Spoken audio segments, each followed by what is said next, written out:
Chapter 1 Miss Polly Miss Polly Harrington entered her kitchen a little hurriedly this June morning. Miss Polly did not usually make hurried movements. She specially prided herself on her repose of manner. But today she was hurrying, actually hurrying. Nancy, washing dishes at the sink, looked up in surprise. Nancy had been working in Miss Polly's kitchen only 2 months, but already she knew that her mistress did not usually hurry. "Nancy?" "Yes, ma'am," Nancy answered cheerfully, but she still continued wiping the pitcher in her hand.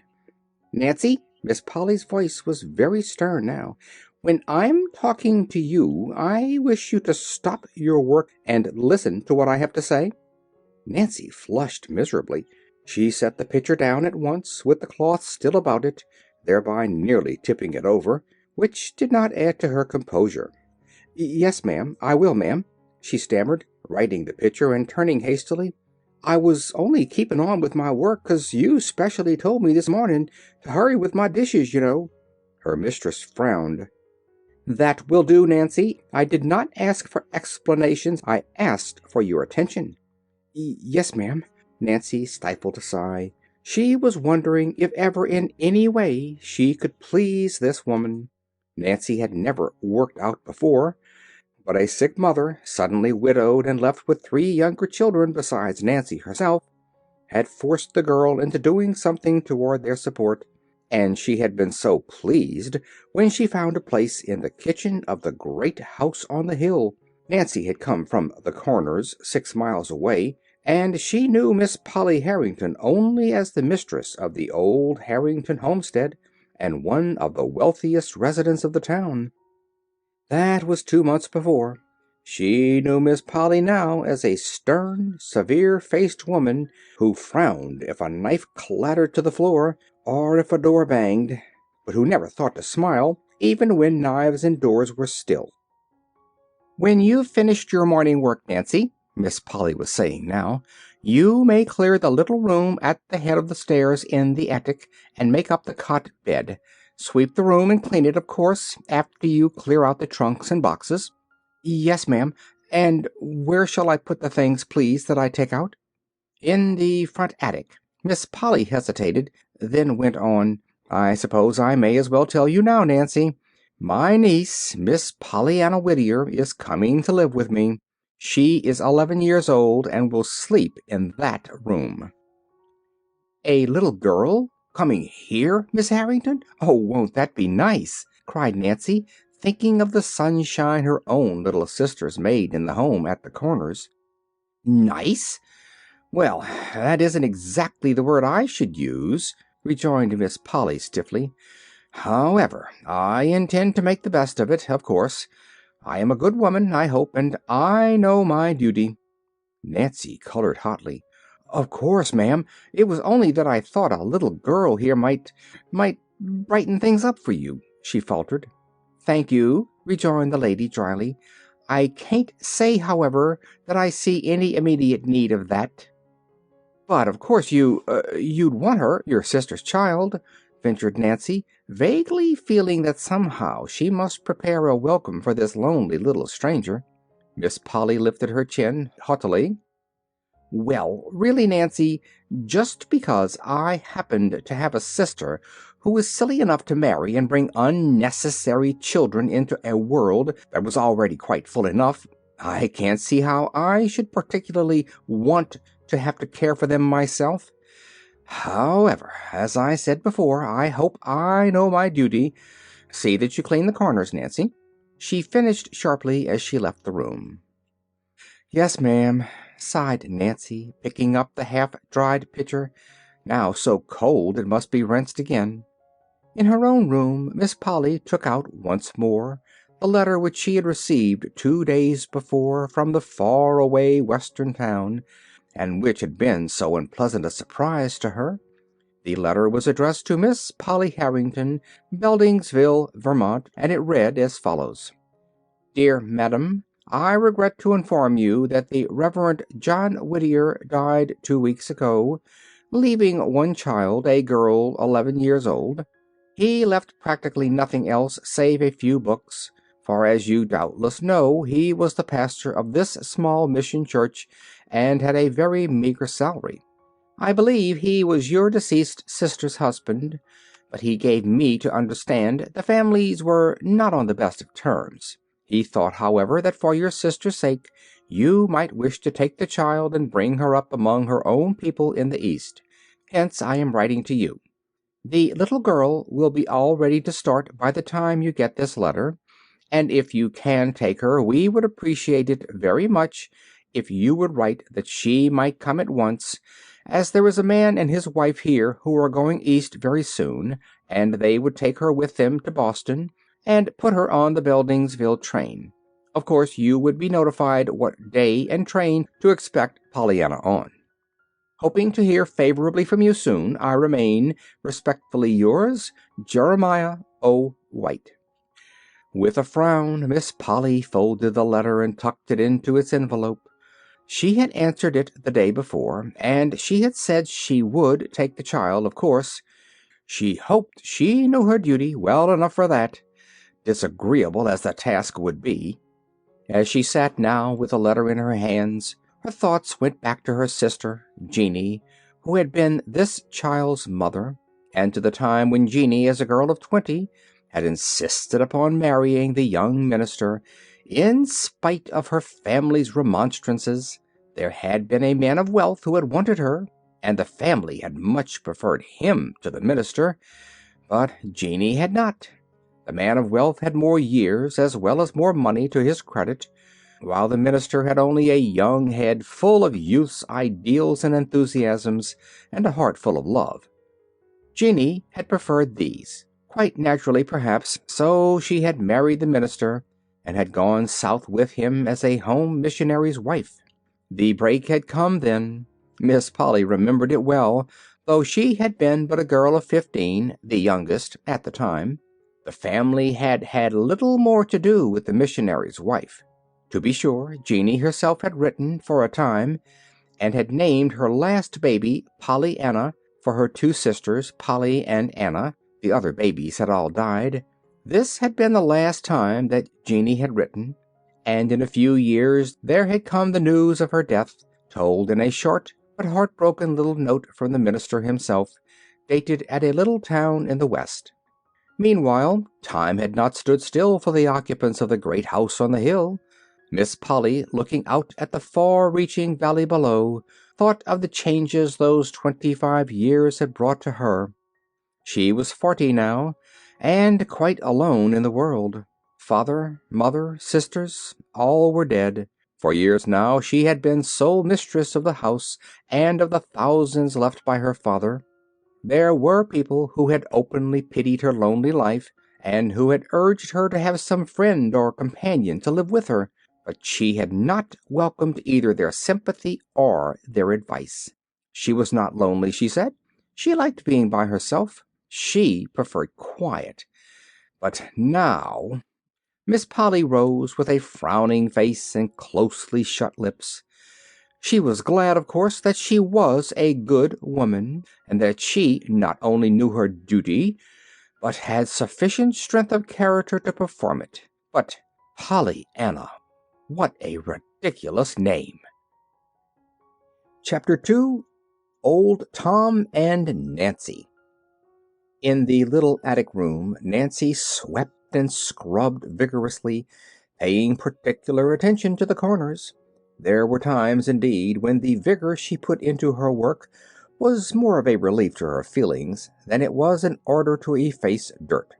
Nancy, in spite of her frightened submission to her mistress, was no saint.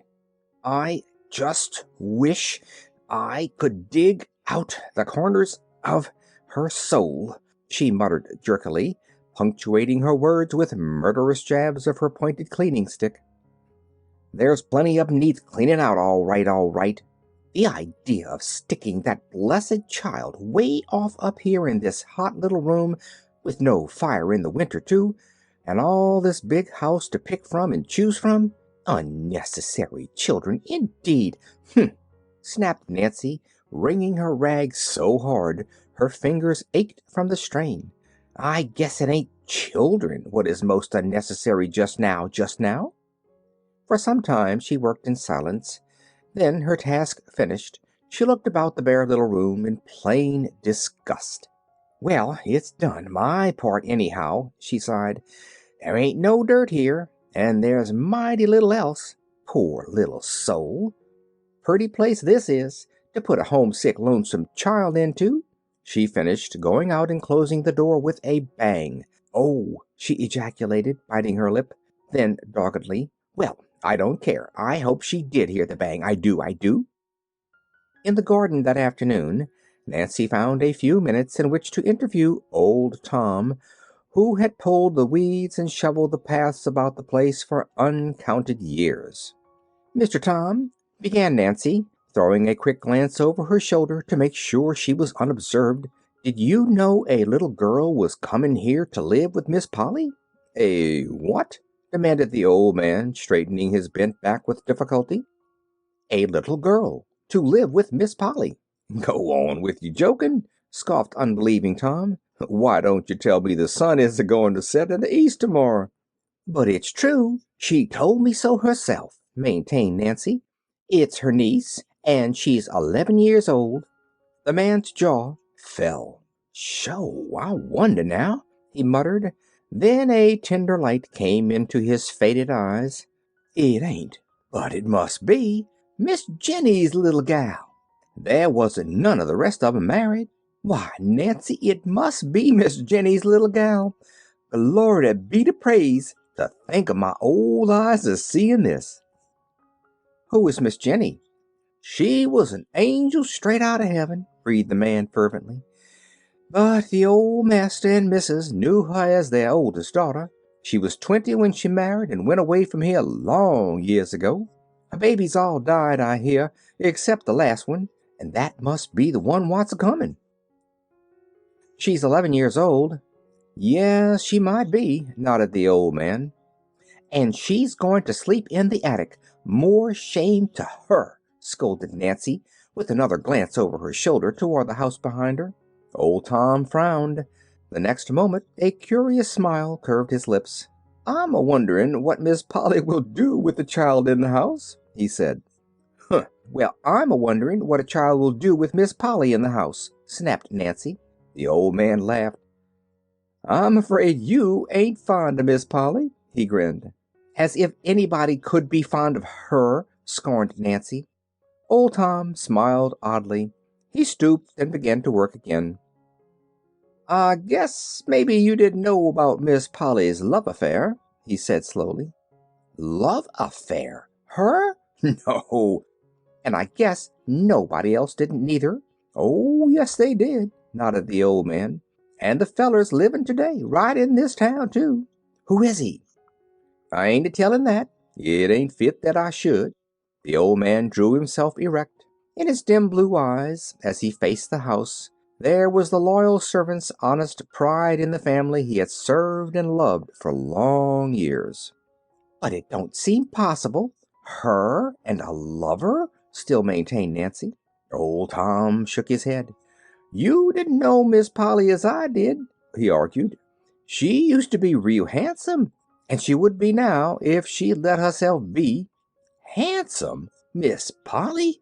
"Yes, if she just let that tight hair of hern all loose and careless like, as it used to be, and wear the sort of bonnets with posies in 'em, and the kind of dresses all lace and white things, you'd see she'd be handsome.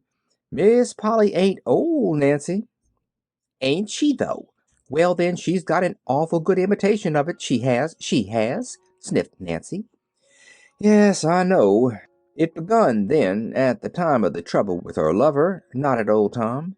"And it seems as if she's been feeding on wormwood and thistles ever since. She's that bitter and prickly to deal with." "I should say she was," declared Nancy indignantly. "There's no pleasing her nohow, no matter how you try. I wouldn't stay if 'twasn't for the wages and the folks at home what's needing 'em. But some day I shall just bile over, and when I do, of course, it'll be goodbye Nancy for me, it will, it will." Old Tom shook his head. "I know, I felt it. It's natural, but 'tain't best, child, 'tain't best. Take my word for it, 'tain't best." And again he bent his old head to the work before him.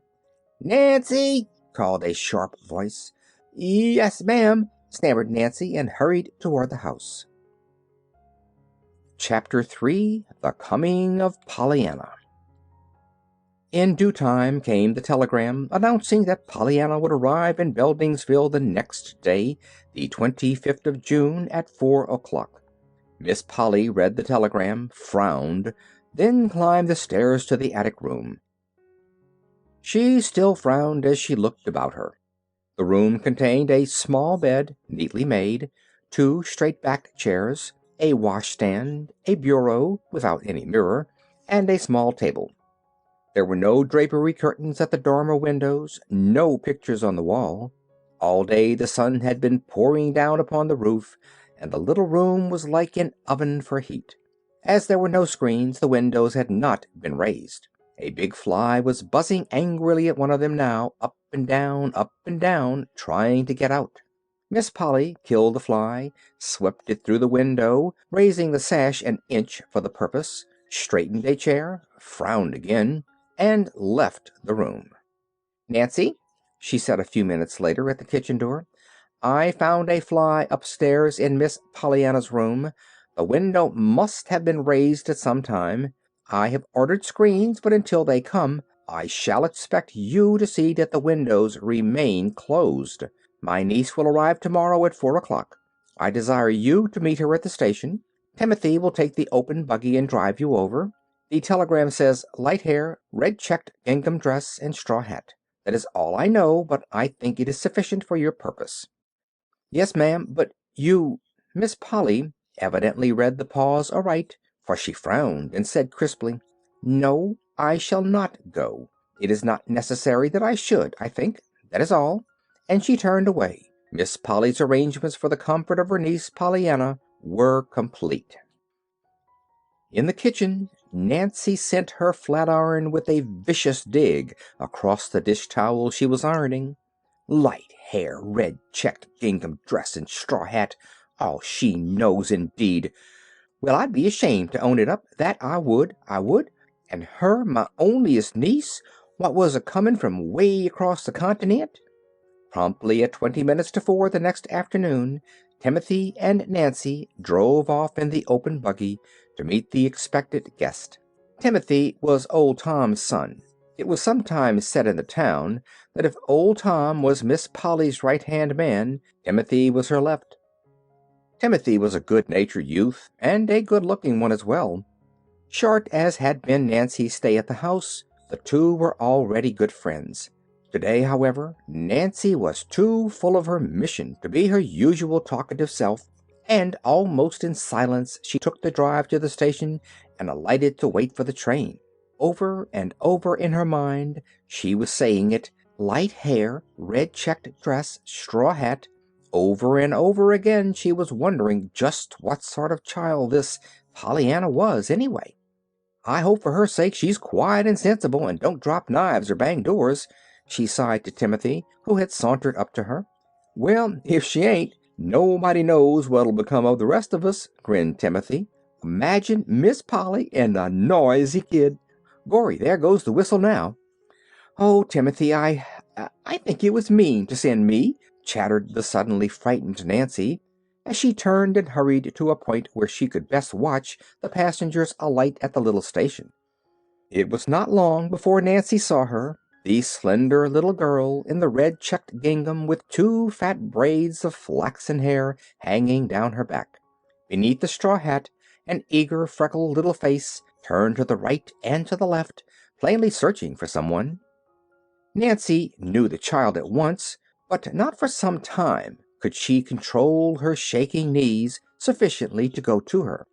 The little girl was standing quite by herself when Nancy finally did approach her. "Are you Miss Pollyanna?" she faltered. The next moment she found herself half smothered in the clasp of two gingham-clad arms. "Oh, I'm so glad to see you!" cried an eager voice in her ear. "Of course I'm Pollyanna, and I'm so glad you came to meet me. I hoped you would." You did?" stammered Nancy, vaguely wondering how Pollyanna could possibly have known her and wanted her. You did?" she repeated, trying to straighten her hat. "Oh, yes, and I've been wondering all the way here what you look like," cried the little girl, dancing on her toes and sweeping the embarrassed Nancy from head to foot with her eyes. "And now I know, and I'm glad you look just like you do look." Nancy was relieved just then to have Timothy come up. Pollyanna's words had been most confusing. "This is Timothy. Maybe you have a trunk?" she stammered. "Yes, I have," nodded Pollyanna importantly. "I've got a brand new one. The Ladies' Aid bought it for me, and wasn't it lovely of them when they wanted the carpet so? Of course, I don't know how much red carpet a trunk could buy, but it ought to buy some anyhow. Much as half an aisle, don't you think? I've got a little thing here in my bag that Mr. Gray said was a check, and that I must give it to you before I could get my trunk. Mr. Gray is Mrs. Gray's husband. They're cousins to Deacon Carr's wife. I came east with them, and they're lovely. And there, here 'tis," she finished, producing the check after much fumbling in the bag she carried. Nancy drew a long breath. Instinctively she felt that someone had to draw one after that speech. Then she stole a glance at Timothy. Timothy's eyes were studiously turned away. The three were off at last, with Pollyanna's trunk in behind, and Pollyanna herself snugly ensconced between Nancy and Timothy. During the whole process of getting started, the little girl had kept up an uninterrupted stream of comments and questions until the somewhat dazed Nancy found herself quite out of breath trying to keep up with her. "There! Isn't this lovely? Is it far? I hope 'tis. I love to ride," sighed Pollyanna, as the wheels began to turn. "Of course, if 'tisn't far, I shan't mind, though, 'cause I'll be glad to get there all the sooner, you know. What a pretty street! I knew 'twas going to be pretty. Father told me—" She stopped with a little choking breath. Nancy looked at her apprehensively, saw that the little chin was quivering, and that her eyes were full of tears. In a moment, however, she hurried on, with a brave lifting of her head. "Father told me all about it. He remembered, and I ought to have explained before. Mrs. Gray told me to at once about this red gingham dress, you know, and why I'm not in black. She said you'd think 'twas queer, but there weren't any black things in the last missionary barrel, only a lady's velvet basque, which Deacon Carr's wife said wasn't suitable for me at all. Besides, it had white spots, worn, you know, on both elbows and some other places. Part of the Ladies' Aid wanted to buy me a black dress and hat, but the other part thought the money ought to go toward the red carpet they're trying to get, for the church, you know. Mrs. White said maybe it was just as well, anyway, for she didn't like children in black. That is, I mean, she liked the children, of course, but not the black part." Pollyanna paused for breath, and Nancy managed to stammer, "Well, I'm sure it'll be all right." "I'm glad you feel that way. I do, too," nodded Pollyanna again, with that choking little breath. "Of course, 'twouldn't have been a good deal harder to be glad in black." "Glad?" gasped Nancy, surprised into an interruption. "Yes, that Father's going to heaven to be with Mother and the rest of us, you know. He said I must be glad. But it's been pretty hard to do it, even in red gingham, 'cause I wanted him so, and I couldn't help feeling I ought to have him, especially as Mother and the rest have God and all the angels, while I didn't have anybody but the Ladies' Aid. But now I'm sure it'll be easier because I've got you, Aunt Polly, and I'm so glad I've got you." Nancy's aching sympathy for the poor little forlornness behind her turned suddenly into shocked terror. "Oh, but you made an awful mistake, dear," she faltered. "I'm only Nancy. I ain't your Aunt Polly at all." You aren't?" stammered the little girl in plain dismay. "No, I'm only Nancy. I never thought of you taking me for her. We ain't a bit alike, we ain't." Timothy chuckled softly, but Nancy was too disturbed to answer the merry flash from his eyes. "But who are you?" questioned Pollyanna. "You don't look a bit like a Ladies' Aider." Timothy laughed outright this time. "I'm Nancy, the hired girl. I do all the work except the washing and hard ironing. Miss Durgin does that." "But there is an Aunt Polly," demanded the child anxiously. "You bet your life there is," cut in Timothy. Pollyanna relaxed visibly. "Oh, that's all right then." There was a moment's silence, and then she went on brightly. "And do you know, I'm glad after all that she didn't come to meet me, because now I've got her still coming, and I've got you besides." Nancy flushed. Timothy turned to her with a quizzical smile. "I call that a pretty slick compliment," he said. "Why don't you thank the little lady?" I was thinking about Miss Polly," faltered Nancy. Pollyanna sighed contentedly. "I was too. I'm so interested in her. You know, she's all the aunt I've got, and I didn't know I had her for ever so long. Then Father told me. He said she lived in a lovely great big house way on top of a hill." "She does. You can see it now," said Nancy. "It's that big white one with the green blinds way ahead." "Oh, how pretty! And what a lot of trees and grass all around it. I never saw such a lot of green grass seem so all at once. Is my Aunt Polly rich, Nancy?" "Yes, miss." "I'm so glad. It must be perfectly lovely to have lots of money. I never knew anyone that did have, only the whites. They're some rich. They have carpets in every room and ice cream sundaes. Does Aunt Polly have ice cream sundaes?" Nancy shook her head. Her lips twitched. She threw a merry look into Timothy's eyes. "No, miss, your aunt don't like ice cream, I guess. Leastwise, I never saw it on her table." Pollyanna's face fell. "Oh, doesn't she? I'm so sorry. I don't see how she can help liking ice cream. But anyhow, I can be kinder glad about that, 'cause the ice cream you don't eat can't make your stomach ache, like Mrs. White's did. That is, I ate hers, you know, lots of it. Maybe Aunt Polly has got the carpets, though." "Yes, she's got the carpets." "In every room?" "Well, in almost every room," answered Nancy, frowning suddenly at the thought of that bare little attic room where there was no carpet.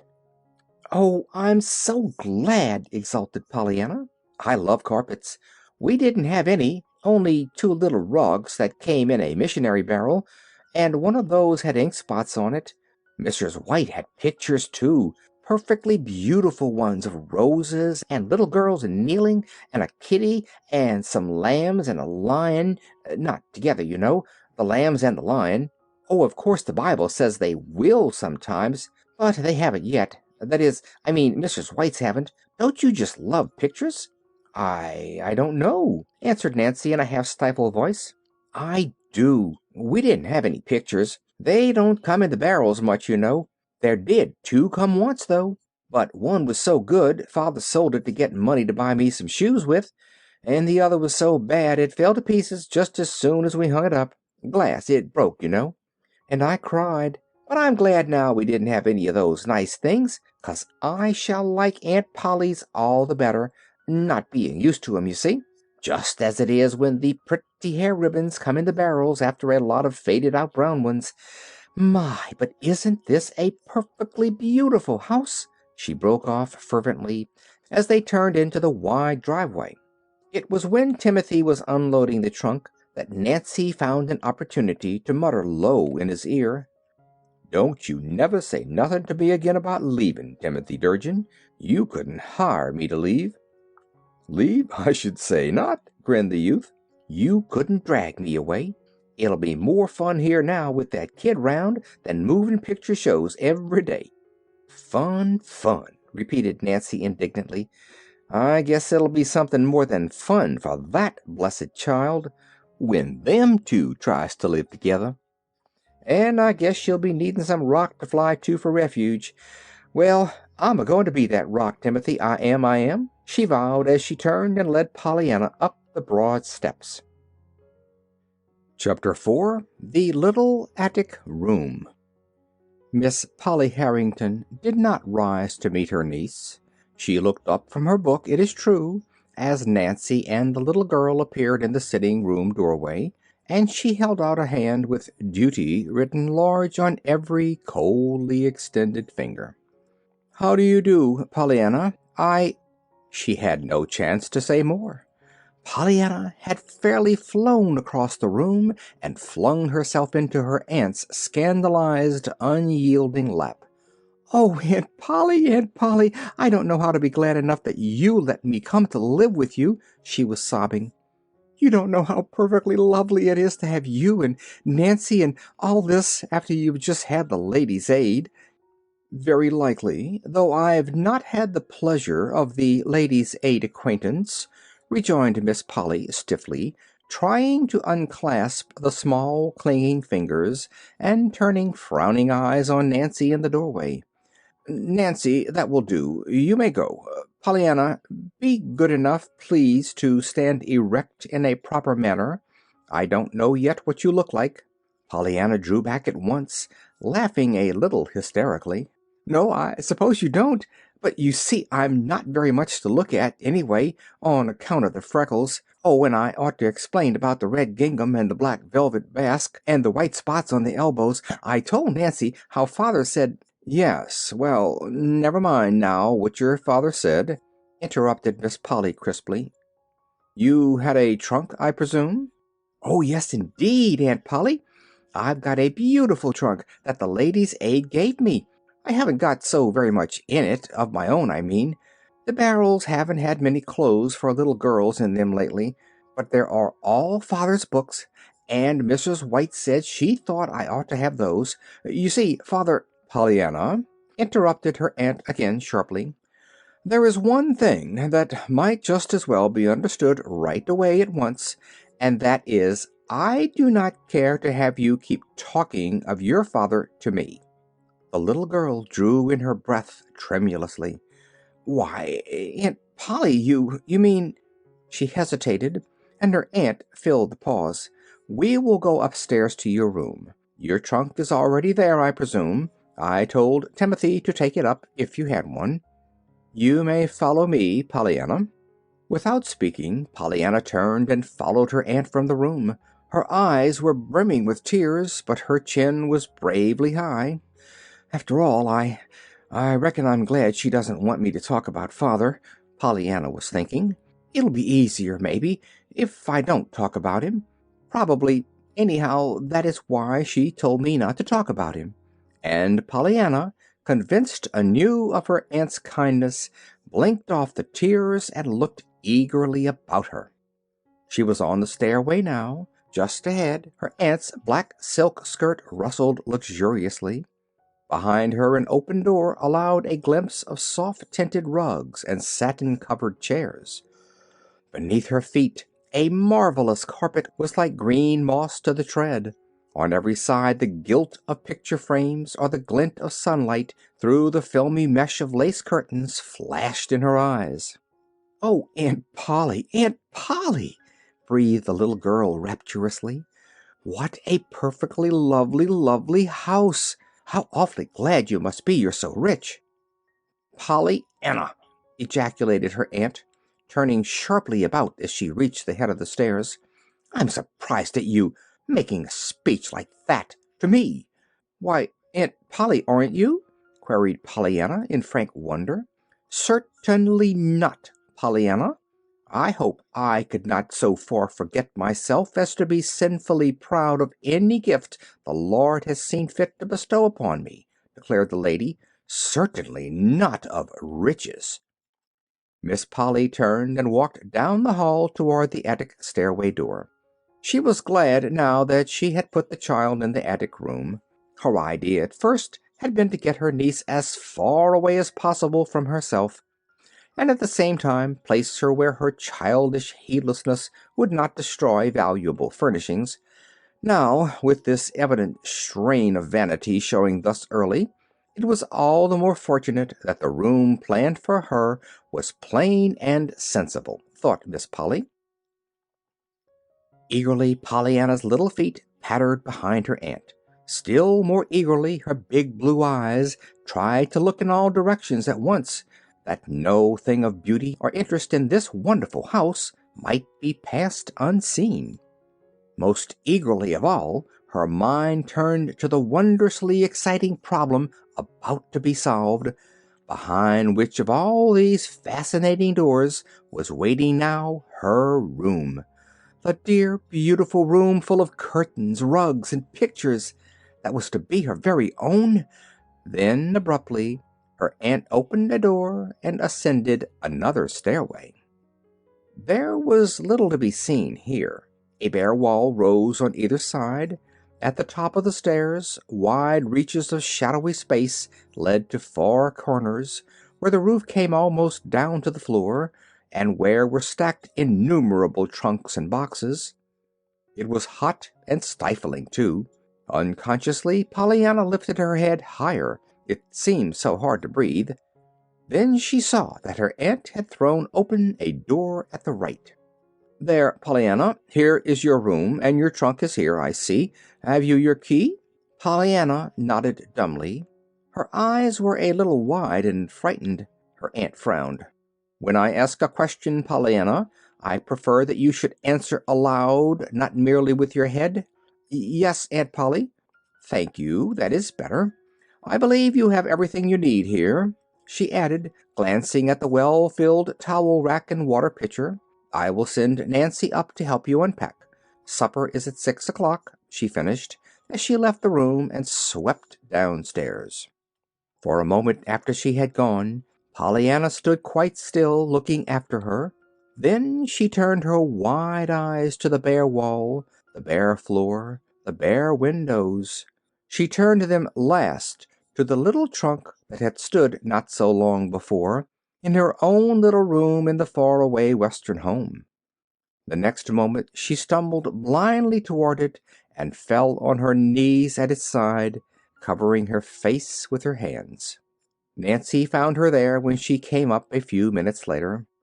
"There, there, you poor lamb," she crooned, dropping to the floor, drawing the little girl into her arms. "I was just a-fearin' I'd find you like this." Pollyanna shook her head. "But I'm bad and wicked, Nancy. Awful wicked," she sobbed. "I just can't make myself understand that God and the angels needed my father more than I did." "No more they did, neither," declared Nancy stoutly. "Oh, Nancy!" The burning horror in Pollyanna's eyes dried the tears. Nancy gave a shamefaced smile and rubbed her own eyes vigorously. "There, there, child, I didn't mean it, of course," she cried briskly. "Come, let's have your key, and we'll get inside this trunk and take out your dresses in no time, no time." Somewhat tearfully, Pollyanna produced the key. "There aren't very many there, anyway," she faltered. "Then they're all the sooner unpacked," declared Nancy. Pollyanna gave a sudden, radiant smile. "That's so! I can be glad of that, can't I?" she cried. Nancy stared. "Why, of course," she answered a little uncertainly. Nancy's capable hands made short work of unpacking the books, the patched undergarments, and the few pitifully unattractive dresses. Pollyanna, smiling bravely now, flew about, hanging the dresses in the closet, stacking the books on the table, and putting away the undergarments in the bureau drawers. "I'm sure it's going to be a very nice room, don't you think so?" she stammered after a while. There was no answer. Nancy was very busy, apparently, with her head in the trunk. Pollyanna, standing at the bureau, gazed a little wistfully at the bare wall above. "And I can be glad there isn't any looking glass here, too, 'cause where there isn't any glass I can't see my freckles." Nancy made a sudden queer little sound with her mouth, but when Pollyanna turned, her head was in the trunk again. At one of the windows a few minutes later, Pollyanna gave a glad cry and clapped her hands joyously. "Oh, Nancy, I hadn't seen this before," she breathed. "Look, way off there, with those trees and the houses and that lovely church spire, and the river shining just like silver. Why, Nancy, there doesn't anybody need any pictures with that to look at. Oh, I'm so glad now she let me have this room." To Pollyanna's surprise and dismay, Nancy burst into tears. Pollyanna hurriedly crossed to her side. "Why, Nancy, Nancy, what is it?" she cried, then fearfully, This wasn't your room, was it?" "My room," stormed Nancy hotly, choking back the tears. "If you ain't a little angel straight from heaven, and if some folks don't eat dirt before, oh, land, there's her bell." After which amazing speech, Nancy sprang to her feet, dashed out of the room, and went clattering down the stairs. Left alone, Pollyanna went back to her picture, as she mentally designated the beautiful view from the window. After a time, she touched the sash tentatively. It seemed as if no longer could she endure the stifling heat. To her joy, the sash moved under her fingers. The next moment the window was wide open, and Pollyanna was leaning far out, drinking in the fresh, sweet air. She ran then to the other window. That, too, soon flew up under her eager hands. A big fly swept past her nose and buzzed noisily about the room. Then another came, and another, but Pollyanna paid no heed. Pollyanna had made a wonderful discovery. Against this window a huge tree flung great branches. To Pollyanna they looked like arms outstretched, inviting her. Suddenly she laughed aloud. "I believe I can do it," she chuckled. The next moment she had climbed nimbly to the window ledge. From there it was an easy matter to step to the nearest tree branch. Then, clinging like a monkey, she swung herself from limb to limb until the lowest branch was reached. The drop to the ground was, even for Pollyanna, who was used to climbing trees, a little fearsome. She took it, however, with bated breath, swinging from her strong little arms and landing on all fours in the soft grass. Then she picked herself up and looked eagerly about her. She was at the back of the house. Before her lay a garden in which a bent old man was working. Beyond the garden a little path through an open field led up a steep hill, at the top of which a lone pine tree stood on guard beside the huge rock. To Pollyanna, at the moment, there seemed to be just one place in the world worth being in, the top of that big rock. With a run and a skillful turn, Pollyanna skipped by the bent old man, threaded her way between the orderly rows of green growing things, and, a little out of breath, reached the path that ran through the open field. Then, determinedly, she began to climb. Already, however, she was thinking what a long, long way off that rock must be, when back at the window it had looked so near. 15 minutes later, the great clock in the hallway of the Harrington homestead struck 6. At precisely the last stroke, Nancy sounded the bell for supper.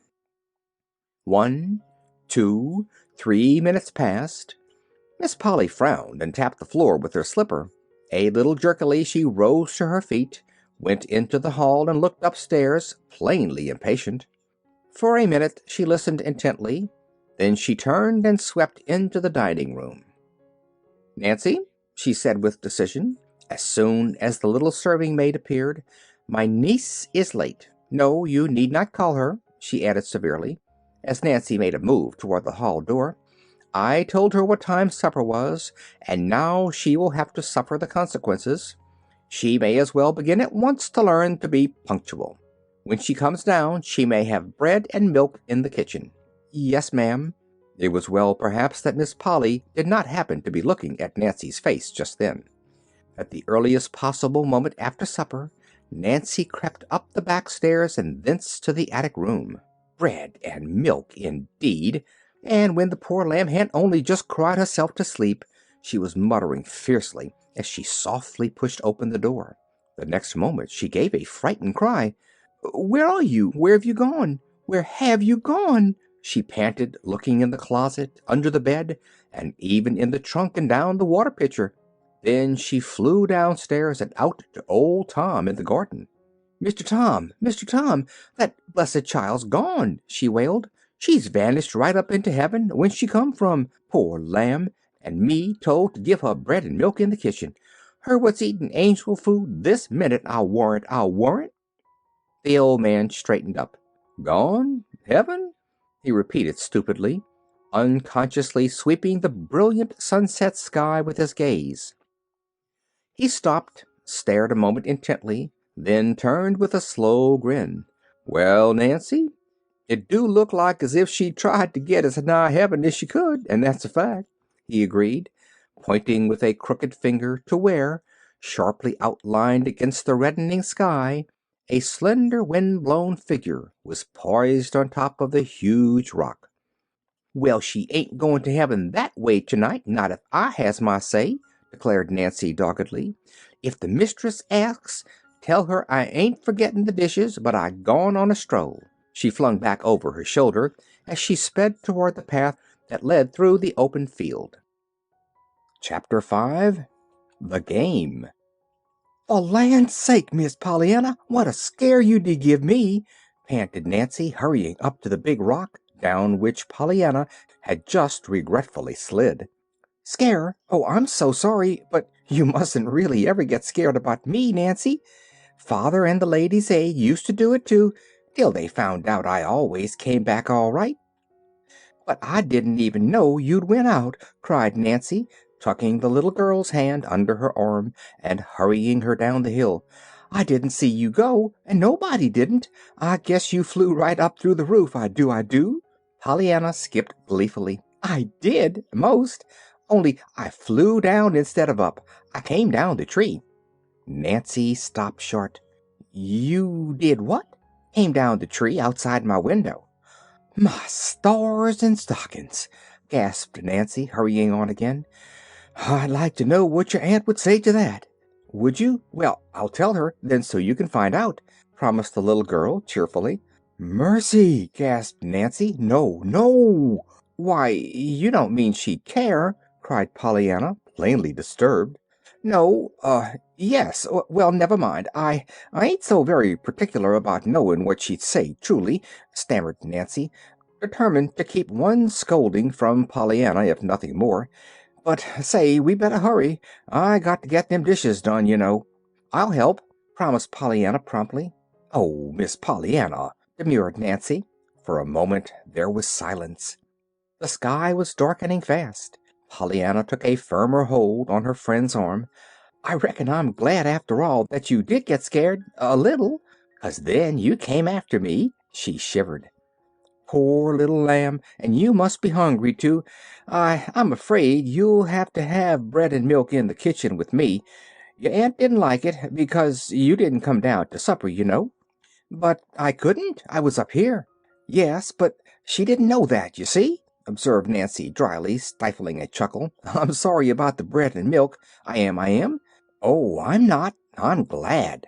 "Glad? Why?" "Why, I like bread and milk, and I'd like to eat with you.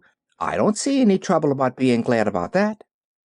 "You don't seem to see any trouble being glad about everything," retorted Nancy, choking a little over her remembrance of Pollyanna's brave attempts to like the bare little attic room. Pollyanna laughed softly. "Well, that's the game, you know, anyway." "The game?" "Yes, the just being glad game." "Whatever in the world are you talking about?" "Why, it's a game. Father told it to me, and it's lovely," rejoined Pollyanna. "We've played it always, ever since I was a little girl. I told the Ladies' Aid, and they played it. Some of them." "What is it? I ain't much on games, though." Pollyanna laughed again, but she sighed, too, and in the gathering twilight her face looked thin and wistful. "Why, we began it on some crutches that came in a missionary barrel." "Crutches?" "Yes. You see, I'd wanted a doll, and Father had written them so. But when the barrel came, the lady wrote that they hadn't any dolls come in, but the little crutches had. So she sent 'em along, as they might come in handy for some child sometime. And that's when we began it." "Well, I must say I can't see any game about that," declared Nancy almost irritably. "Oh, yes. The game was to just find something about everything to be glad about, no matter what 'twas," rejoined Pollyanna earnestly. "And we began right then, on the crutches." "Well, goodness me, I can't see anything to be glad about, getting a pair of crutches when you wanted a doll." Pollyanna clapped her hands. There is!" she crowed. But I couldn't see it either, Nancy, at first," she added with quick honesty. "Father had to tell it to me." "Well, then suppose you tell me," almost snapped Nancy. "Goodness! Why, just be glad because you don't need 'em," exulted Pollyanna triumphantly. "You see, it's just as easy when you know how." "Well, of all the queer doin's," breathed Nancy, regarding Pollyanna with almost fearful eyes. "Oh, but it isn't queer. It's lovely," maintained Pollyanna enthusiastically. "And we've played it ever since, and the harder 'tis, the more fun 'tis to get 'em out.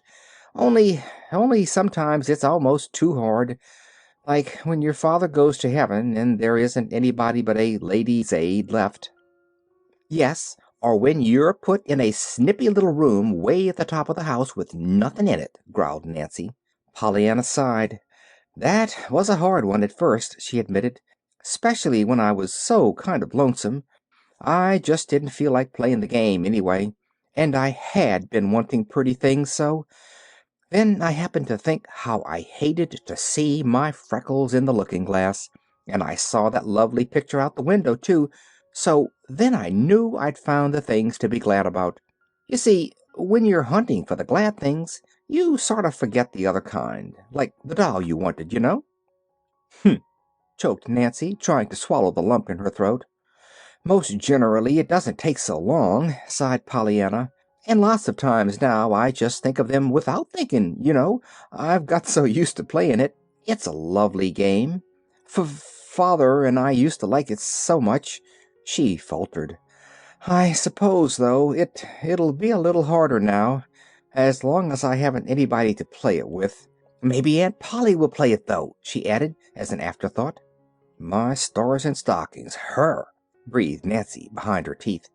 Then, aloud, she said doggedly, "See here, Miss Pollyanna, I ain't saying that I'll play it very well, and I ain't saying that I know how, anyway. But I'll play it with ye after a fashion. I just will, I will."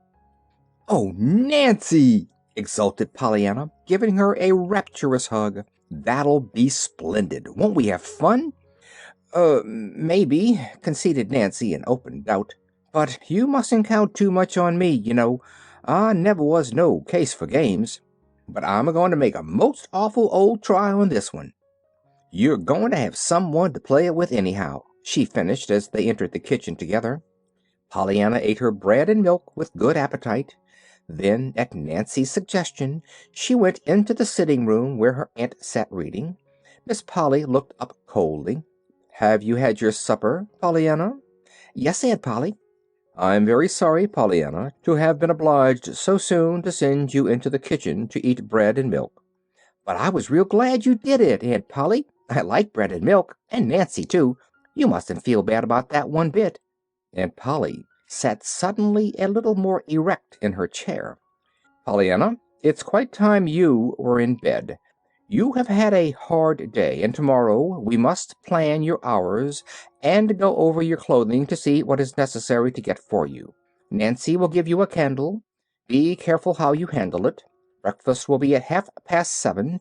See to it that you are down to that. Good night." Quite as a matter of course, Pollyanna came straight to her aunt's side and gave her an affectionate hug.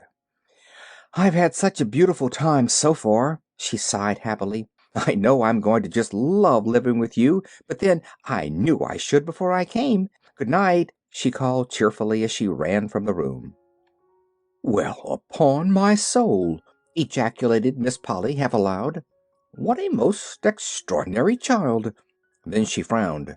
"She's glad I punished her, and I mustn't feel bad one bit, and she's going to love to live with me? Well, upon my soul!"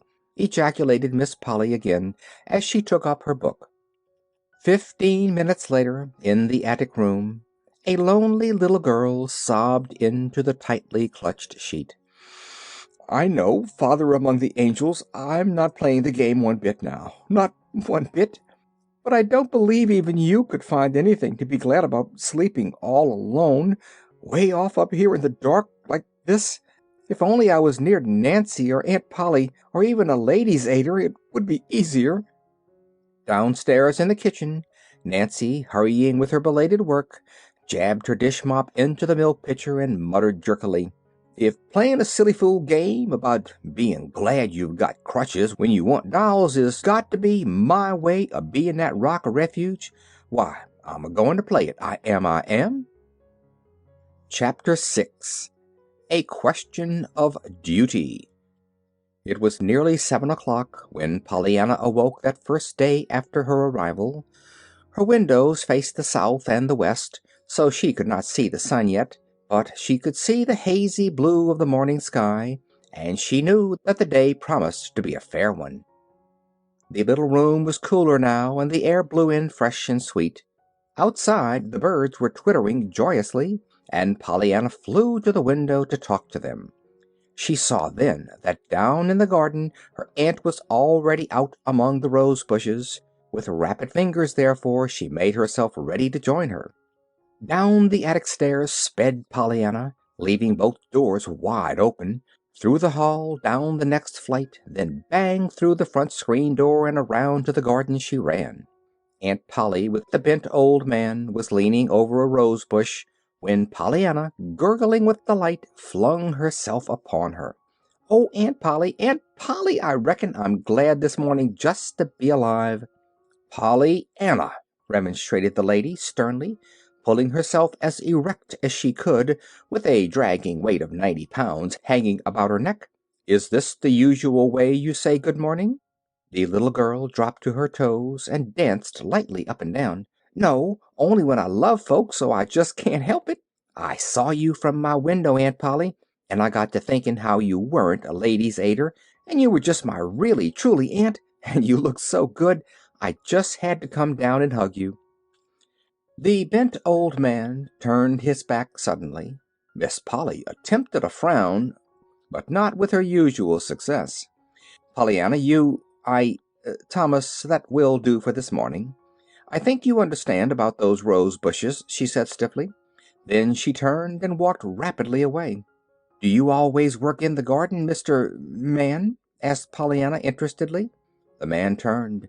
His lips were twitching, but his eyes looked blurred as if with tears. "Yes, miss, I'm old Tom the gardener," he answered, timidly, but as if impelled by an irresistible force.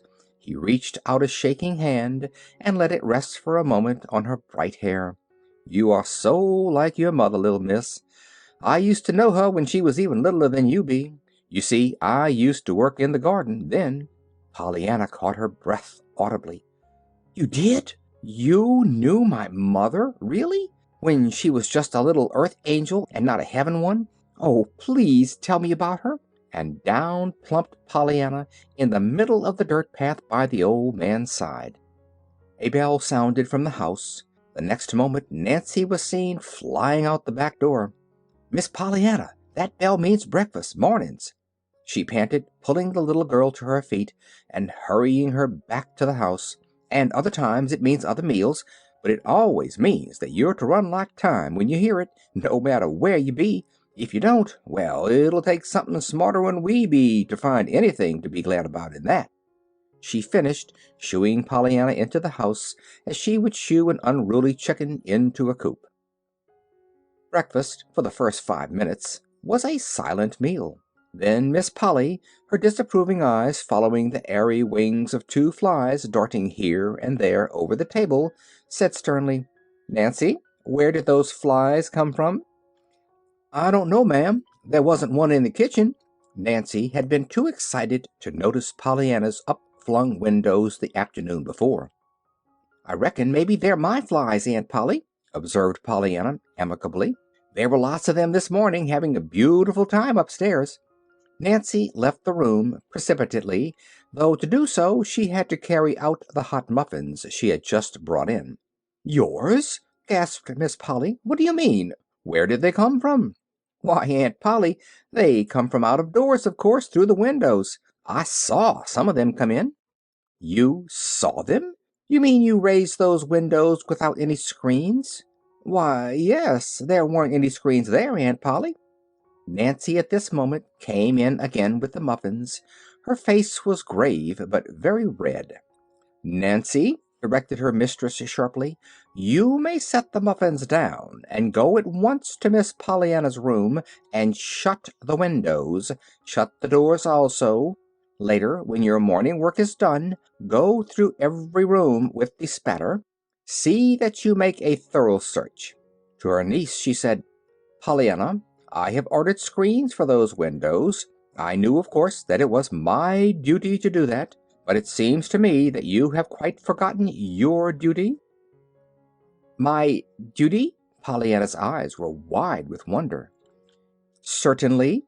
I know it is warm, but I consider it your duty to keep your windows closed till those screens come. Flies, Pollyanna, are not only unclean and annoying, but very dangerous to health.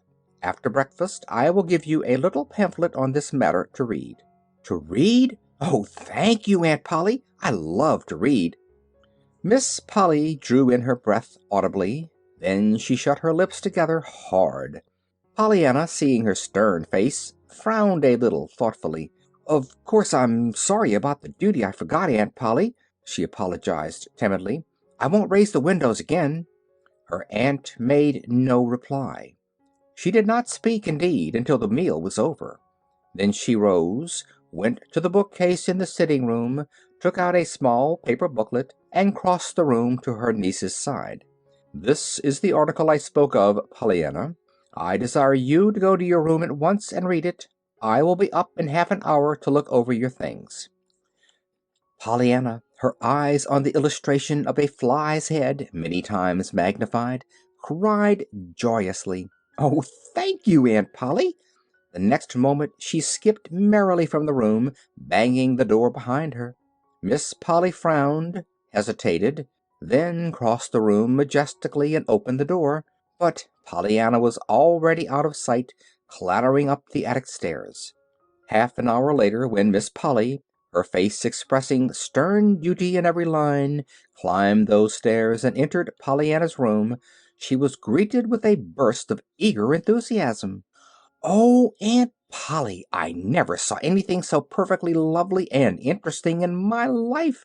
I'm so glad you gave me that book to read. Why, I didn't suppose flies could carry such a lot of things on their feet, and—" "That will do," observed Aunt Polly with dignity.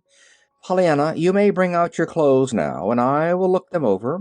What are not suitable for you I shall give to the Sullivans, of course." With visible reluctance, Pollyanna laid down the pamphlet and turned toward the closet. "I'm afraid you'll think they're worse than the Ladies' Aid did, and they said they were shameful," she sighed. "But there were mostly things for boys and older folk in the last 2 or 3 barrels. And did you ever have a missionary barrel, Aunt Polly?"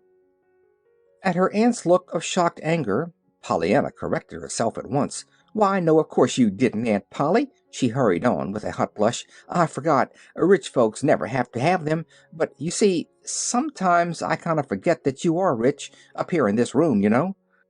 Miss Polly's lips parted indignantly, but no words came. Pollyanna, plainly unaware that she had said anything in the least unpleasant, was hurrying on. "Well, as I was going to say, you can't tell a thing about missionary barrels except that you won't find in 'em what you think you're going to, even when you think you won't. It was the barrels every time, too, that were the hardest to play the game on for Father, and—" Just in time Pollyanna remembered that she was not to talk of her father to her aunt. She dived into her closet then, hurriedly, and brought out all the poor little dresses in both her arms. "They aren't nice at all," she choked, "and they'd have been black if it hadn't been for the red carpet for the church. But they're all I've got." With the tips of her fingers, Miss Polly turned over the conglomerate garments, so obviously made for anybody but Pollyanna. Next, she bestowed frowning attention on the patched undergarments in the bureau drawers. "I've got the best ones on," confessed Pollyanna anxiously. "The Ladies' Aid bought me one set straight through, all whole. Mrs. Jones, she's the president, told 'em I should have that if they had to clatter down bare aisles themselves the rest of their days. But they won't. Mr. White don't like the noise. He's got nerves, his wife says. But he's got money, too, and they expect he'll give a lot toward the carpet, on account of the nerves, you know. I should think he'd be glad that if he did have the nerves, he'd got money too, shouldn't you?" Miss Polly did not seem to hear. Her scrutiny of the undergarments finished, she turned to Pollyanna somewhat abruptly. "You have been to school, of course, Pollyanna?" "Oh, yes, Aunt Polly. Besides, I mean, I was taught at home some too." Miss Polly frowned. "Very good. In the fall you will enter school here, of course. Mr. Hall, the principal, will doubtless settle in which grade you belong. Meanwhile, I suppose I ought to hear you read aloud half an hour each day." "I love to read, but if you don't want to hear me, I'd be just glad to read to myself, truly, Aunt Polly. And I wouldn't have to half try to be glad, either, for I like the best to read to myself, on account of the big words, you know." "I don't doubt it," rejoined Miss Polly grimly. "Have you studied music?" "Not much. I don't like my music. I like other people's, though. I learned to play on the piano a little. Miss Gray, she plays for church. She taught me. But I'd just as soon let that go as not, Aunt Polly. I'd rather, truly." Very likely," observed Aunt Polly with slightly uplifted eyebrows. "Nevertheless, I think it is my duty to see that you are properly instructed in at least the rudiments of music. You sew, of course?" "Yes, ma'am," Pollyanna sighed. "The Ladies' Aid taught me that. But I had an awful time. Mrs. Jones didn't believe in holding your needle like the rest of 'em did on buttonholing, and Mrs. White thought backstitching ought to be taught you before hemming, or else the other way, and Mrs. Harriman didn't believe in putting you on patchwork ever at all." "Well, there will be no difficulty of that kind any longer, Pollyanna. I shall teach you sewing myself, of course. You do not know how to cook, I presume?" Pollyanna laughed suddenly. "They were just beginning to teach me that this summer, but I hadn't got far. They were more divided up on that than they were on the sewing. They were going to begin on bread, but there wasn't two of 'em that made it alike. So after arguing it all one sewing meeting, they decided to take turns at me one forenoon a week, in their own kitchens, you know. I'd only learned chocolate fudge and fig cake, though, when I had to stop." Her voice broke. "Chocolate fudge and fig cake, indeed!" scorned Miss Polly. "I think we can remedy that very soon." She paused in thought for a minute, then went on slowly. "At 9 o'clock every morning you will read aloud 1/2 hour to me. Before that you will use the time to put this room in order. Wednesday and Saturday forenoons, after 9:30, you will spend with Nancy in the kitchen, learning to cook. Other mornings you will sew with me. That will leave the afternoons for your music. I shall, of course, procure a teacher at once for you," she finished decisively as she arose from her chair. Pollyanna cried out in dismay. "Oh, but Aunt Polly, you haven't left me any time at all, just to live." "To live, child? What do you mean? As if you weren't living all the time?" "Oh, of course I'd be breathing all the time I was doing those things, Aunt Polly, but I wouldn't be living. You breathe all the time you're asleep, but you aren't living. I mean, living, doing the things you want to do. Playing outdoors, reading, to myself, of course, climbing hills, talking to Mr. Tom in the garden, and Nancy, and finding out all about the houses and the people and everything, everywhere, all through the perfectly lovely streets I came through yesterday. That's what I call living, Aunt Polly. Just breathing isn't living." Miss Polly lifted her head irritably. "Pollyanna, you are the most extraordinary child. You will be allowed a proper amount of playtime, of course. But surely, it seems to me, if I am willing to do my duty in seeing that you have proper care and instruction, you ought to be willing to do yours by seeing that care and instruction are not ungratefully wasted." Pollyanna looked shocked. "Oh, Aunt Polly, as if I could ever be ungrateful to you! Why, I love you, and you aren't even a lady's aider. You're an aunt." "Very well, then see that you don't act ungrateful," vouchsafed Miss Polly as she turned toward the door. She had gone halfway down the stairs when a small, unsteady voice called after her, "Please, Aunt Polly, you didn't tell me which of my things you wanted to give away." Aunt Polly emitted a tired sigh, a sigh that ascended straight to Pollyanna's ears. Oh, I forgot to tell you, Pollyanna. Timothy will drive us into town at 1:30 this afternoon. Not one of your garments is fit for my niece to wear. Certainly, I should be very far from doing my duty by you if I should let you appear out in any one of them. Pollyanna sighed now. She believed she was going to hate that word, duty. Aunt Polly, please, she called wistfully. Isn't there any way you can be glad about all that duty business? What? Miss Polly looked up in dazed surprise. Then suddenly, with very red cheeks, she turned and swept angrily down the stairs. Don't be impertinent, Pollyanna. In the hot little attic room, Pollyanna dropped herself onto one of the straight-backed chairs. To her, existence loomed ahead one endless round of duty. I don't see really what there was impertinent about that, she sighed. I was only asking her if she couldn't tell me something to be glad about in all that duty business. For several minutes Pollyanna sat in silence, her rueful eyes fixed on the forlorn heap of garments on the bed. Then slowly she rose and began to put away the dresses. "There just isn't anything to be glad about that I can see," she said aloud, "unless it's to be glad when the duty's done." Whereupon she laughed suddenly. Chapter 7. Pollyanna and Punishments. At 1:30, Timothy drove Miss Polly and her niece to the 4 or 5 principal dry goods stores, which were about half a mile from the homestead. Fitting Pollyanna with a new wardrobe proved to be a more or less exciting experience for all concerned. Miss Polly came out of it with the feeling of limp relaxation that one might have at finding oneself at last on solid earth after a perilous walk across the very thin crust of a volcano. The various clerks who had waited upon the pair came out of it with very red faces and enough amusing stories of Pollyanna to keep their friends in gales of laughter the rest of the week. Pollyanna herself came out of it with radiant smiles and a heart content, for, as she expressed it to one of the clerks, when you haven't had anybody but missionary barrels and ladies' aiders to dress you, it is perfectly lovely to just walk right in and buy clothes that are brand new and that don't have to be tucked up or let down because they don't fit. The shopping expedition consumed the entire afternoon. Then came supper and a delightful talk with old Tom in the garden, and another with Nancy on the back porch after the dishes were done, and while Aunt Polly paid a visit to a neighbor. Old Tom told Pollyanna wonderful things of her mother that made her very happy indeed, and Nancy told her all about the little farm 6 miles away at the Corners, where lived her own dear mother and her equally dear brothers and sisters. She promised, too, that sometime, if Miss Polly were willing, Pollyanna should be taken to see them.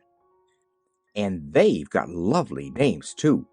You'll like their names," sighed Nancy. "They're Algernon and Floribel and Estelle. I just hate Nancy." "Oh, Nancy, what a dreadful thing to say. Why?" "Because it isn't pretty like the others. You see, I was the first baby, and Mother hadn't begun to read so many stories with the pretty names in 'em then. But I love Nancy just because it's you," declared Pollyanna. "Huh. Well, I guess you could love Clarissa Maybelle just as well," retorted Nancy, "and it would be a heap happier for me. I think that name's just grand." Pollyanna laughed. "Well, anyhow," she chuckled, "you can be glad it isn't Hepzibah." "Hepzibah?" "Yes, Mrs. White's name is that. Her husband calls her Hep, and she doesn't like it. She says when he calls out Hep, Hep, she feels just as if the next minute he's going to yell hurrah, and she doesn't like to be hurrahed at." Nancy's gloomy face relaxed into a broad smile. "Well, if you don't beat the Dutch. Say, do you know, I shan't never hear Nancy now that I don't think of that hip, hip, and giggle. My, I guess I am glad." She stopped short and turned amazed eyes on the little girl. "Say, Miss Pollyanna, do you mean, was you playing that 'ere game then about my being glad I wasn't named Hepzibah?" Pollyanna frowned. Then she laughed. "Why, Nancy, that's so. I was playing the game. But that's one of the times I just did it without thinking, I reckon. You see, you do, lots of times. You get so used to it, looking for something to be glad about, and most generally there is something about everything that you can be glad about, if you keep hunting long enough to find it." "Well, maybe," granted Nancy with open doubt. At 8:30, Pollyanna went up to bed. The screens had not yet come, and the close little room was like an oven. With longing eyes, Pollyanna looked at the two fast-closed windows, but she did not raise them.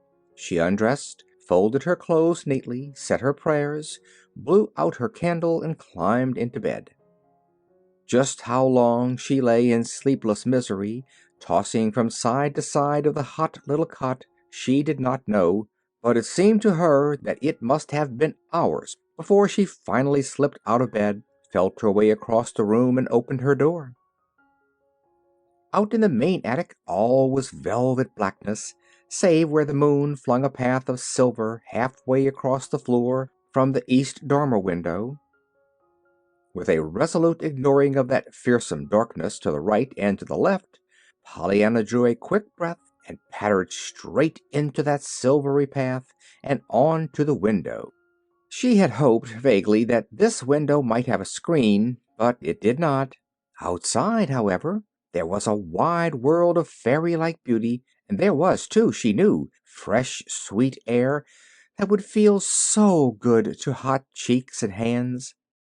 As she stepped nearer and peered longingly out, she saw something else. She saw, only a little way below the window, the wide, flat tin roof of Miss Polly's sun parlor built over the porte cochere. The sight filled her with longing. If only now she were out there! Fearfully she looked behind her. Back there, somewhere, were her hot little room and her still hotter bed, but between her and them lay a hard desert of blackness across which one must feel one's way with outstretched, shrinking arms, while before her, out on the sun parlor roof, were the moonlight and the cool, sweet night air. If only her bed were out there! And folks did sleep out of doors. Joel Hartley at home, who was so sick with the consumption, had to sleep out of doors. Suddenly, Pollyanna remembered that she had seen near this attic window a row of long white bags hanging from nails. Nancy had said that they contained the winter clothing put away for the summer. A little fearfully now, Pollyanna felt her way to these bags, selected a nice, fat, soft one. It contained Miss Polly's sealskin coat for a bed, and a thinner one to be doubled up for a pillow, and still another, which was so thin it seemed almost empty, for a covering. Thus equipped, Pollyanna, in high glee, pattered to the moonlit window again, raised the sash, stuffed her burden through to the roof below, then let herself down after it, closing the window carefully behind her. Pollyanna had not forgotten those flies with the marvelous feet that carried things. How deliciously cool it was! Pollyanna quite danced up and down with delight, drawing in long, full breaths of the refreshing air. The tin roof under her feet crackled with little resounding snaps that Pollyanna rather liked. She walked, indeed, 2 or 3 times back and forth from end to end. It gave her such a pleasant sensation of airy space after her hot little room, and the roof was so broad and flat that she had no fear of falling off. Finally, with a sigh of content, she curled herself up on the sealskin coat mattress, arranged one bag for a pillow and the other for a covering, and settled herself to sleep. "I'm so glad now that the screens didn't come," she murmured, blinking up at the stars. "Else I couldn't have had this." Downstairs, in Miss Polly's room next to the sun parlor, Miss Polly herself was hurrying into dressing gown and slippers, her face white and frightened. A minute before, she had been telephoning in a shaky voice to Timothy. "Come up, quick! You and your father bring lanterns. Somebody is on the roof of the sun parlor. He must have climbed up the rose trellis or something, and of course he can get right into the house through the east window in the attic. I have locked the attic door down here, but hurry, please." Some time later, Pollyanna, just dropping off to sleep, was startled by a lantern flash and a trio of amazed ejaculations. She opened her eyes to find Timothy at the top of a ladder near her, old Tom just getting through the window, and her aunt peering out at her from behind him. "Pollyanna, what does this mean?" cried Aunt Polly then. Pollyanna blinked sleepy eyes and sat up. "Why, Mr. Tom, Aunt Polly," she stammered, "don't look so scared. It isn't that I've got the consumption, like Joel Hartley. It's only that I was so hot in there, but I shut the window, Aunt Polly, so the flies couldn't carry those germ things in." Timothy disappeared suddenly down the ladder. Old Tom, with almost equal precipitation, handed his lantern to Miss Polly and followed his son. Miss Polly bit her lip hard until the men were gone. Then she said sternly, "Pollyanna, hand those things to me at once and come in here. Of all the extraordinary children," she ejaculated a little later, as, with Pollyanna by her side and the lantern in her hand, she turned back into the attic. To Pollyanna, the air was all the more stifling after that cool breath of the out-of-doors, but she did not complain. She only drew a long, quivering sigh. At the top of the stairs, Miss Polly jerked out crisply, "For the rest of the night, Pollyanna, you are to sleep in my bed with me. The screens will be here tomorrow, but until then, I consider it my duty to keep you where I know where you are." Pollyanna drew in her breath. "With you? In your bed?" she cried rapturously. "Oh, Aunt Polly, how perfectly lovely of you! And when I've so wanted to sleep with someone sometime, someone that belonged to me, not a lady's aider. I've had them. My, I reckon I am glad now that those screens didn't come. Wouldn't you be?" There was no reply. Miss Polly was stalking on ahead. Miss Polly, to tell the truth, was feeling curiously helpless. For the third time since Pollyanna's arrival, Miss Polly was punishing Pollyanna. And for the third time, she was being confronted with the amazing fact that her punishment was being taken as a special reward of merit. No wonder Miss Polly was feeling curiously helpless. Chapter 8. Pollyanna Pays a Visit. It was not long before life at the Harrington homestead settled into something like order, although not exactly the order that Miss Polly had at first prescribed. Pollyanna sewed, practiced, read aloud, and studied cooking in the kitchen, it is true, but she did not give to any of these things quite so much time as had first been planned. She had more time, also, to just live, as she expressed it, for almost all of every afternoon from 2 until 6 o'clock was hers to do with as she liked, provided she did not like to do certain things already prohibited by Aunt Polly. It is a question, perhaps, whether all this leisure time was given to the child as a relief to Pollyanna from work, or as a relief to Aunt Polly from Pollyanna. Certainly, as those first July days passed, Miss Polly found occasion many times to ejaculate, "What an extraordinary child!" And certainly the reading and sewing lessons found her at their conclusion each day somewhat dazed and wholly exhausted. Nancy, in the kitchen, fared better. She was not dazed nor exhausted. Wednesdays and Saturdays came to be, indeed, red-letter days to her. There were no children in the immediate neighborhood of the Harrington homestead for Pollyanna to play with. The house itself was on the outskirts of the village, and though there were other houses not far away, they did not chance to contain any boys or girls near Pollyanna's age. This, however, did not seem to disturb Pollyanna in the least. "Oh, no, I don't mind it at all," she explained to Nancy. "I'm happy just to walk around and see the streets and the houses and watch the people. I just love people. Don't you, Nancy?" "Well, I can't say I do, all of 'em," retorted Nancy tersely.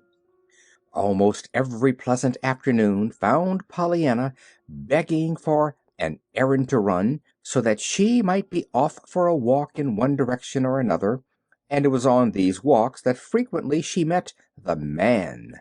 To herself, Pollyanna always called him the man, no matter if she met a dozen other men the same day. The man often wore a long black coat and a high silk hat, two things that the just men never wore. His face was clean shaven and rather pale, and his hair growing below his hat was somewhat gray. He walked erect and rather rapidly, and he was always alone, which made Pollyanna vaguely sorry for him. Perhaps it was because of this that she one day spoke to him. "How do you do, sir? Isn't this a nice day?" she called cheerily as she approached him. The man threw a hurried glance about him, then stopped uncertainly. "Did you speak to me?" he asked in a sharp voice. "Yes, sir," beamed Pollyanna. "I say, it's a nice day, isn't it?" "Eh? Oh," he grunted, and strode on again. Pollyanna laughed. He was such a funny man, she thought. The next day she saw him again. "'Tisn't quite so nice as yesterday, but it's pretty nice," she called out cheerfully. "Eh?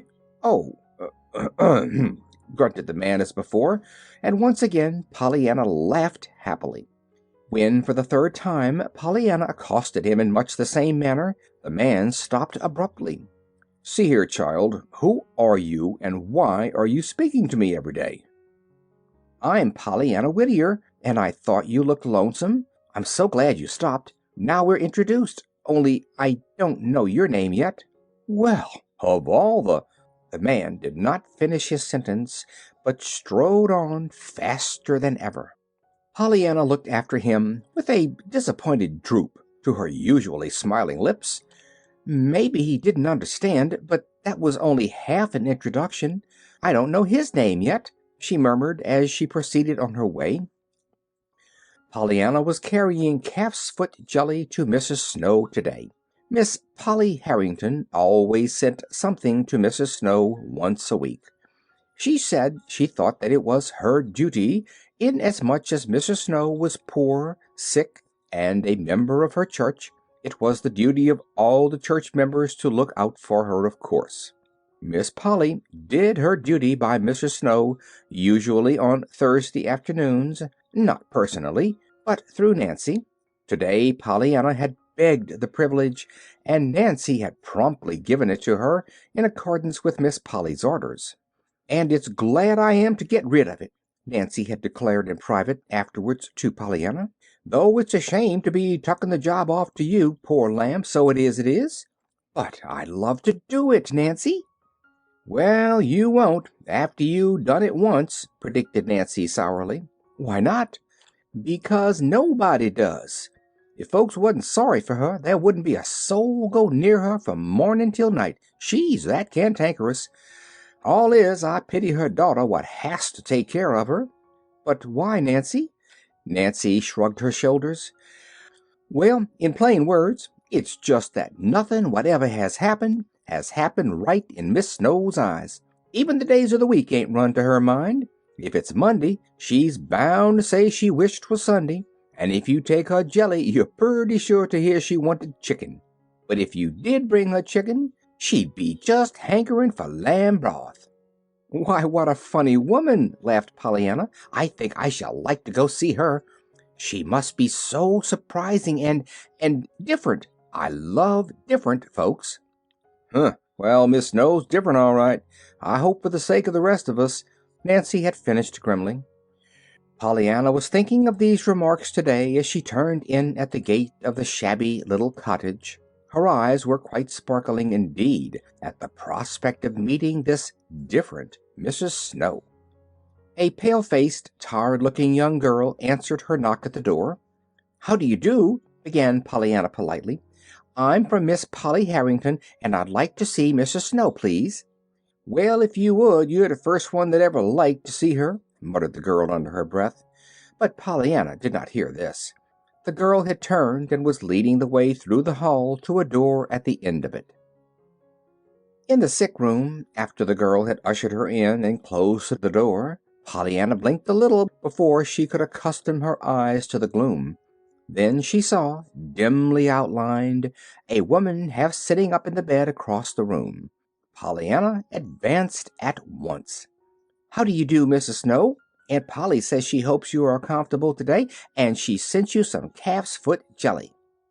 "Dear me, jelly!" murmured a fretful voice. "Of course I'm very much obliged, but I was hoping 'twould be lamb broth today." Pollyanna frowned a little. "Why, I thought it was chicken you wanted when folks brought you jelly," she said. "What?" The sick woman turned sharply. "Why, nothing much," apologized Pollyanna hurriedly. "And of course it doesn't really make any difference. It's only that Nancy said it was chicken you wanted when we brought jelly, and lamb broth when we brought chicken. But maybe 'twas the other way, and Nancy forgot." The sick woman pulled herself up till she sat erect in the bed, a most unusual thing for her to do, though Pollyanna did not know this. "Well, Miss Impertinence, who are you?" she demanded. Pollyanna laughed gleefully. "Oh, that isn't my name, Mrs. Snow, and I'm so glad 'tisn't, too. That would be worse than Hepzibah, wouldn't it? I'm Pollyanna Whittier, Miss Polly Harrington's niece, and I've come to live with her. That's why I'm here with the jelly this morning." All through the first part of this sentence the sick woman had sat interestedly erect, but at the reference to the jelly she fell back on her pillow listlessly. "Well, thank you. Your aunt is very kind, of course, but my appetite isn't very good this morning, and I was wanting lamb—" She stopped suddenly, then went on with an abrupt change of subject. "I never slept a wink last night, not a wink." "Oh, dear, I wish I didn't," sighed Pollyanna, placing the jelly on the little stand and seating herself comfortably in the nearest chair. "You lose such a lot of time just sleeping, don't you think so?" "Lose time? Sleeping?" exclaimed the sick woman.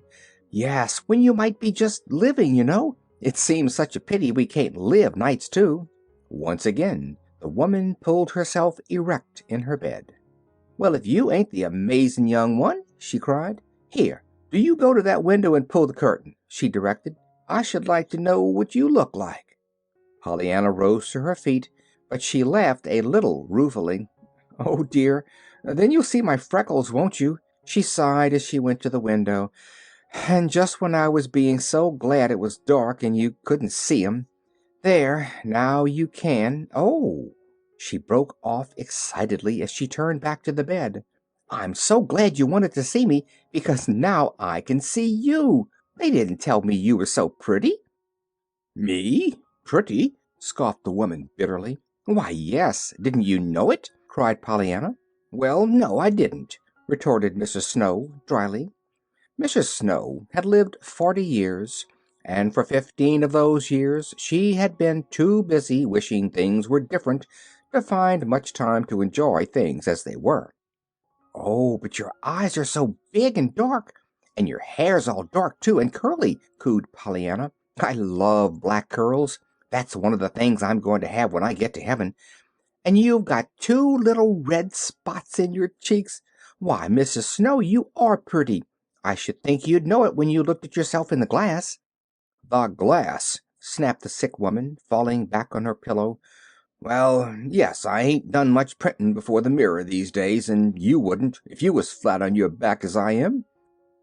"Why, no, of course not," agreed Pollyanna sympathetically. "But wait, just let me show you," she exclaimed, skipping over to the bureau and picking up a small hand glass. On the way back to the bed she stopped, eyeing the sick woman with a critical gaze. "I reckon maybe if you don't mind, I'd like to fix your hair just a little before I let you see it," she proposed. "May I fix your hair, please?" "Why, I suppose so, if you want to," permitted Mrs. Snow grudgingly. "But 'twon't stay, you know." "Oh, thank you. I love to fix people's hair," exulted Pollyanna, carefully laying down the hand glass and reaching for a comb. "I shan't do much today, of course. I'm in such a hurry for you to see how pretty you are, but some day I'm going to take it all down and have a perfectly lovely time with it," she cried, touching with soft fingers the waving hair above the sick woman's forehead. For 5 minutes, Pollyanna worked swiftly, deftly, combing a refractory curl into fluffiness, perking up a drooping ruffle at the neck, or shaking a pillow into plumpness so that the head might have a better pose. Meanwhile, the sick woman, frowning prodigiously and openly scoffing at the whole procedure, was, in spite of herself, beginning to tingle with a feeling perilously near to excitement. "There!" panted Pollyanna, hastily plucking a pink from a vase near by and tucking it into the dark hair where it would give the best effect. "Now I reckon we're ready to be looked at," and she held out the mirror in triumph. "Hm," grunted the sick woman, eyeing her reflection severely. "I like red pinks better than pink ones, but then it'll fade anyhow before night, so what's the difference?" "But I should think you'd be glad they did fade," laughed Pollyanna, "'cause then you can have the fun of getting some more. I just love your hair fluffed out like that," she finished with a satisfied gaze. "Don't you?" Maybe. Still, 'twon't last, with me tossing back and forth on the pillow as I do." "Of course not, and I'm glad, too," nodded Pollyanna cheerfully, "because then I can fix it again. Anyhow, I should think you'd be glad it's black. Black shows up so much nicer on a pillow than yellow hair like mine does." "Maybe, but I never did set much store by black hair. Shows gray too soon," retorted Mrs. Snow. She spoke fretfully, but she still held the mirror before her face. "Oh, I love black hair. I should be so glad if only I had it," sighed Pollyanna. Mrs. Snow dropped the mirror and turned irritably. "Well, you wouldn't. Not if you were me. You wouldn't be glad for black hair nor anything else if you had to lie here all day as I do." Pollyanna bent her brows in a thoughtful frown. "Why, 'twould be kind of hard to do it then, wouldn't it?" she mused aloud. "Do what?" "Be glad about things." "Be glad about things when you're sick in bed all your days? Well, I should say it would," retorted Mrs. Snow. "If you don't think so, just tell me something to be glad about, that's all." To Mrs. Snow's unbounded amazement, Pollyanna sprang to her feet and clapped her hands. "Oh, goody! That'll be a hard one, won't it? I've got to go now, but I'll think and think all the way home, and maybe the next time I come I can tell it to you. Goodbye. I've had a lovely time. Goodbye," she called again as she tripped through the doorway. "Well, I never! Now what does she mean by that?" ejaculated Mrs. Snow, staring after her visitor. By and by she turned her head and picked up the mirror, eyeing her reflection critically. "That little thing has got a knack with hair, and no mistake," she muttered under her breath. "I declare, I didn't know it could look so pretty. But then, what's the use?" she sighed, dropping the little glass into the bedclothes and rolling her head on the pillow fretfully. A little later, when Millie, Mrs. Snow's daughter, came in, the mirror still lay among the bedclothes, but it had been carefully hidden from sight. "Why, Mother, the curtain is up!" cried Millie, dividing her amazed stare between the window and the pink in her mother's hair. "Well, what if it is?" snapped the sick woman. "I needn't stay in the dark all my life if I am sick, need I?" "Why, no, of course not," rejoined Millie in hasty conciliation as she reached for the medicine bottle. "It's only, well, you know very well that I've tried to get you to have a lighter room for ages, and you wouldn't." There was no reply to this. Mrs. Snow was picking at the lace on her nightgown. At last she spoke fretfully. "I should think somebody might give me a new nightdress instead of lamb broth for a change." "Why, Mother!" No wonder Millie quite gasped aloud with bewilderment.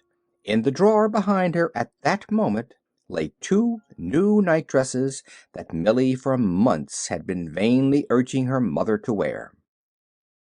Chapter 9, which tells of the Man. It rained the next time Pollyanna saw the Man. She greeted him, however, with a bright smile. "It isn't so nice today, is it?" she called blithesomely. "I'm glad it doesn't rain always, anyhow." The Man did not even grunt this time, nor turn his head. Pollyanna decided that of course he did not hear her. The next time, therefore, which happened to be the following day, she spoke up louder. She thought it particularly necessary to do this anyway, for the man was striding along, his hands behind his back and his eyes on the ground, which seemed to Pollyanna preposterous in the face of the glorious sunshine and the freshly washed morning air. Pollyanna, as a special treat, was on a morning errand today. "How do you do?" she chirped. "I'm so glad it isn't yesterday, aren't you?" The man stopped abruptly. There was an angry scowl on his face. "See here, little girl, we might just as well settle this thing right now, once for all," he began testily. "I've got something besides the weather to think of. I don't know whether the sun shines or not." Pollyanna beamed joyously. "No, sir, I thought you didn't. That's why I told you." "Yes, well, eh? What?" He broke off sharply in sudden understanding of her words. "I say, that's why I told you. So you would notice it, you know, that the sun shines and all that. I knew you'd be glad it did if you'd only stop to think of it. And you didn't look a bit as if you were thinking of it." "Well, of all the—" ejaculated the man, with an oddly impotent gesture. He started forward again, but after the second step he turned back, still frowning. "See here, why don't you find someone your own age to talk to?" "I'd like to, sir, but there aren't any round here, Nancy says. Still, I don't mind so very much. I like old folks just as well, maybe better sometimes, being used to the Ladies' Aid so." "The Ladies' Aid, indeed. Is that what you took me for?" The man's lips were threatening to smile, but the scowl above them was still trying to hold them grimly stern. Pollyanna laughed gleefully. "Oh, no, sir. You don't look a mite like a Ladies' Aider. Not but that you're just as good, of course. Maybe better," she added in hurried politeness. "You see, I'm sure you're much nicer than you look." The man made a queer noise in his throat. "Well, of all the—" he ejaculated again as he turned and strode on as before. The next time Pollyanna met the man, his eyes were gazing straight into hers with a quizzical directness that made his face look really pleasant, Pollyanna thought. "Good afternoon," he greeted her a little stiffly. "Perhaps I'd better say right away that I know the sun is shining today." "But you don't have to tell me," nodded Pollyanna brightly. "I knew you knew it just as soon as I saw you." "Oh, you did you?" "Yes, sir. I saw it in your eyes, you know, and in your smile." "Huh," grunted the man as he passed on. The man always spoke to Pollyanna after this, and frequently he spoke first, though usually he said little but "good afternoon." Even that, however, was a great surprise to Nancy, who chanced to be with Pollyanna one day when the greeting was given. "Sakes alive, Miss Pollyanna!" she gasped. "Did that man speak to you?" "Why, yes, he always does, now," smiled Pollyanna. "He always does? Goodness! Do you know who he is?" demanded Nancy. Pollyanna frowned and shook her head. "I reckon he forgot to tell me one day. You see, I did my part of the introducing, but he didn't." Nancy's eyes widened. "But he never speaks to anybody, child. He hain't for years, I guess, except when he just has to for business and all that. He's John Pendleton. He lives all by himself in the big house on Pendleton Hill. He won't even have anyone round to cook for him. Comes down to the hotel for his meals 3 times a day. I know Sally Minter, who waits on him, and she says he hardly opens his head enough to tell her what he wants to eat. She has to guess it more than half the time, only it'll be something cheap. She knows that without no telling." Pollyanna nodded sympathetically. "I know. You have to look for cheap things when you're poor. Father and I took meals out a lot. We had beans and fish balls most generally. He used to say how glad we were we liked beans. That is, we said it specially when we were looking at the roast turkey place, you know, that was 60 cents. Does Mr. Pendleton like beans?" "Like 'em? What if he does or don't? Why, Miss Pollyanna, he ain't poor. He's got loads of money, John Pendleton has, from his father. There ain't nobody in town as rich as he is. He could eat dollar bills if he wanted to and not know it." Pollyanna giggled. "As if anybody could eat dollar bills and not know it, Nancy, when they come to try to chew 'em." "Oh, I mean he's rich enough to do it," shrugged Nancy. "He ain't spending his money, that's all. He's a saving it." Oh, for the heathen, surmised Pollyanna. How perfectly splendid! That's denying yourself and taking up your cross. I know, Father told me.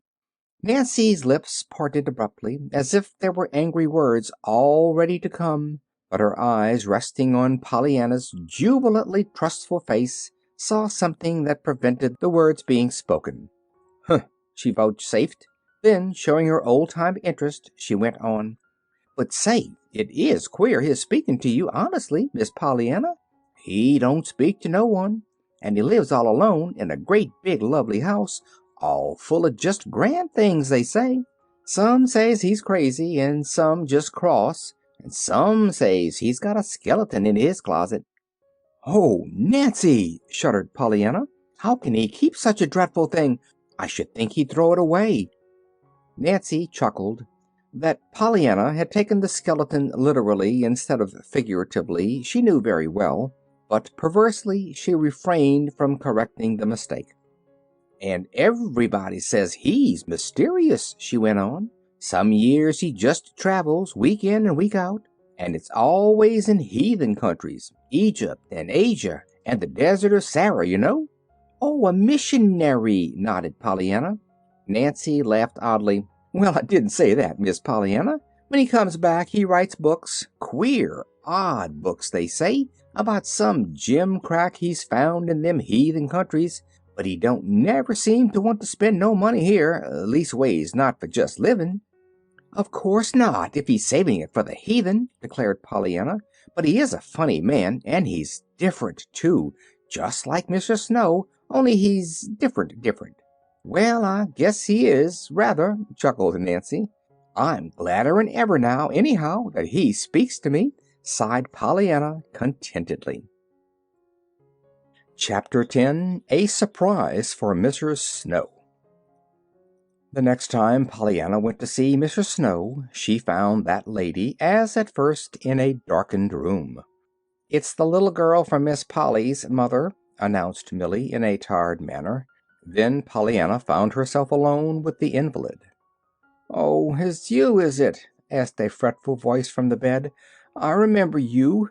Anybody'd remember you, I guess, if they saw you once. I wish you had come yesterday. I wanted you yesterday." "Did you? Well, I'm glad 'tisn't any farther away from yesterday than today is, then," laughed Pollyanna, advancing cheerily into the room and setting her basket carefully down on a chair. "My, but aren't you dark here, though? I can't see you a bit," she cried, unhesitatingly crossing to the window and pulling up the shade. "I want to see if you fixed your hair like I did. Oh, you haven't. But never mind. I'm glad you haven't, after all, 'cause maybe you'll let me do it later. But now I want you to see what I've brought you." The woman stirred restlessly. "Just as if how it looks would make any difference in how it tastes," she scoffed, but turned her eyes toward the basket. "Well, what is it? Guess. What do you want?" Pollyanna had skipped back to the basket. Her face was alight. The sick woman frowned. "Why, I don't want anything, as I know of," she sighed. "After all, they all taste alike." Pollyanna chuckled. "This won't. Guess. If you did want something, what would it be?" The woman hesitated. She did not realize it herself, but she had so long been accustomed to wanting what she did not have that to state offhand what she did want seemed impossible until she knew what she had. Obviously, however, she must say something. This extraordinary child was waiting. "Well, of course there's lamb broth." "I've got it," crowed Pollyanna. "But that's what I didn't want," sighed the sick woman, sure now of what her stomach craved. "It was chicken I wanted." "Oh, I've got that, too," chuckled Pollyanna. The woman turned in amazement. "Both of them?" she demanded. "Yes, and calf's foot jelly," triumphed Pollyanna. "I was just bound you should have what you wanted for once, so Nancy and I fixed it. Of course there's only a little of each, but there's some of all of 'em. I'm so glad you did want chicken," she went on contentedly, as she lifted the 3 little bowls from her basket. "You see, I got to thinking on the way here, what if you should say tripe or onions or something like that I didn't have? Wouldn't it have been a shame when I tried so hard?" She laughed merrily. There was no reply. The sick woman seemed to be trying mentally to find something she had lost. "There, I'm to leave them all," announced Pollyanna, as she arranged the 3 bowls in a row on the table. "Like enough it'll be lamb broth you want tomorrow. How do you do today?" she finished in polite inquiry. "Very poorly, thank you," murmured Mrs. Snow, falling back into her usual listless attitude. "I lost my nap this morning. Nellie Higgins, next door, has begun music lessons, and her practicing drives me nearly wild. She was at it all the morning, every minute. I'm sure I don't know what I shall do." Polly nodded sympathetically. "I know, it is awful. Mrs. White had it once, one of my lady's aiders, you know. She had rheumatic fever, too, at the same time, so she couldn't thrash round. She said 'twould have been easier if she could have. Can you?" "Can I what?" "Thrash round. Move, you know, so as to change your position when the music gets too hard to stand." Mrs. Snow stared a little. "Why, of course I can move anywhere in bed," she rejoined a little irritably. "Well, you can be glad of that, then, anyhow, can't you?" nodded Pollyanna. "Mrs. White couldn't. You can't thrash when you have rheumatic fever, though you want to something awful, Mrs. White says. She told me afterwards she reckoned she'd have gone raving crazy if it hadn't been for Mr. White's sister's ears being deaf so." "Sister's ears? What do you mean?" Pollyanna laughed. "Well, I reckon I didn't tell it all, and I forgot. You didn't know Mrs. White. You see, Miss White was deaf, awfully deaf, and she came to visit 'em and to help take care of Mrs. White in the house. Well, they had such an awful time making her understand anything that after that, every time the piano commenced to play across the street, Mrs. White felt so good that she could hear it that she didn't mind so much that she did hear it, 'cause you can't help thinking how awful 'twould be if she was deaf and couldn't hear anything, like her husband's sister. You see, she was playing the game, too. I told her about it." "The game?" Pollyanna clapped her hands. "There, I most forgot, but I've thought it up, Mrs. Snow. What you can be glad about." "Glad? About? What do you mean?" "Why, I told you I would. Don't you remember? You asked me to tell you something to be glad about. Glad, you know, even though you did have to lie here abed all day." "Oh," scoffed the woman, "that? Yes, I remember that. But I didn't suppose you were in earnest any more than I was." "Oh, yes, I was," nodded Pollyanna triumphantly. "And I found it, too. But 'twas hard. It's all the more fun, though, always when 'tis hard. And I will own up, honest to true, that I couldn't think of anything for a while. Then I got it." "Did you really? Well, what is it?" Mrs. Snow's voice was sarcastically polite. Pollyanna drew a long breath. "I thought how glad you could be that other folks weren't like you, all sick in bed like this, you know," she announced impressively. Mrs. Snow stared. Her eyes were angry. "Well, really!" she ejaculated then, in not quite an agreeable tone of voice. "And now I'll tell you the game," proposed Pollyanna, blithely confident. "It'll be just lovely for you to play. It'll be so hard, and there's so much more fun when it's hard. You see, it's like this." And she began to tell of the missionary barrel, the crutches, and the doll that did not come. The story was just finished when Millie appeared at the door. "Your aunt is wanting you, Miss Pollyanna," she said with dreary listlessness. "She telephoned down to the Harlows across the way. She says you're to hurry, that you've got some practicing to make up before dark." Pollyanna rose reluctantly. "All right," she sighed. "I'll hurry." Suddenly she laughed. "I suppose I ought to be glad I've got legs to hurry with, hadn't I, Mrs. Snow?" There was no answer. Mrs. Snow's eyes were closed. But Millie, whose eyes were wide open with surprise, saw that there were tears on the wasted cheeks. Goodbye, flung Pollyanna over her shoulder as she reached the door. I'm awfully sorry about the hair. I wanted to do it, but maybe I can next time. One by one, the July days passed. To Pollyanna, they were happy days indeed. She often told her aunt joyously how very happy they were, whereupon her aunt would usually reply wearily, "Very well, Pollyanna. I am gratified, of course, that they are happy, but I trust that they are profitable as well. Otherwise, I should have failed signally in my duty." Generally, Pollyanna would answer this with a hug and a kiss, a proceeding that was still always most disconcerting to Miss Polly, but one day she spoke. It was during the sewing hour. "Do you mean that it wouldn't be enough, then, Aunt Polly, that they should be just happy days?" she asked wistfully. "That is what I mean, Pollyanna. They must be profitable as well." "Certainly. What is being profitable?" "Why, it's just being profitable. Having profit. Something to show for it, Pollyanna. What an extraordinary child you are." "Then just being glad isn't profitable?" questioned Pollyanna a little anxiously. "Certainly not." "Oh, dear. Then you wouldn't like it, of course. I'm afraid now you won't ever play the game, Aunt Polly." "Game? What game?" "Why, that father—" Pollyanna clapped her hand to her lips. Nothing," she stammered. Miss Polly frowned. "That will do for this morning, Pollyanna," she said tersely, and the sewing lesson was over. It was that afternoon that Pollyanna, coming down from her attic room, met her aunt on the stairway. "Why, Aunt Polly, how perfectly lovely!" she cried. "You were coming up to see me. Come right in. I love company," she finished, scampering up the stairs and throwing her door wide open. Now, Miss Polly had not been intending to call on her niece. She had been planning to look for a certain white wool shawl in the cedar chest near the east window. But to her unbounded surprise now, she found herself not in the main attic before the cedar chest, but in Pollyanna's little room, sitting in one of the straight-backed chairs.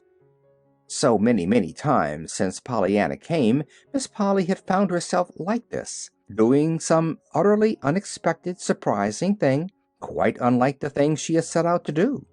"I love company," said Pollyanna again, flitting about as if she were dispensing the hospitality of a palace. "'Specially since I've had this room all mine, you know. And of course I had a room always, but 'twas a hired room, and hired rooms aren't half as nice as owned ones, are they? And of course I do own this one, don't I?" "Why, yes, Pollyanna," murmured Miss Polly, vaguely wondering why she did not get up at once and go to look for that shawl. "And of course now I just love this room, even if it hasn't got the carpets and curtains and pictures that I'd been With a painful blush, Pollyanna stopped short. She was plunging into an entirely different sentence when her aunt interrupted her sharply. "What's that, Pollyanna?" Nothing, Aunt Polly, truly. I didn't mean to say it." "Probably not," returned Miss Polly coldly, "but you did say it, so suppose we have the rest of it." "But it wasn't anything, only that I'd been kind of planning on pretty carpets and lace curtains and things, you know, but of course—" "Planning on them?" interrupted Miss Polly sharply. Pollyanna blushed still more painfully. "I ought not to have, of course, Aunt Polly," she apologized. "It was only because I'd always wanted them and hadn't had them, I suppose. Oh, we had two rugs in the barrels, but they were little, you know, and one had ink spots, and the other holes. There never were only those two pictures, the one I mean the good one we sold, and the bad one that broke. Of course, if it hadn't been for all that, I shouldn't have wanted them so pretty things, I mean, and I shouldn't have got to planning all through the hall the first day how pretty mine would be here, and but truly, Aunt Polly, it wasn't but just a minute, I mean a few minutes, before I was being glad that the bureau didn't have a looking-glass, because it didn't show my freckles, and there couldn't be a nicer picture than the one out my window there, and you've been so good to me that—" Miss Polly rose to her feet. Her face was very red. "That will do, Pollyanna," she said stiffly. "You have said quite enough, I'm sure." The next minute she had swept down the stairs, And not until she reached the first floor did it suddenly occur to her that she had gone up into the attic to find a white wool shawl in the cedar chest near the east window. Less than 24 hours later, Miss Polly said to Nancy crisply, "Nancy, you may move Miss Pollyanna's things downstairs this morning to the room directly beneath. I have decided to have my niece sleep there for the present." "Yes, ma'am," said Nancy aloud. "Oh, glory!" said Nancy to herself. To Pollyanna, a minute later, she cried joyously, "And won't you just be listening to this, Miss Pollyanna? You're to sleep downstairs in the room straight under this. You are, you are." Pollyanna actually grew white. "You mean, what, Nancy, not really, really and truly?" "I guess you'd think it's really and truly," prophesied Nancy, exulting, nodding her head to Pollyanna over the armful of dresses she had taken from the closet. "I'm told to take down your things, and I'm going to take 'em too, 'fore she gets a chance to change her mind." Pollyanna did not stop to hear the end of this sentence. At the imminent risk of being dashed headlong, she was flying downstairs 2 steps at a time. Bang went 2 doors and a chair before Pollyanna at last reached her goal, Aunt Polly. "Oh, Aunt Polly, do you mean it, really? Why, that room's got everything. The carpet and curtains and 3 pictures, besides the one outdoors, too, 'cause the windows look the same way. Oh, Aunt Polly!" "Very well, Pollyanna.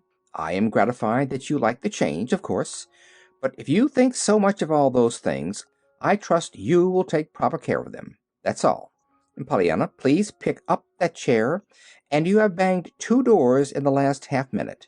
Miss Polly spoke sternly, all the more sternly because, for some inexplicable reason, she felt inclined to cry. And Miss Polly was not used to feeling inclined to cry. Pollyanna picked up the chair. "Yes'm, I know I banged 'em, those doors," she admitted cheerfully. "You see, I just found out about the room, and I reckon you'd have banged doors if—" Pollyanna stopped short and eyed her aunt with new interest. "Aunt Polly, did you ever bang doors?" "I hope not, Pollyanna." Miss Polly's voice was properly shocked.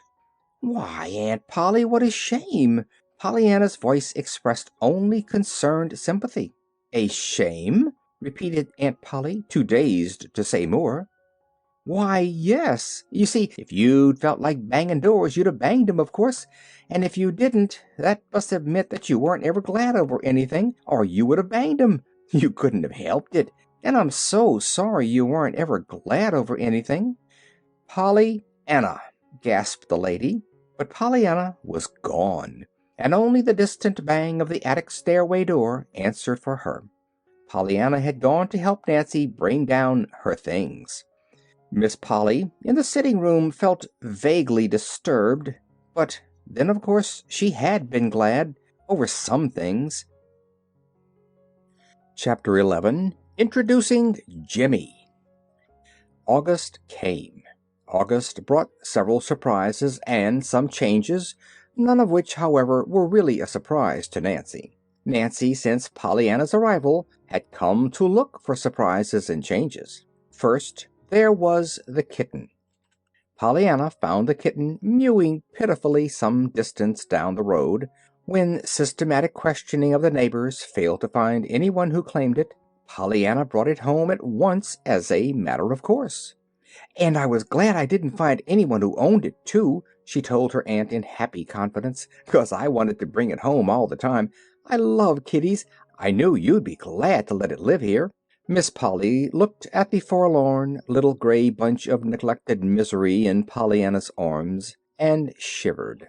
Miss Polly did not care for cats, not even pretty, healthy, clean ones. "Ugh, Pollyanna, what a dirty little beast! And it's sick, I'm sure, and all mangy and fleaky." "I know it, poor little thing," crooned Pollyanna tenderly, looking into the little creature's frightened eyes. "And it's all trembly, too, it's so scared. You see, it doesn't know yet that we're going to keep it, of course." "No, nor anybody else," retorted Miss Polly with meaning emphasis. "Oh, yes, they do," nodded Pollyanna. entirely misunderstanding her aunt's words. "I told everybody we should keep it if I didn't find where it belonged. I knew you'd be glad to have it. Poor little lonesome thing." Miss Polly opened her lips and tried to speak, but in vain. The curious, helpless feeling that had been hers so often since Pollyanna's arrival had her now fast in its grip. "Of course I knew," hurried on Pollyanna gratefully, "that you wouldn't let a dear little lonesome kitty go hunting for a home when you'd just taken me in.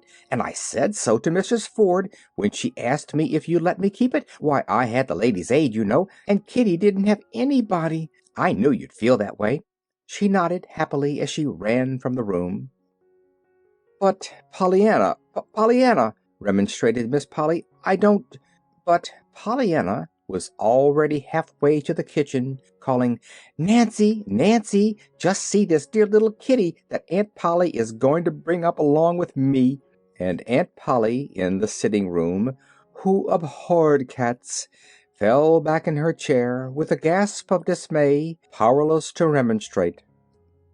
The next day it was a dog, even dirtier and more forlorn, perhaps, than was the kitten, and again Miss Polly, to her dumbfounded amazement, found herself figuring as a kind protector and an angel of mercy, a role that Pollyanna so unhesitatingly thrust upon her as a matter of course, that the woman, who abhorred dogs even more than she did cats if possible, found herself, as before, powerless to remonstrate.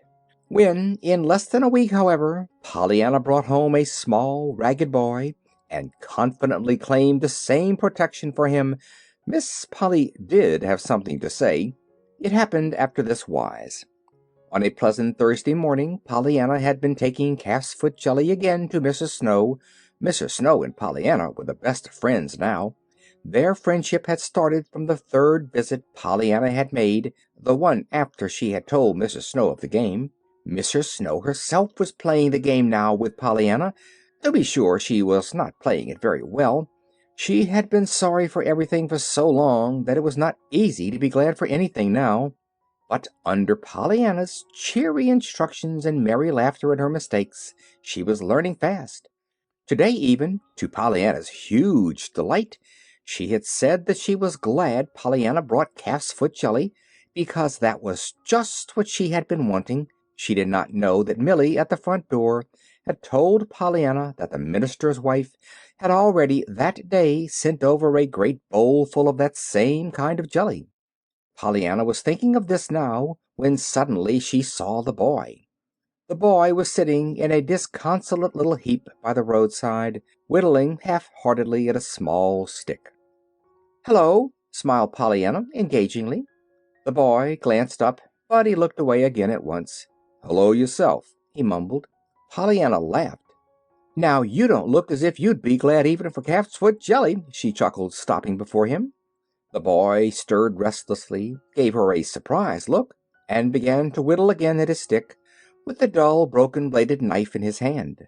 Pollyanna hesitated, then dropped herself comfortably down on the grass near him. In spite of Pollyanna's brave assertion that she was used to ladies' aiders and didn't mind, she had sighed at times for some companion of her own age, hence her determination to make the most of this one. "My name's Pollyanna Whittier," she began pleasantly. "What's yours?" Again the boy stirred restlessly. He even almost got to his feet, but he settled back. "Jimmy Bean," he grunted with ungracious indifference. "Good. Now we're introduced. I'm glad you did your part. Some folks don't, you know. I live at Miss Polly Harrington's house. Where do you live?" "Nowhere." "Nowhere? Why, you can't do that.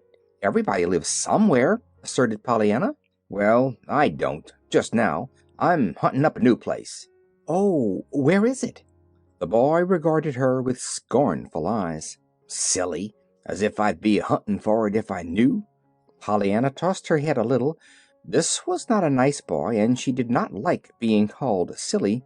Still, he was somebody besides old folks. "Where did you live before?" she queried. "Well, if you ain't the beat 'em for asking questions," sighed the boy impatiently. "I have to be," retorted Pollyanna calmly.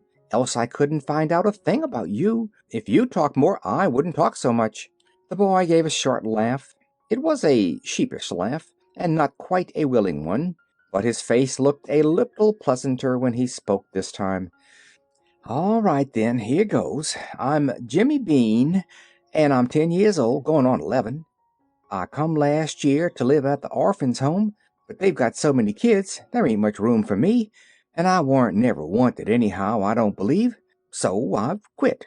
I'm going to live somewheres else, but I ain't found a place yet. I'd like a home, just a common one, with a mother in it instead of a matron. If you has a home, you has folks, and I hain't had folks since Dad died, so I'm hunting now. I've tried 4 houses, but they didn't want me, though I said I expected to work, of course. There, is that all you want to know?" The boy's voice had broken a little over the last 2 sentences. "Why, what a shame," sympathized Pollyanna. "And didn't there anybody want you? Oh, dear, I know just how you feel, because after my father died, too, there wasn't anybody but the Ladies' Aid for me, until Aunt Polly said she'd take—" Pollyanna stopped abruptly. The dawning of a wonderful idea began to show in her face. "Oh, I know just the place for you," she cried. "Aunt Polly'll take you. I know she will. Didn't she take me? And didn't she take Fluffy and Buffy when they didn't have anyone to love 'em, or any place to go, and they're only cats and dogs? Oh, come, I know Aunt Polly'll take you. You don't know how good and kind she is." Jimmy Bean's thin little face brightened. "Honest Injun? Would she now? I'd work, and I'm real strong." He bared a small, bony arm. "Of course she would. Why, my Aunt Polly is the nicest lady in the world, now that my mamma has gone to be a heaven angel, and there's rooms, heaps of 'em," she continued, springing to her feet and tugging at his arm. "It's an awful big house. Maybe, though," she added a little anxiously as they hurried on, "maybe you'll have to sleep in the attic room. I did at first, but there's screens there now, so 'twon't be so hot, and the flies can't get in either to bring in the germ things on their feet. Did you know about that? It's perfectly lovely. Maybe she'll let you read the book if you're good. I mean, if you're bad. And you've got freckles, too," with a critical glance. "So you'd be glad there isn't any looking-glass, and the outdoor picture is nicer than any wall one could be, so you won't mind sleeping in that room at all, I'm sure," panted Pollyanna, finding suddenly that she needed the rest of her breath for purposes other than talking. "Gorry!" exclaimed Jimmy Bean, tersely and uncomprehendingly, but admiringly. Then he added, "I shouldn't think anybody who could talk like that running would need to ask no questions to fill up time with." Pollyanna laughed. "Well, anyhow, you can be glad of that," she retorted, "for when I'm talking, you don't have to." When the house was reached, Pollyanna unhesitatingly piloted her companion straight into the presence of her amazed aunt. "Oh, Aunt Polly," she triumphed, "just look a-here. I've got something ever so much nicer even than Fluffy and Buffy for you to bring up. It's a real live boy. He won't mind a bit sleeping in the attic at first, and he says he'll work, but I shall need him most of the time to play with, I reckon." Miss Polly grew white, then very red.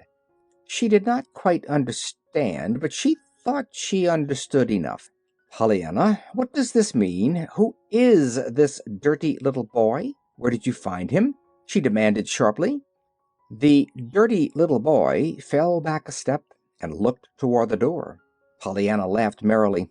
"There, if I didn't forget to tell you his name, I'm as bad as the man, and he is dirty too, isn't he? I mean, the boy is, just like Fluffy and Buffy were when you took them in, but I reckon he'll improve all right by washing, just as they did, and, oh, I most forgot again," she broke off with a laugh. "This is Jimmy Bean, Aunt Polly." "Well, what is he doing here?" "Why, Aunt Polly, I just told you." Pollyanna's eyes were wide with surprise. "He's for you. I brought him home so he could live here, He wants a home and folks. I told him how good you were to me and to Fluffy and Buffy, and that I knew you would be to him, because of course he's even nicer than cats and dogs."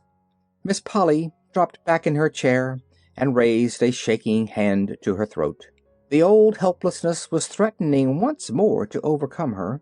With a visible struggle, however, Miss Polly pulled herself suddenly erect. "That will do, Pollyanna. This is a little the most absurd thing you've done yet. As if tramp cats and mangy dogs weren't bad enough, but you must needs bring home ragged little beggars from the street who—" There was a sudden stir from the boy. His eyes flashed and his chin came up. With two strides of his sturdy little legs, he confronted Miss Polly fearlessly. "I ain't a beggar, marm, and I don't want nothing of you. I was calculating to work, of course, for my board and keep. I wouldn't have come to your old house anyhow, if this 'ere girl hadn't a made me, a-telling me how you was so good and kind that you'd be just dying to take me in. So there!"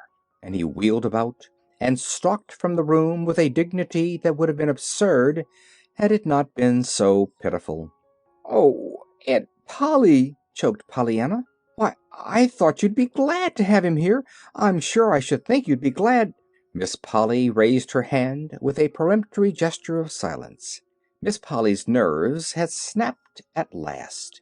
The good and kind of the boy's words were still ringing in her ears, and the old helplessness was almost upon her, she knew, yet she rallied her forces with the last atom of her willpower.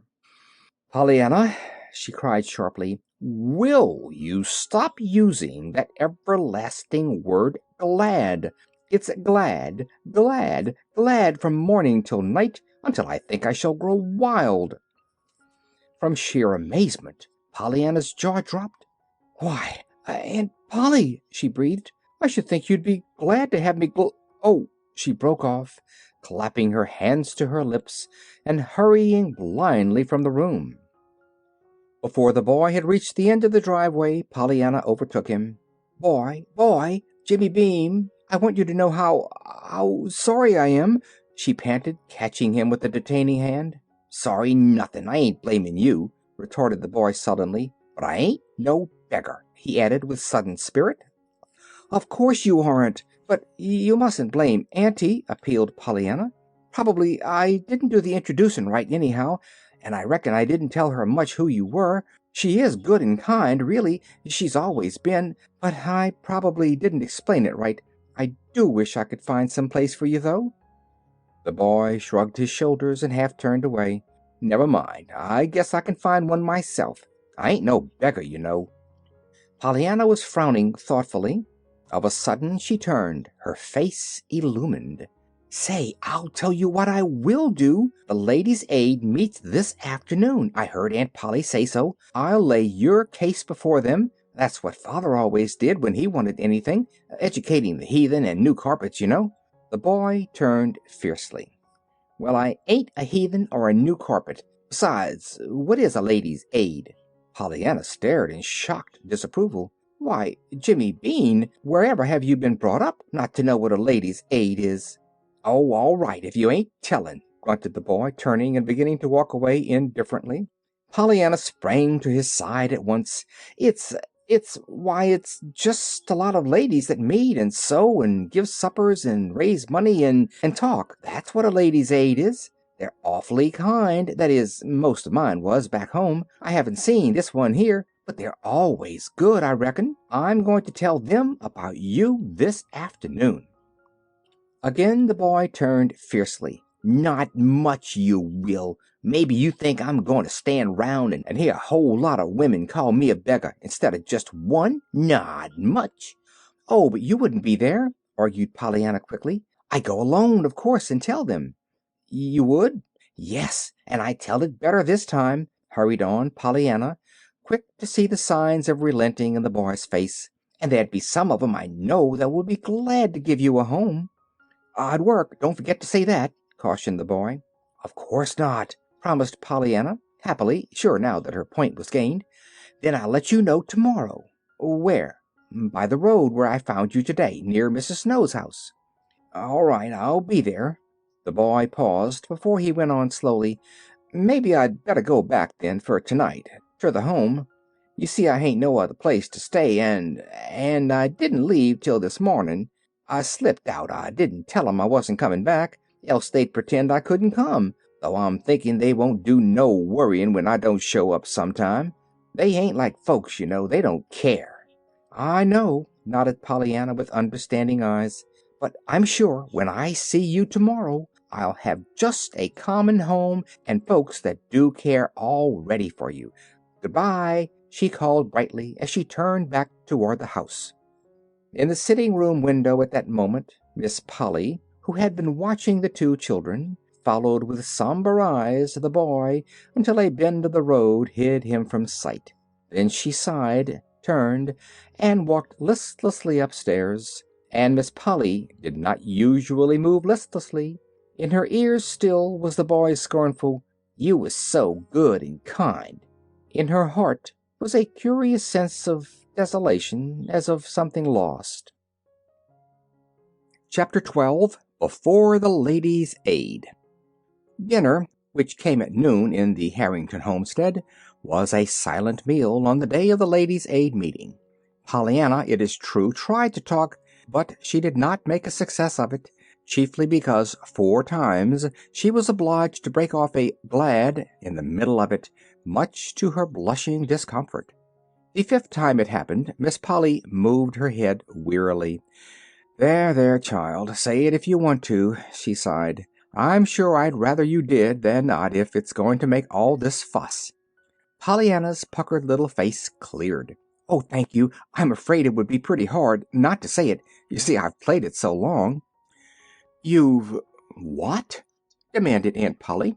"Played it. The game, you know, that Father—" Pollyanna stopped with a painful blush at finding herself so soon again on forbidden ground. Aunt Polly frowned and said nothing. The rest of the meal was a silent one. Pollyanna was not sorry to hear Aunt Polly tell the minister's wife over the telephone a little later that she would not be at the Ladies' Aid meeting that afternoon owing to a headache.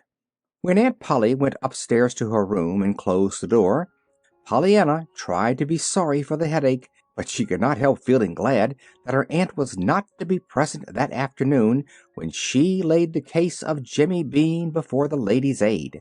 She could not forget that Aunt Polly had called Jimmy Bean a little beggar, and she did not want Aunt Polly to call him that before the Ladies' Aid. Pollyanna knew that the Ladies' Aid met at 2 o'clock in the chapel next the church, not quite half a mile from home. She planned her going, therefore, so that she could get there a little before 3. "I want them all to be there," she said to herself, "else the very one that wasn't there might be the one who would be wanting to give Jimmy Bean a home, and, of course, 2 o'clock always means 3, really, to Ladies' Aiders." Quietly, but with confident courage, Pollyanna ascended the chapel steps, pushed open the door, and entered the vestibule. A soft babble of feminine chatter and laughter came from the main room.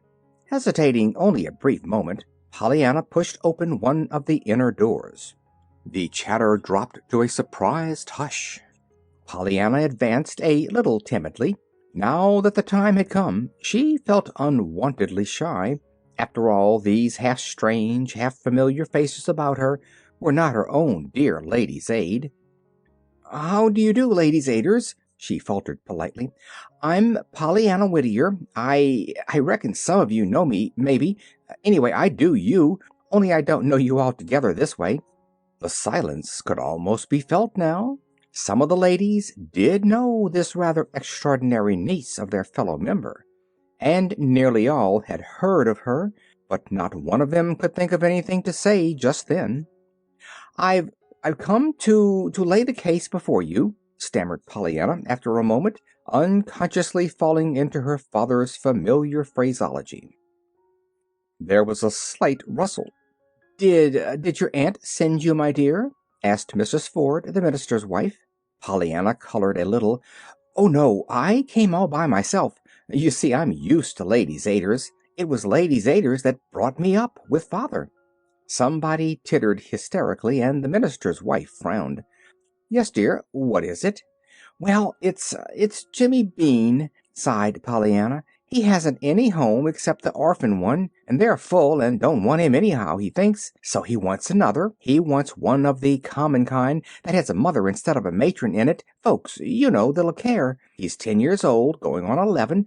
I thought some of you might like him to live with you, you know." "Well, did you ever?" murmured a voice, breaking the dazed pause that followed Pollyanna's words. With anxious eyes, Pollyanna swept the circle of faces about her. "Oh, I forgot to say, he will work," she supplemented eagerly. Still there was silence. Then, coldly, one or two women began to question her. After a time they had all the story and began to talk among themselves, animatedly, not quite pleasantly. Pollyanna listened with growing anxiety. Some of what was said she could not understand. She did gather after a time, however, that there was no woman there who had a home to give him, though every woman seemed to think that some of the other might take him, as there were several who had no little boys of their own already in their homes. But there was no one who agreed herself to take him. Then she heard the minister's wife suggest, timidly, that they, as a society, might perhaps assume his support and education instead of sending quite so much money this year to the little boys in far-away India. A great many ladies talked then, and several of them talked all at once, and even more loudly and more unpleasantly than before. It seemed that their society was famous for its offering to Hindu missions, and several said they should die of mortification if it should be less this year. Some of what was said at this time Pollyanna again thought she could not have understood, too, for it sounded almost as if they did not care at all what the money did, so long as the sum opposite the name of their society in a certain report headed the list. And of course that could not be what they meant at all, but it was all very confusing and not quite pleasant, so that Pollyanna was glad indeed when at last she found herself outside in the hushed, sweet air. Only she was very sorry, too, for she knew it was not going to be easy or anything but sad to tell Jimmy Bean tomorrow that the Ladies' Aid had decided that they would rather send all their money to bring up the little Indian boys than to save out enough to bring up one little boy in their own town, for which they could not get a bit of credit in the report, according to the tall lady who wore spectacles. "Not but that it's good, of course, to send money to the heathen, and I shouldn't want 'em not to send some there," sighed Pollyanna to herself, as she trudged sorrowfully along. "But they acted as if little boys here weren't any account, only little boys way off. I should think, though, they'd rather see Jimmy Bean grow than just a report." Chapter 13. In Pendleton Woods. Pollyanna had not turned her steps toward home when she left the chapel. She had turned them instead toward Pendleton Hill. It had been a hard day, for all it had been a vacation one, as she termed the infrequent days when there was no sewing or cooking lessons, and Pollyanna was sure that nothing would do her quite so much good as a walk through the green quiet of Pendleton Woods. Up Pendleton Hill, therefore, she climbed steadily, in spite of the warm sun on her back. "I don't have to get home till 5:30 anyway," she was telling herself, "and it'll be so much nicer to go around by the way of the woods, even if I do have to climb to get there." It was very beautiful in the Pendleton woods, as Pollyanna knew by experience, but today it seemed even more delightful than ever, notwithstanding her disappointment over what she must tell Jimmy Bean tomorrow. "I wish they were up here, all those ladies who talk so loud," sighed Pollyanna to herself, raising her eyes to the patches of vivid blue between the sunlit green of the treetops. "Anyhow, if they were up here, I just reckon they'd change and take Jimmy Bean for their little boy, all right," she finished, secure in her conviction, but unable to give a reason for it, even to herself. Suddenly Pollyanna lifted her head and listened. A dog had barked some distance ahead.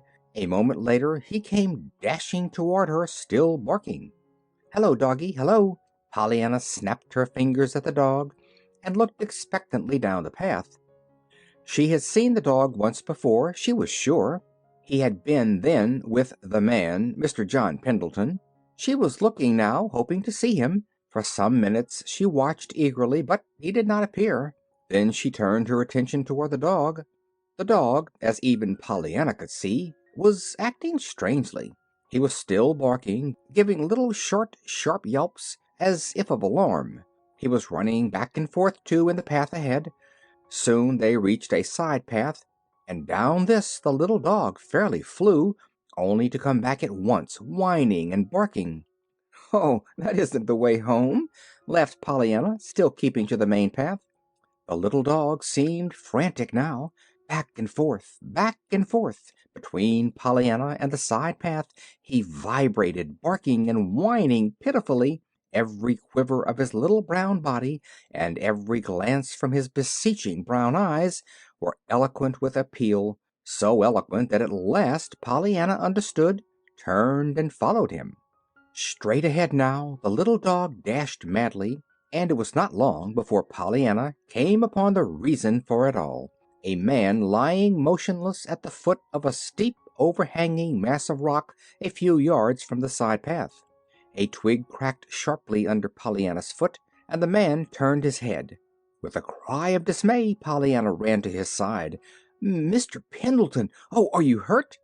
"Hurt? Oh, no, I'm just taking a siesta in the sunshine," snapped the man irritably. "See here, how much do you know? What can you do? Have you got any sense?"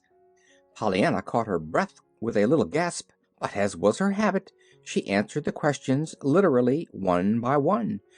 "Why, Mr. Pendleton, I don't know so very much, and I can't do a great many things, but most of the ladies' aiders, except Mrs. Ralston, said I had good sense. I heard 'em say so one day. They didn't know I heard, though." The man smiled grimly. There, child, I beg your pardon, I'm sure. It's only this confounded leg of mine. Now listen." He paused, and with some difficulty reached his hand into his trousers pocket and brought out a bunch of keys, signaling out one between his thumb and forefinger. "Straight through the path there, about 5 minutes' walk, is my house. This key will admit you to the side door under the porte-cocherie. Do you know what a porte-cocherie is?" "Oh, yes, sir. Auntie has one with the sun parlor over it. That's the roof I slept on, only I didn't sleep, you know. They found me." "Eh? Oh? Well, when you get into the house, go straight through the vestibule and hall to the door at the end. On the big, flat-topped desk in the middle of the room, you'll find a telephone. Do you know how to use a telephone?" "Oh, yes, sir. Why, once when Aunt Polly—" "Never mind Aunt Polly now," cut in the man, scowling, as he tried to move himself a little. "Hunt up Dr. Thomas Chilton's number on the card you'll find somewhere around there. It ought to be on the hook down at the side, but probably won't be. You know a telephone card, I suppose, when you see one?" "Oh, yes, sir. I just love Aunt Polly's. There's such a lot of queer names, and—" "Tell Dr. Chilton that John Pendleton is at the foot of the Little Eagle Ledge in Pendleton Woods with a broken leg, and to come at once with a stretcher and 2 men. He'll know what to do besides that. Tell him to come by the path from the house." "A broken leg? Oh, Mr. Pendleton, how perfectly awful!" shuddered Pollyanna. "But I'm so glad I came. Can't I do—" "Yes, you can, but evidently you won't. Will you go and do what I ask and stop talking?" moaned the man faintly, and with a little sobbing cry, Pollyanna went. It was not long before she came in sight of the house. She had seen it before, though never so near as this.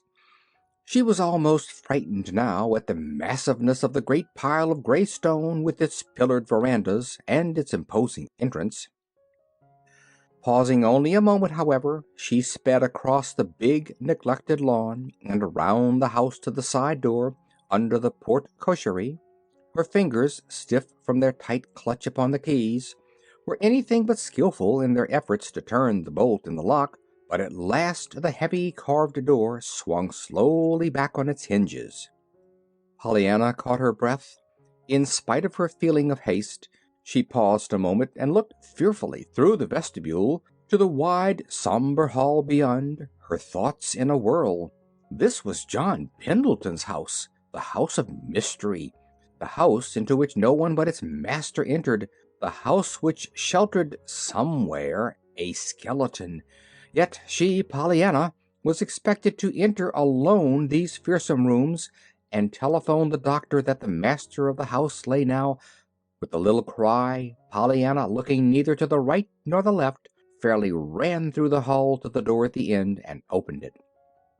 The room was large and somber, with dark woods and hangings like the hall, but through the west window the sun threw a long shaft of gold across the floor, gleamed dully on the tarnished brass andirons in the fireplace, and touched the nickel of the telephone on the great desk in the middle of the room. It was toward this desk that Pollyanna hurried tiptoed. The telephone card was not on its hook. It was on the floor. But Pollyanna found it and ran her shaking forefinger down through the C's to Chilton. In due time she had Dr. Chilton himself on the other end of the wires, and was tremblingly delivering her message and answering the doctor's terse, pertinent questions. This done, she hung up the receiver and drew a long breath of relief. Only a brief glance did Pollyanna give about her. Then, with a confused vision in her eyes of crimson draperies, book-lined walls, a littered floor, an untidy desk, innumerable closed doors, any one of which might conceal a skeleton, and everywhere dust, dust, dust, she flew back through the hall to the great carved door, still half open as she had left it. In what seemed, even to the injured man, an incredibly short time, Pollyanna was back in the woods at the man's side. "Well, what is the trouble? Couldn't you get in?" he demanded. Pollyanna opened wide her eyes. "Why, of course I could. I'm here," she answered. "As if I'd be here if I hadn't got in. And the doctor will be right up just as soon as possible with the men and things. He said he knew just where you were, so I didn't stay to show him. I wanted to be with you." "Did you?" smiled the man grimly. "Well, I can't say I admire your taste. I should think you might find pleasanter companions." "Do you mean because you're so cross?" "Thank you for your frankness. Yes." Pollyanna laughed softly. "But you're only cross outside. You aren't cross inside a bit." "Indeed? How do you know that?" asked the man, trying to change the position of his head without moving the rest of his body. "Oh, lots of ways. There, like that, the way you act with the dog," she added, pointing to the long, slender hand that rested on the dog's sleek head near him. "It's funny how dogs and cats know the insides of folks better than other folks do, isn't it? Say, I'm going to hold your head," she finished abruptly. The man winced several times and groaned once, softly, while the change was being made, but in the end he found Pollyanna's lap a very welcome substitute for the rocky hollow in which his head had lain before. "Well, that is better," he murmured faintly. He did not speak again for some time. Pollyanna watched his face, wondering if he were asleep. She did not think he was. He looked as if his lips were tight shut to keep back moans of pain. Pollyanna herself almost cried aloud as she looked at his great, strong body lying there so helpless. One hand, with fingers tightly clenched, lay outflung, motionless. The other, limply open, lay on the dog's head. The dog, his wistful, eager eyes on his master's face, was motionless too. Minute by minute the time passed. The sun dropped lower in the west, and the shadows grew deeper under the trees. Pollyanna sat so still she hardly seemed to breathe.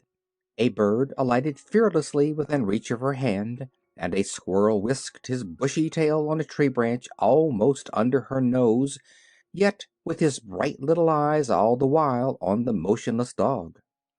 At last the dog pricked up his ears and whined softly. Then he gave a short, sharp bark.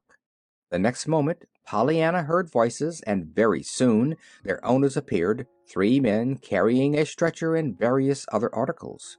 The tallest of the party, a smooth-shaven, kind-eyed man whom Pollyanna knew on sight as Dr. Chilton, advanced cheerily. "Well, my little lady, playing nurse?" "Oh, no, sir," smiled Pollyanna. "I've only held his head. I haven't given him a mite of medicine, but I'm glad I was here." "So am I," nodded the doctor. as he turned his absorbed attention to the injured man. Chapter 14. Just a Matter of Jelly. Pollyanna was a little late for supper on the night of the accident to John Pendleton, but as it happened, she escaped without reproof. Nancy met her at the door. "Well, if I ain't glad to be setting my two eyes on you," she sighed in obvious relief. "It's 6:30. "I know it," admitted Pollyanna anxiously, "but I'm not to blame, truly I'm not, and I don't think even Aunt Polly will say I am either." "She won't have the chance," retorted Nancy with huge satisfaction. "She's gone." "Gone?" gasped Pollyanna. "You don't mean that I've driven her away?" Through Pollyanna's mind at the moment trooped remorseful memories of the morning with its unwanted boy, cat, and dog, and its unwelcome, glad, and forbidden father that would spring to her forgetful little tongue. "Oh, I didn't drive her away." "Not much you did," scoffed Nancy. "Her cousin died suddenly down in Boston, and she had to go. She had one of them yeller telegram letters after you went away this afternoon, and she won't be back for 3 days. Now I guess we're glad, all right. We'll be keeping house together, just you and me all the time, we will, we will." Pollyanna looked shocked. "Glad? Oh, Nancy, when it's a funeral?" "Oh, but 'twarn't the funeral I was glad for, Miss Pollyanna. It was—" Nancy stopped abruptly. A shrewd twinkle came into her eyes. "Why, Miss Pollyanna, as if it weren't yourself that was teaching me to play the game," she reproached her gravely. Pollyanna puckered her forehead in a troubled frown. "I can't help it, Nancy," she argued with a shake of her head. "It must be that there are some things that 'tisn't right to play the game on, and I'm sure funerals is one of them. There's nothing in a funeral to be glad about." Nancy chuckled. "We can be glad 'tain't ourn," she observed demurely. But Pollyanna did not hear. She had begun to tell of the accident, and in a moment Nancy, open-mouthed, was listening. At the appointed place the next afternoon, Pollyanna met Jimmy Bean according to agreement. As was to be expected, of course, Jimmy showed keen disappointment that the Ladies' Aid preferred a little Indian boy to himself. "Well, maybe 'tis natural," he sighed. "Of course, things you don't know about are always nicer'n things you do. Same as the pertater on t'other side of the plate is always the biggest. But I wish I looked that way to somebody way off. Wouldn't it be just great now if only somebody over in India wanted me?" Pollyanna clapped her hands. "Why, of course, that's the very thing, Jimmy. I'll write to my Ladies' Aiders about you. They aren't over in India, they're only out west, but that's awful far away just the same. I reckon you'd think so if you'd come all the way here as I did." Jimmy's face brightened. "Do you think they would truly take me?" he asked. "Of course they would. Don't they take little boys in India to bring up? Well, they can just play you are the little India boy this time. I reckon you're far enough away to make a report all right. You wait. I'll write 'em. I'll write Mrs. White. No, I'll write Mrs. Jones. Mrs. White has got the most money, but Mrs. Jones gives the most. Which is kind of funny, isn't it, when you think of it? But I reckon some of the Aiders will take you." "All right, but don't forget to say I'll work for my board and keep," put in Jimmy. "I ain't no beggar, and business is business, even with Ladies' Aiders, I'm thinking." He hesitated, then added, "And I suppose I better stay where I be for a spell yet, till you hear." "Of course," nodded Pollyanna emphatically. "Then I'll know just where to find you. I'm sure you're far enough away for that. Didn't Aunt Polly take— Say," she broke off suddenly, "do you suppose I was Aunt Polly's little girl from India?" "Well, if you ain't the queerest kid," grinned Jimmy, as he turned away. It was about a week after the accident in Pendleton Woods that Pollyanna said to her aunt one morning, "Aunt Polly, please would you mind very much if I took Mrs. Snow's calf-foot jelly this week to someone else? I'm sure Mrs. Snow wouldn't this once." "Dear me, Pollyanna, what are you up to now?" sighed her aunt. "You are the most extraordinary child." Pollyanna frowned a little anxiously. "Aunt Polly, please, What is extraordinary? If you're extraordinary, you can't be ordinary, can you? You certainly cannot. Oh, that's all right then. I'm glad I'm extraordinary, sighed Pollyanna, her face clearing. You see, Mrs. White used to say Mrs. Rawson was a very ordinary woman, and she disliked Mrs. Rawson something awful. They were always Father had. That is, I meant we had more trouble keeping peace between them than we did between any of the rest of the Aders, corrected Pollyanna, a little breathlessly from her efforts to steer between the Scylla of her father's past commands in regard to speaking of church quarrels, and the Charybdis of her aunt's present commands in regard to speaking of her father. Yes, yes, well, never mind, interposed Aunt Polly a trifle impatiently. You do run on so, Pollyanna, and no matter what we're talking about, you always bring up those Lady Aders.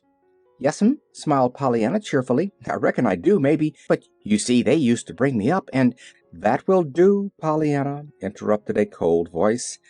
Now, what is it about this jelly? Nothing, Aunt Polly, truly, that you would mind, I'm sure. You let me take Jelly to her, so I thought you would to him, this once. You see, broken legs aren't like lifelong invalids, so his won't last forever as Mrs. Snow's does, and she can have all the rest of the things after just once or twice. Him? He? Broken leg? What are you talking about, Pollyanna? Pollyanna stared, then her face relaxed. Oh, I forgot. I reckon you didn't know. You see, it happened while you were gone. It was the very day you went that I found him in the woods, you know, and I had to unlock his house and telephone for the men and the doctor and hold his head and everything, and of course then I came away and haven't seen him since. But when Nancy made the jelly for Mrs. Snow this week, I thought how nice it would be if I could take it to him instead of her just this once. Aunt Polly, may I? Yes, yes, I suppose so, acquiesced Miss Polly, a little wearily. Who did you say he was? The man. I mean, Mr. John Pendleton. Miss Polly almost sprang from her chair. John Pendleton? Yes, Nancy told me his name. Maybe you know him? Miss Polly did not answer this. Instead, she asked, Do you know him? Pollyanna nodded. Oh, yes, he always speaks and smiles. Now, he's only cross outside, you know. I'll go and get the jelly. Nancy had it most fixed when I came in, finished Pollyanna, already halfway across the room. Pollyanna, wait. Miss Polly's voice was suddenly very stern. I've changed my mind. I would prefer that Mrs. Snow had that jelly today, as usual. That is all. You may go now. Pollyanna's face fell. Oh, but Aunt Polly, hers will last. She can always be sick and have things, you know, but his is just a broken leg, and legs don't last. I mean, broken ones. He's had it a whole week now. Yes, I remember. I heard Mr. John Pendleton had met with an accident, said Miss Polly a little stiffly. But I do not care to be sending jelly to John Pendleton, Pollyanna. I know he is cross outside, admitted Pollyanna sadly, so I suppose you don't like him. But I wouldn't say 'twas you sent it. I'd say 'twas me. I like him, and I'd be glad to send him jelly. Miss Polly began to shake her head again. Then suddenly she stopped and asked in a curiously quiet voice, Does he know who you are, Pollyanna? The little girl sighed. I reckon not. I told him my name once, but he never calls me it, never. Does he know where you live? Oh, no, I never told him that. Then he doesn't know you're my niece. I don't think so. For a moment there was silence. Miss Polly was looking at Pollyanna with eyes that did not seem to see her at all. The little girl, shifting impatiently from one small foot to the other, sighed audibly. Then Miss Polly roused herself with a start. Very well, Pollyanna, she said at last, still in that queer voice, so unlike her own. You may take the jelly to Mr. Pendleton as your own gift, but understand, I do not send it. Be very sure that he does not think I do. Yes'm, no'm, thank you, Aunt Polly, exulted Pollyanna as she flew through the door. Chapter 15. Dr. Chilton. The great gray pile of masonry looked very different to Pollyanna when she made her second visit to the house of Mr. John Pendleton. Windows were open, an elderly woman was hanging out clothes in the backyard, and the doctor's gig stood under the porte-cochere. As before, Pollyanna went to the side door. This time she rang the bell. Her fingers were not stiff today from a tight clutch on a bunch of keys. A familiar-looking small dog bounded up the steps to greet her, but there was a slight delay before the woman who had been hanging out the clothes opened the door. "If you please, I've brought some calf's foot jelly for Mr. Pendleton," smiled Pollyanna. "Thank you," said the woman, reaching for the bowl in the little girl's hand. "Who shall I say sent it? And it's calf's foot jelly?" The doctor, coming into the hall at that moment, heard the woman's words and saw the disappointed look on Pollyanna's face. He stepped quickly forward. "Ah, some calf's foot jelly?" he asked genially. "That will be fine. Maybe you'd like to see our patient, eh?" "Oh, yes, sir," beamed Pollyanna. And the woman, in obedience to a nod from the doctor, led the way down the hall at once, though plainly with vast surprise on her face. Behind the doctor, a young man, a trained nurse from the nearest city, gave a disturbed exclamation. "But, doctor, didn't Mr. Pendleton give orders not to admit anyone?" "Oh, yes," nodded the doctor imperturbably. "But I'm giving orders now. I'll take the risk." Then he added whimsically, "You don't know, of course, but that this little girl is better than a 6-quart bottle of tonic any day. If anything or anybody can take the grouch out of Pendleton this afternoon, she can. And that's why I sent her in." "Who is she?" For a brief moment the doctor hesitated. "She's the niece of one of our best-known residents. Her name is Pollyanna Whittier. I don't happen to enjoy a very extensive personal acquaintance with the little lady as yet, but lots of my patients do, I'm thankful to say." The nurse smiled. "Indeed, and what are the special ingredients of this wonder-working tonic of hers?" The doctor shook his head. "I don't know. As near as I can find out, it is an overwhelming, unquenchable gladness for everything that has happened or is going to happen. At any rate, her quaint speeches are constantly being repeated to me, and as near as I can make out, just being glad is the tenor of most of them. All is," he added with another whimsical smile as he stepped out onto the porch, "I wish I could prescribe her and buy her as I would a box of pills, though if there gets to be too many of her in the world, you and I might as well go ribbon selling and ditch digging for all the money we get out of nursing and doctoring," he laughed, picking up the reins and stepping into the gig. Pollyanna, meanwhile, in accordance with the doctor's orders, was being escorted to John Pendleton's rooms. Her way led through the great library at the end of the hall, and, rapid as was her progress through it, Pollyanna saw at once that great changes had taken place. The book-lined walls and the crimson curtains were the same, but there was no litter on the floor, no untidiness on the desk, and not so much as a grain of dust in sight. The telephone card hung in its proper place, and the brass andirons had been polished. One of the mysterious doors was open, and it was toward this that the maid led the way. A moment later, Pollyanna found herself in a sumptuously furnished bedroom, while the maid was saying in a frightened voice, "If you please, sir, here's a little girl with some jelly. The doctor said I was to bring her in." The next moment Pollyanna found herself alone with a very cross-looking man lying flat on his back in bed. "See here, didn't I say—" began an angry voice. "Oh, it's you," it broke off, not very graciously, as Pollyanna advanced toward the bed. "Yes, sir," smiled Pollyanna. "Oh, I'm so glad they let me in. You see, at first the lady most took my jelly, and I was so afraid I wasn't going to see you at all. Then the doctor came, and he said I might. Wasn't he lovely to let me see you?" In spite of himself, the man's lips twitched into a smile, but all he said was, "Huh." "And I brought you some jelly," resumed Pollyanna. "Calf's foot. I hope you like it." There was a rising inflection in her voice. "Never ate it." The fleeting smile had gone, and the scowl had come back to the man's face. For a brief instant, Pollyanna's countenance showed disappointment, but it cleared as she set the bowl of jelly down.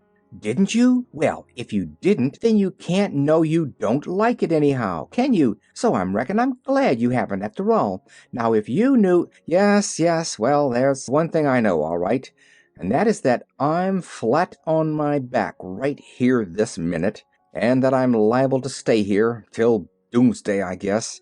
Pollyanna looked shocked. Oh, no! It couldn't be till doomsday, you know, when the angel Gabriel blows his trumpet, unless it should come quicker than we think it will.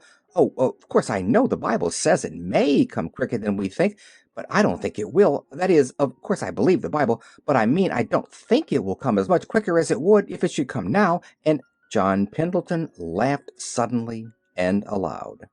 The nurse, coming in at that moment, heard the laugh and beat a hurried but a very silent retreat.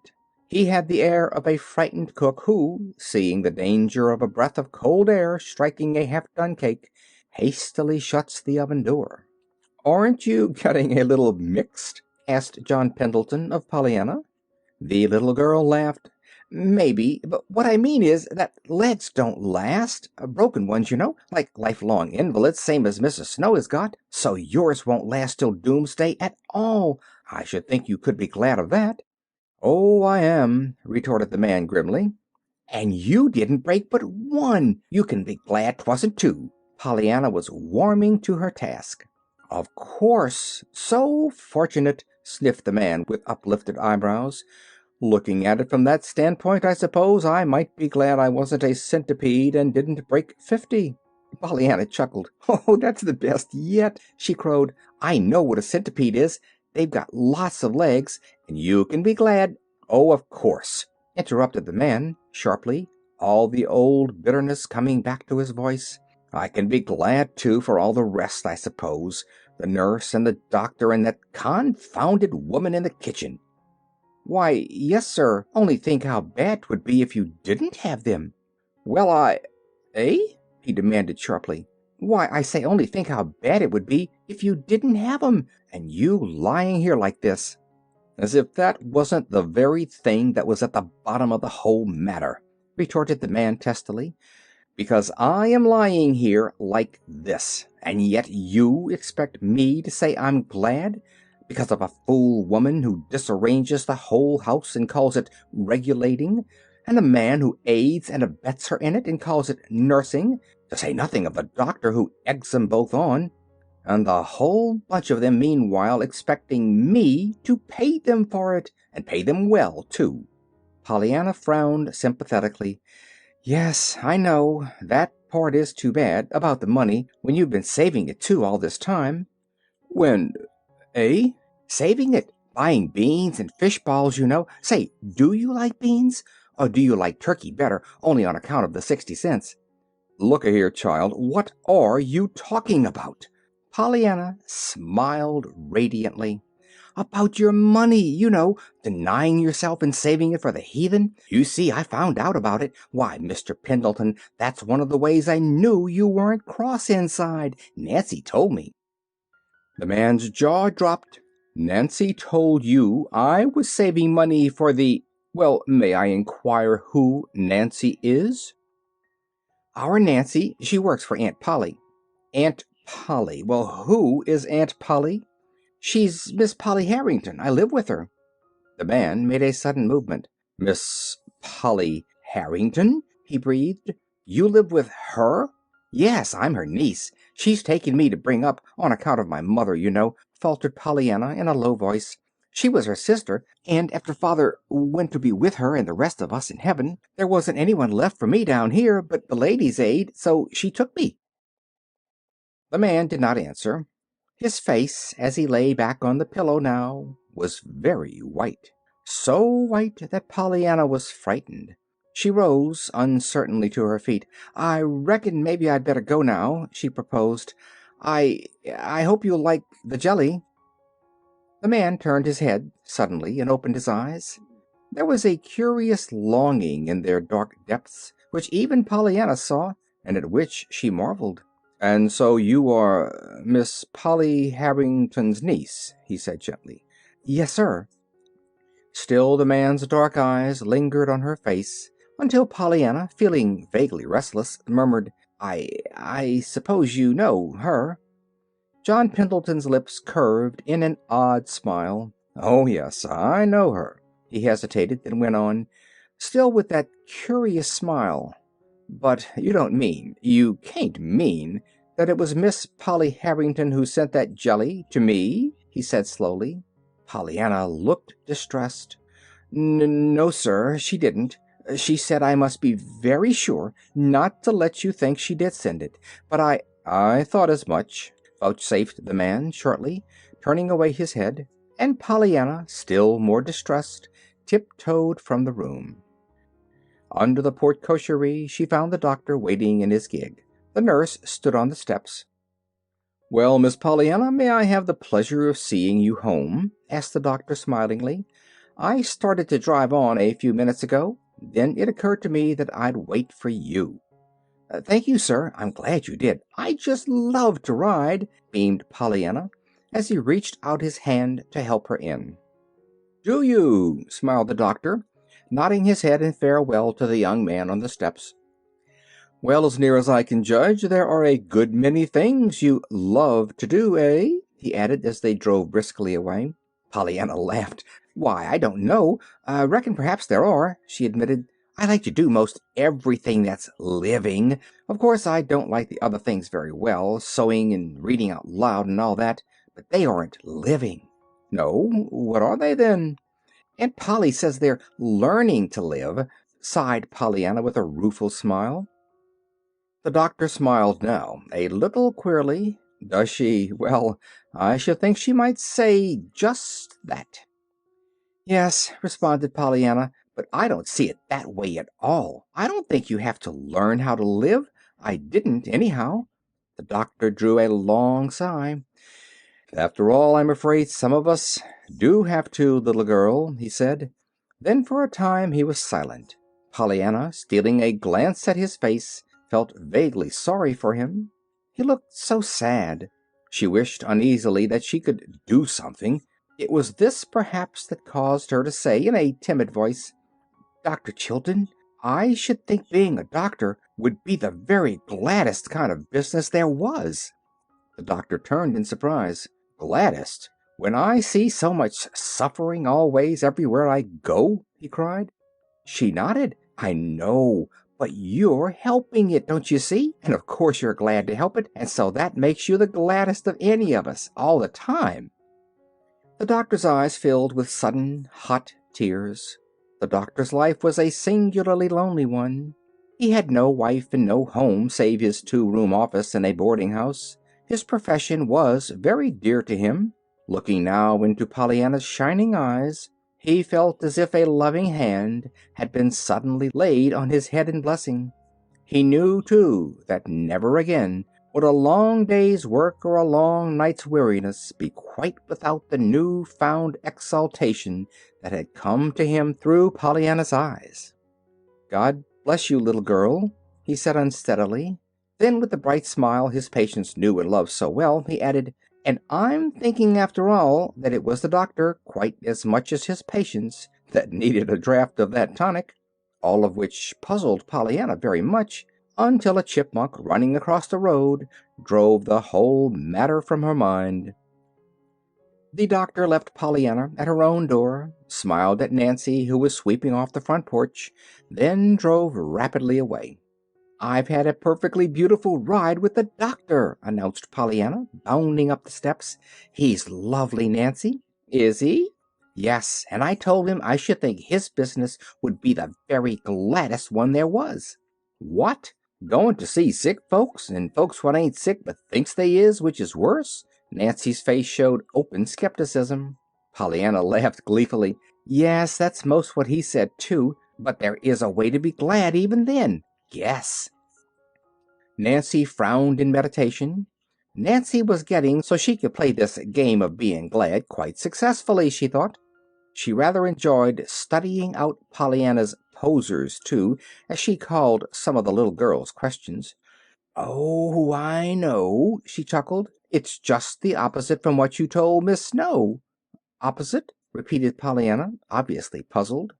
Yes, you told her she could be glad because other folks wasn't like her, all sick, you know. Yes, nodded Pollyanna. Well, the doctor can be glad because he isn't like other folks, the sick ones, I mean, what he doctors, finished Nancy in triumph. It was Pollyanna's turn to frown. Why, yes, she admitted. Of course that is one way, but it isn't the way I said, and some way I don't seem to quite like the sound of it. It isn't exactly as if he said he was glad they were sick, but you do play the game so funny sometimes, Nancy, she sighed as she went into the house. Pollyanna found her aunt in the sitting room. Who was that man, the one who drove you into the yard, Pollyanna? Questioned the lady a little sharply. Why, Aunt Polly, that was Dr. Chilton. Don't you know him?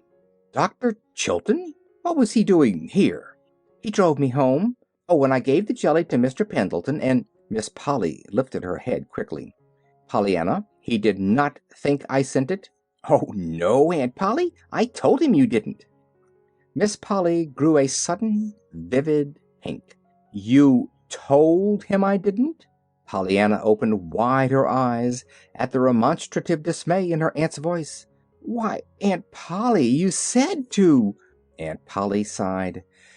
I said, Pollyanna, that I did not send it, and for you to be very sure that he did not think I did, which is a very different matter from telling him outright that I did not send it, and she turned vexedly away. Dear me, well, I don't see where the difference is, sighed Pollyanna, as she went to hang her hat on the one particular hook in the house upon which Aunt Polly had said that it must be hung. Chapter 16. A Red Rose and a Lace Shawl. It was on a rainy day, about a week after Pollyanna's visit to Mr. John Pendleton, that Miss Polly was driven by Timothy to an early afternoon committee meeting of the Ladies' Aid Society. When she returned at 3 o'clock, her cheeks were a bright, pretty pink, and her hair, blown by the damp wind, had fluffed into kinks and curls wherever the loosened pins had given leave. Pollyanna had never before seen her aunt look like this. Oh, why, Aunt Polly, you've got 'em too, she cried rapturously, dancing round and round her aunt as that lady entered the sitting room. Got what, you impossible child? Pollyanna was still revolving round and round her aunt. And I never knew you had 'em. Can folks have 'em when you don't know they've got 'em? Do you suppose I could? Before I go to heaven, I mean, she cried, pulling out with eager fingers the straight locks above her ears. But then they wouldn't be black if they did come. You can't hide the black part. Pollyanna, what does all this mean? Demanded Aunt Polly, hurriedly removing her hat and trying to smooth back her disordered hair. No, please, Aunt Polly. Pollyanna's jubilant voice turned to one of distressed appeal. Don't smooth 'em out. It's those that I'm talking about, those darling little black curls. Oh, Aunt Polly, they're so pretty. Nonsense. What do you mean, Pollyanna, by going to the Ladies' Aid the other day in that absurd fashion about that beggar boy? But it isn't nonsense, urged Pollyanna, answering only the first part of her aunt's remarks. You don't know how pretty you look with your hair like that. Oh, Aunt Polly, please, mayn't I do your hair like I did Mrs. Snow's, and put in a flower? I'd so love to see you that way. Why, you'd be ever so much prettier than she was. Pollyanna, Miss Polly spoke very sharply, all the more sharply because Pollyanna's words had given her an odd throb of joy. When before had anybody cared how she or her hair looked? When before had anybody loved to see her pretty? Pollyanna, you did not answer my question. Why did you go to the Ladies' Aid in that absurd fashion? Yes'm, I know, but please, I didn't know it was absurd until I went and found out they'd rather see their report grow than Jimmy. So then I wrote to my Ladies' Aiders, 'cause Jimmy is far away from them, you know, and I thought maybe he could be their little India boy, same as Aunt Polly. Was I your little India girl? And Aunt Polly, you will let me do your hair, won't you? Aunt Polly put her hand to her throat. The old helpless feeling was upon her, she knew. But Pollyanna, When the ladies told me this afternoon how you came to them, I was so ashamed. I Pollyanna began to dance up and down lightly on her toes. You didn't say I couldn't do your hair, she crowed triumphantly. And so I'm sure it means just the other way round, sort of, like it did the other day about Mr. Pendleton's jelly that you didn't send, but didn't want me to say you didn't send. You know. Now wait just where you are. I'll get a comb. But Pollyanna, remonstrated Aunt Polly, following the little girl from the room and panting upstairs after her. Oh, did you come up here? Pollyanna greeted her at the door of Miss Polly's own room. That'll be nicer yet. I've got the comb. Now sit down, please, right here. Oh, I'm so glad you let me do it. But Pollyanna, I... Miss Polly did not finish her sentence. To her helpless amazement, she found herself in the low chair before the dressing table, with her hair already tumbling about her ears under 10 eager but very gentle fingers. "Oh, my, what pretty hair you've got!" prattled Pollyanna. "And there's so much more of it than Mr. Snow has, too. But of course you need more anyhow, because you're well and you can go to places where folks can see it. My, I reckon folks will be glad when they see it, and surprised, too, 'cause you hid it so long. Why, Aunt Polly, I'll make you so pretty everybody'll just love to look at you." "Pollyanna!" gasped a stifled but shocked voice from a veil of hair. I'm sure I don't know why I'm letting you do this silly thing." "Why, Aunt Polly, I should think you'd be glad to have folks like to look at you. Don't you like to look at pretty things? I'm ever so much happier when I look at pretty folks, 'cause when I look at the other kind I'm so sorry for them." But, and I just love to do folks' hair," purred Pollyanna contentedly. "I did quite a lot of the ladies' aiders, but there wasn't any of them so nice as yours. Mrs. White's was pretty nice, though, and she looked just lovely one day when I dressed her up in... Oh, Aunt Polly, I've just happened to think of something, but it's a secret and I shan't tell. Now your hair is almost done, and pretty quick I'm going to leave you just a minute, and you must promise not to stir or peek even till I come back. Now remember," she finished as she ran from the room. Aloud, Miss Polly said nothing. To herself, she said that of course she should at once undo the absurd work of her niece's fingers, and put her hair up properly again. As for peeking, just as if she cared how... At that moment, unaccountably, Miss Polly caught a glimpse of herself in the mirror of the dressing table, and what she saw sent such a flush of rosy color to her cheeks that she only flushed the more at the sight. She saw a face, not young, it is true, but just now alight with excitement and surprise. The cheeks were a pretty pink, the eyes sparkled, the hair, dark and still damp from the outdoor air, lay in loose waves about the forehead and curved back over the ears in wonderfully becoming lines, with softening little curls here and there. So amazed and absorbed was Miss Polly with what she saw in the glass that she quite forgot her determination to do over her hair until she heard Pollyanna enter the room again. Before she could move then, she felt a folded something slipped across her eyes and tied in the back. Pollyanna, what are you doing?" she cried. Pollyanna chuckled. "That's just what I don't want you to know, Aunt Polly, and I was afraid you would peek, so I tied on the handkerchief. Now sit still. It won't take but just a minute, and then I'll let you see." "But Pollyanna," began Miss Polly, struggling blindly to her feet, "you must take this off. You... Child, what are you doing?" she gasped, as she felt a soft something slipped about her shoulders. Pollyanna only chuckled the more gleefully. With trembling fingers she was draping about her aunt's shoulders the fleecy folds of a beautiful lace shawl, yellowed from long years of packing away and fragrant with lavender. Pollyanna had found the shawl the week before when Nancy had been regulating the attic, and it had occurred to her today that there was no reason why her aunt, as well as Mrs. White of her Western home, should not be dressed up. Her task completed, Pollyanna surveyed her work with eyes that approved, but that saw yet one touch wanting. Promptly, therefore, she pulled her aunt toward the sun parlor, where she could see a belated red rose blooming on the trellis within reach of her hand. "Pollyanna, what are you doing? Where are you taking me to?" recoiled Aunt Polly, vainly trying to hold herself back. "Pollyanna, I shall not—" "It's just the sun parlor, only a minute. I'll have you ready now quicker in no time," panted Pollyanna, reaching for the rose and thrusting it into the soft hair above Miss Polly's left ear. "There!" she exulted, untying the knot of the handkerchief and flinging the bit of linen far from her. "Oh, Aunt Polly, now I reckon you'll be glad I dressed you up." For one dazed moment Miss Polly looked at her bedecked self and at her surroundings. Then she gave a low cry and fled to her room.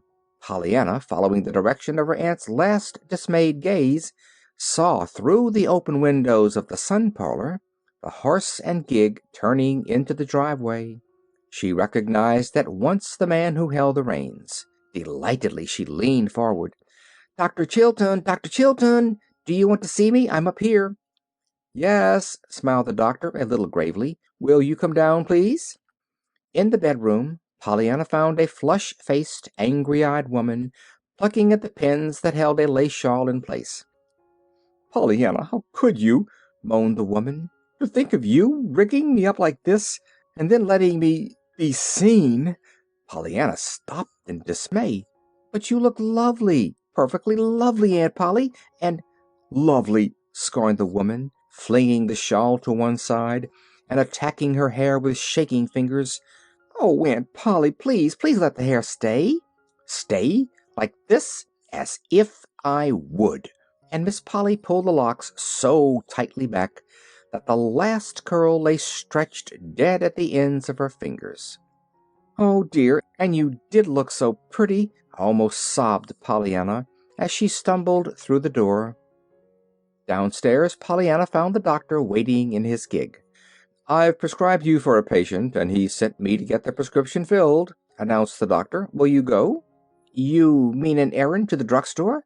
asked Pollyanna, a little uncertainly. "I used to go some for the Ladies' Aiders." The doctor shook his head with a smile. "Not exactly. It's Mr. John Pendleton. He would like to see you today, if you'll be so good as to come. It stopped raining, so I drove down after you. Will you come? I'll call for you and bring you back before 6 o'clock." "I'd love to!" exclaimed Pollyanna. "Let me ask Aunt Polly." In a few minutes she returned, hat in hand, but with rather a sober face. "Didn't your aunt want you to go?" asked the doctor a little diffidently as they drove away. "Yes," sighed Pollyanna. She wanted me to go too much, I'm afraid." "Wanted you to go too much?" Pollyanna sighed again. "Yes, I reckon she meant she didn't want me there. You see, she said, 'Yes, yes, run along, do. I wish you'd gone before.'" The doctor smiled, but with his lips only. His eyes were very grave. For some time he said nothing. Then, a little hesitatingly, he asked, "Wasn't it your aunt I saw with you a few minutes ago, in the window of the sun parlor?" Pollyanna drew a long breath. "Yes, that's what's the whole trouble, I suppose. You see, I dressed her up in a perfectly lovely lace shawl I found upstairs, and I fixed her hair and put on a rose, and she looked so pretty. Didn't you think she looked just lovely?" For a moment the doctor did not answer. When he did speak, his voice was so low Pollyanna could but just hear the words. "Yes, Pollyanna, I thought she did look just lovely."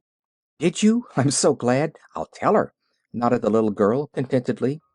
To her surprise, the doctor gave a sudden exclamation. "Never, Pollyanna!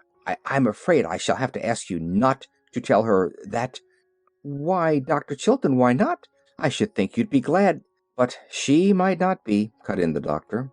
Pollyanna considered this for a moment. "That's so. Maybe she wouldn't," she sighed. "I remember now. 'Twas 'cause she saw you that she ran. And she spoke afterward about her being seen in that rig." "I thought as much," declared the doctor under his breath. "Still, I don't see why," maintained Pollyanna, "when she looks so pretty." The doctor said nothing.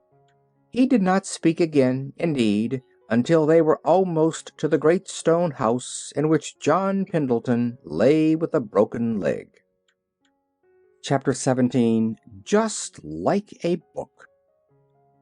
John Pendleton greeted Pollyanna today with a smile. "Well, Miss Pollyanna, I'm thinking you must be a very forgiving little person, else you wouldn't have come to see me again today." "Why, Mr. Pendleton, I was real glad to come, and I'm sure I don't see why I shouldn't be either."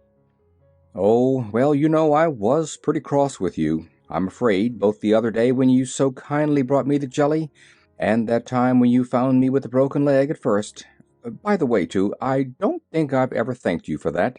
Now I'm sure that even you would admit that you were very forgiving to come and see me after such ungrateful treatment as that." Pollyanna stirred uneasily. "But I was glad to find you. That is, I don't mean I was glad your leg was broken, of course," she corrected hurriedly. John Pendleton smiled.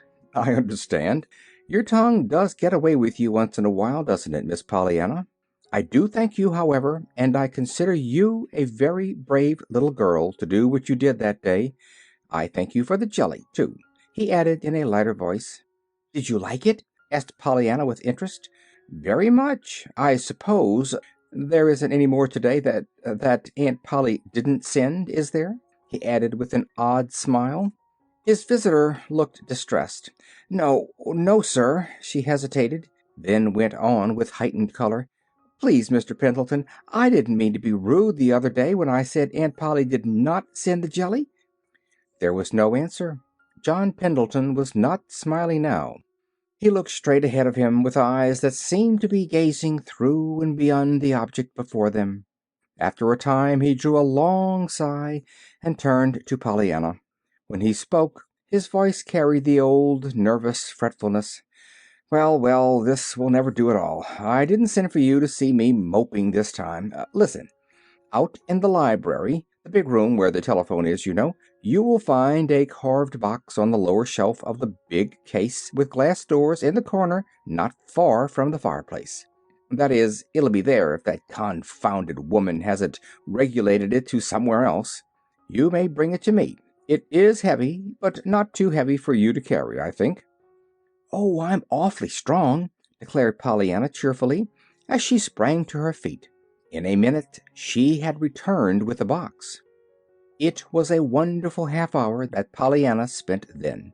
The box was full of treasures, curios that John Pendleton had picked up in years of travel, and concerning each there was some entertaining story, whether it were a set of exquisitely carved chessmen from China or a little jade idol from India.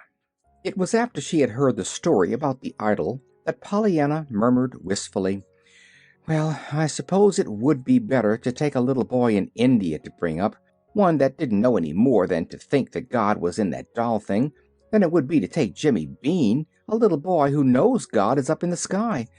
Still, I can't help wishing they had wanted Jimmy Bean, too, besides the India boys." John Pendleton did not seem to hear. Again his eyes were staring straight before him, looking at nothing.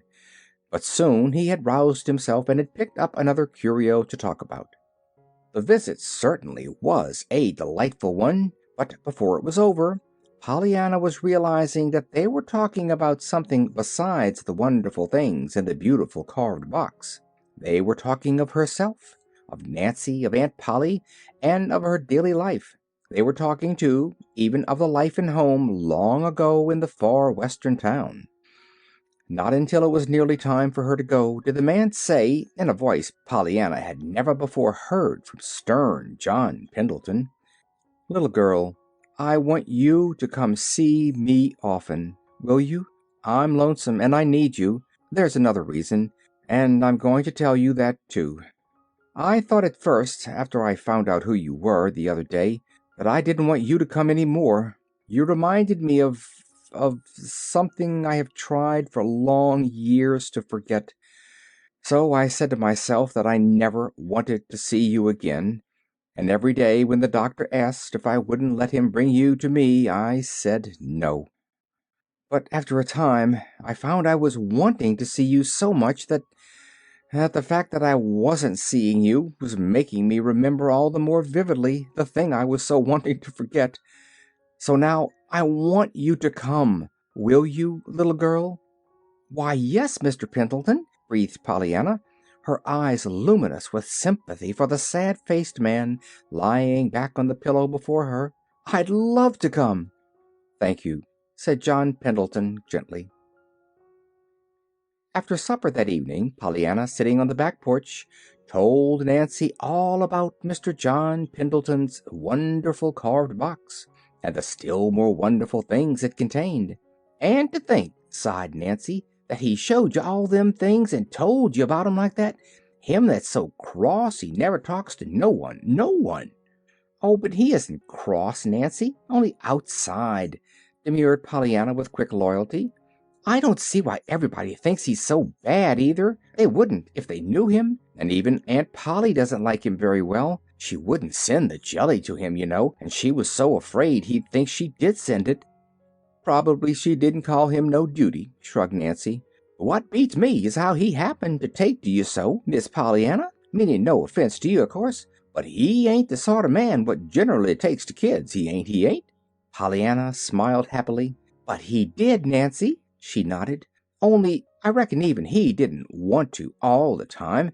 Why, only today he owned up that one time he just felt he never wanted to see me again, 'cause I reminded him of something he wanted to forget.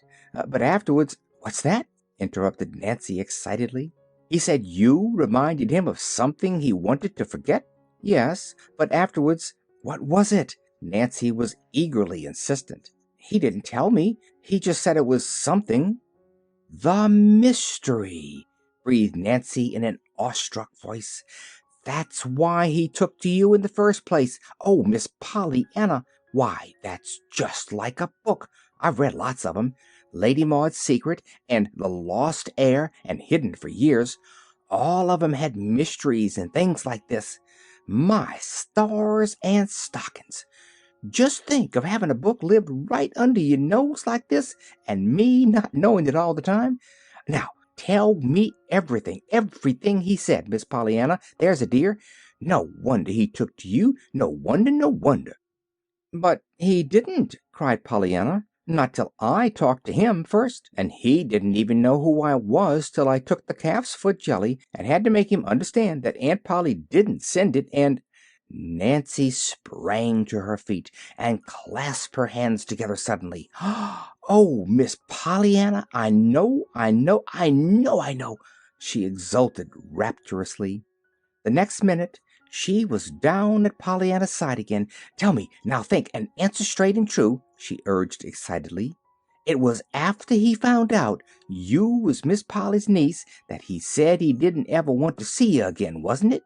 "Oh, yes. I told him that the last time I saw him, and he told me this today." "I thought as much," triumphed Nancy. "And Miss Polly wouldn't send the jelly herself, would she?" "No." "And you told him she didn't send it?" "Why, yes, I—" "And he began to act queer and cry out sudden after he found out you was her niece? He did that, didn't he?" "Why, yes, he did act a little queer over that jelly," admitted Pollyanna with a thoughtful frown. Nancy drew a long sigh. "There, I've got it sure. Now listen. Mr. John Pendleton was Miss Polly Harrington's lover," she announced impressively, with a furtive glance over her shoulder. "Why, Nancy, he couldn't be. She doesn't like him," objected Pollyanna. Nancy gave her a scornful glance. "Of course she don't. That's the quarrel." Pollyanna looked incredulous, and with another long breath, Nancy happily settled herself to tell the story. "It's like this. Just before you come, Mr. Tom told me Miss Polly had had a lover once. I didn't believe it, I couldn't. Her and a lover. But Mr. Tom said she had, and that he was living now right in this town. And now I know, of course, it's John Pendleton. Hadn't he got a mystery in his life? Don't he shut himself up in that grand house alone and never speak to no one? Didn't he act queer when he found out you was Miss Polly's niece?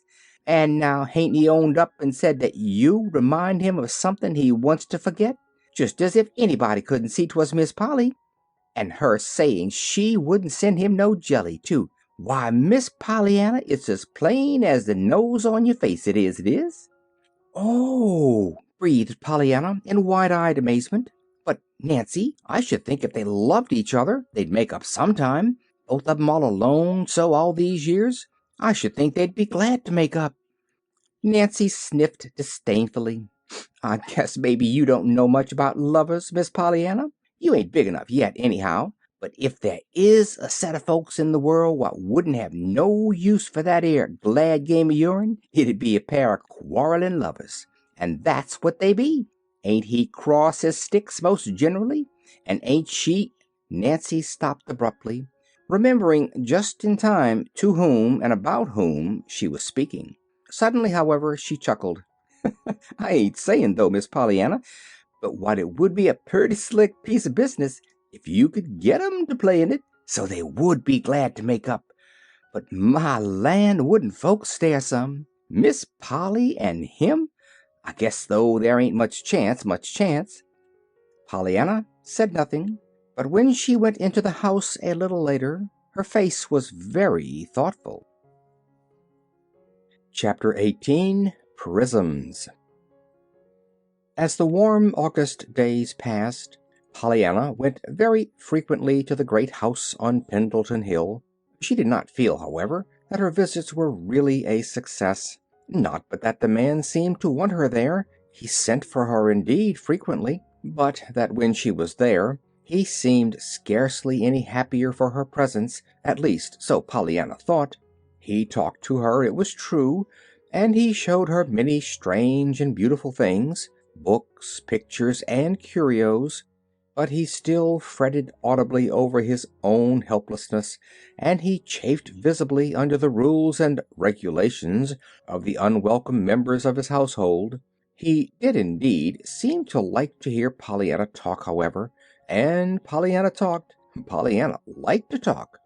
But she was never sure that she would not look up and find him laying back on his pillow with that white, hurt look that always pained her. And she was never sure which, if any, of her words had brought it there. As for telling him the glad game and trying to get him to play it, Pollyanna had never seen the time yet when she thought he would care to hear about it. She had twice tried to tell him, but neither time had she got beyond the beginning of what her father had said. John Pendleton had on each occasion turned the conversation abruptly to another subject.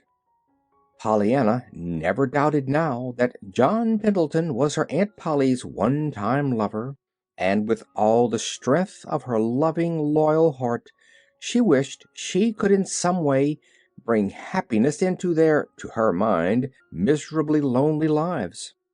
Just how she was to do this, however, she could not see. She talked to Mr. Pendleton about her aunt, and he listened, sometimes politely, sometimes irritably, frequently with a quizzical smile on his usually stern lips. She talked to her aunt about Mr. Pendleton, or rather, she tried to talk to her about him. As a general thing, however, Miss Polly would not listen long. She always found something else to talk about. She frequently did that, however, when Pollyanna was talking of others, of Dr. Chilton, for instance. Pollyanna laid this, though, to the fact that it had been Dr. Chilton who had seen her in the sun parlor with the rose in her hair and the lace shawl draped about her shoulders. Aunt Polly, indeed, seemed particularly bitter against Dr. Chilton, as Pollyanna found out one day when a hard cold shut her up in the house.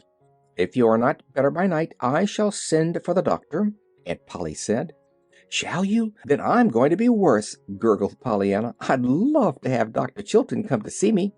She wondered then at the look that came to her aunt's face. "It will not be Dr. Chilton, Pollyanna," Miss Polly said sternly. "Dr. Chilton is not our family physician. I shall send for Dr. Warren, if you are worse." Pollyanna did not grow worse, however, and Dr. Warren was not summoned. "Oh, I'm so glad, too," Pollyanna said to her aunt that evening. "Of course, I like Dr. Warren and all that, but I like Dr. Chilton better, and I'm afraid he'd feel hurt if I didn't have him. You see, he wasn't really to blame after all that he happened to see you when I dressed you up so pretty that day, Aunt Polly," she finished wistfully. "That will do, Pollyanna. I really do not wish to discuss Dr. Chilton or his feelings," reproved Miss Polly decisively. Pollyanna looked at her for a moment with mournfully interested eyes. Then she sighed. "I just love to see you when your cheeks are pink like that, Aunt Polly. But I would so like to fix your hair. If Why, Aunt Polly!" But her aunt was already out of sight down the hall. It was toward the end of August that Pollyanna, making an early morning call on John Pendleton, found the flaming band of blue and gold and green edged with red and violet laying across his pillow. She stopped short in awed delight. "Why, Mr. Pendleton, it's a baby rainbow, a real rainbow, come in to pay you a visit!" she exclaimed, clapping her hands together softly. "Oh, oh, oh, how pretty it is! But how did it get in?" she cried. The man laughed a little grimly. John Pendleton was particularly out of sorts with the world this morning. "Well, I suppose it got in through the beveled edge of that glass thermometer in the window," he said wearily. "The sun shouldn't strike it at all, but it does in the morning." "Oh, but it's so pretty, Mr. Pendleton. And does just the sun do that? My, if it was mine, I'd have it hang in the sun all day long." "Lots of good you'd get out of the thermometer then," laughed the man. "How do you suppose you could tell how hot it was, or how cold it was, if the thermometer hung in the sun all day?" "I shouldn't care," breathed Pollyanna, her fascinated eyes on the brilliant band of colors across the pillow. "Just as if anybody'd care when they were living all the time in a rainbow." The man laughed. He was watching Pollyanna's rapt face a little curiously. Suddenly a new thought came to him. He touched the bell at his side. "Nora," he said when the elderly maid appeared at the door, "bring me one of the big brass candlesticks from the mantel in the front drawing-room." "Yes, sir," murmured the woman, looking slightly dazed. In a minute she had returned.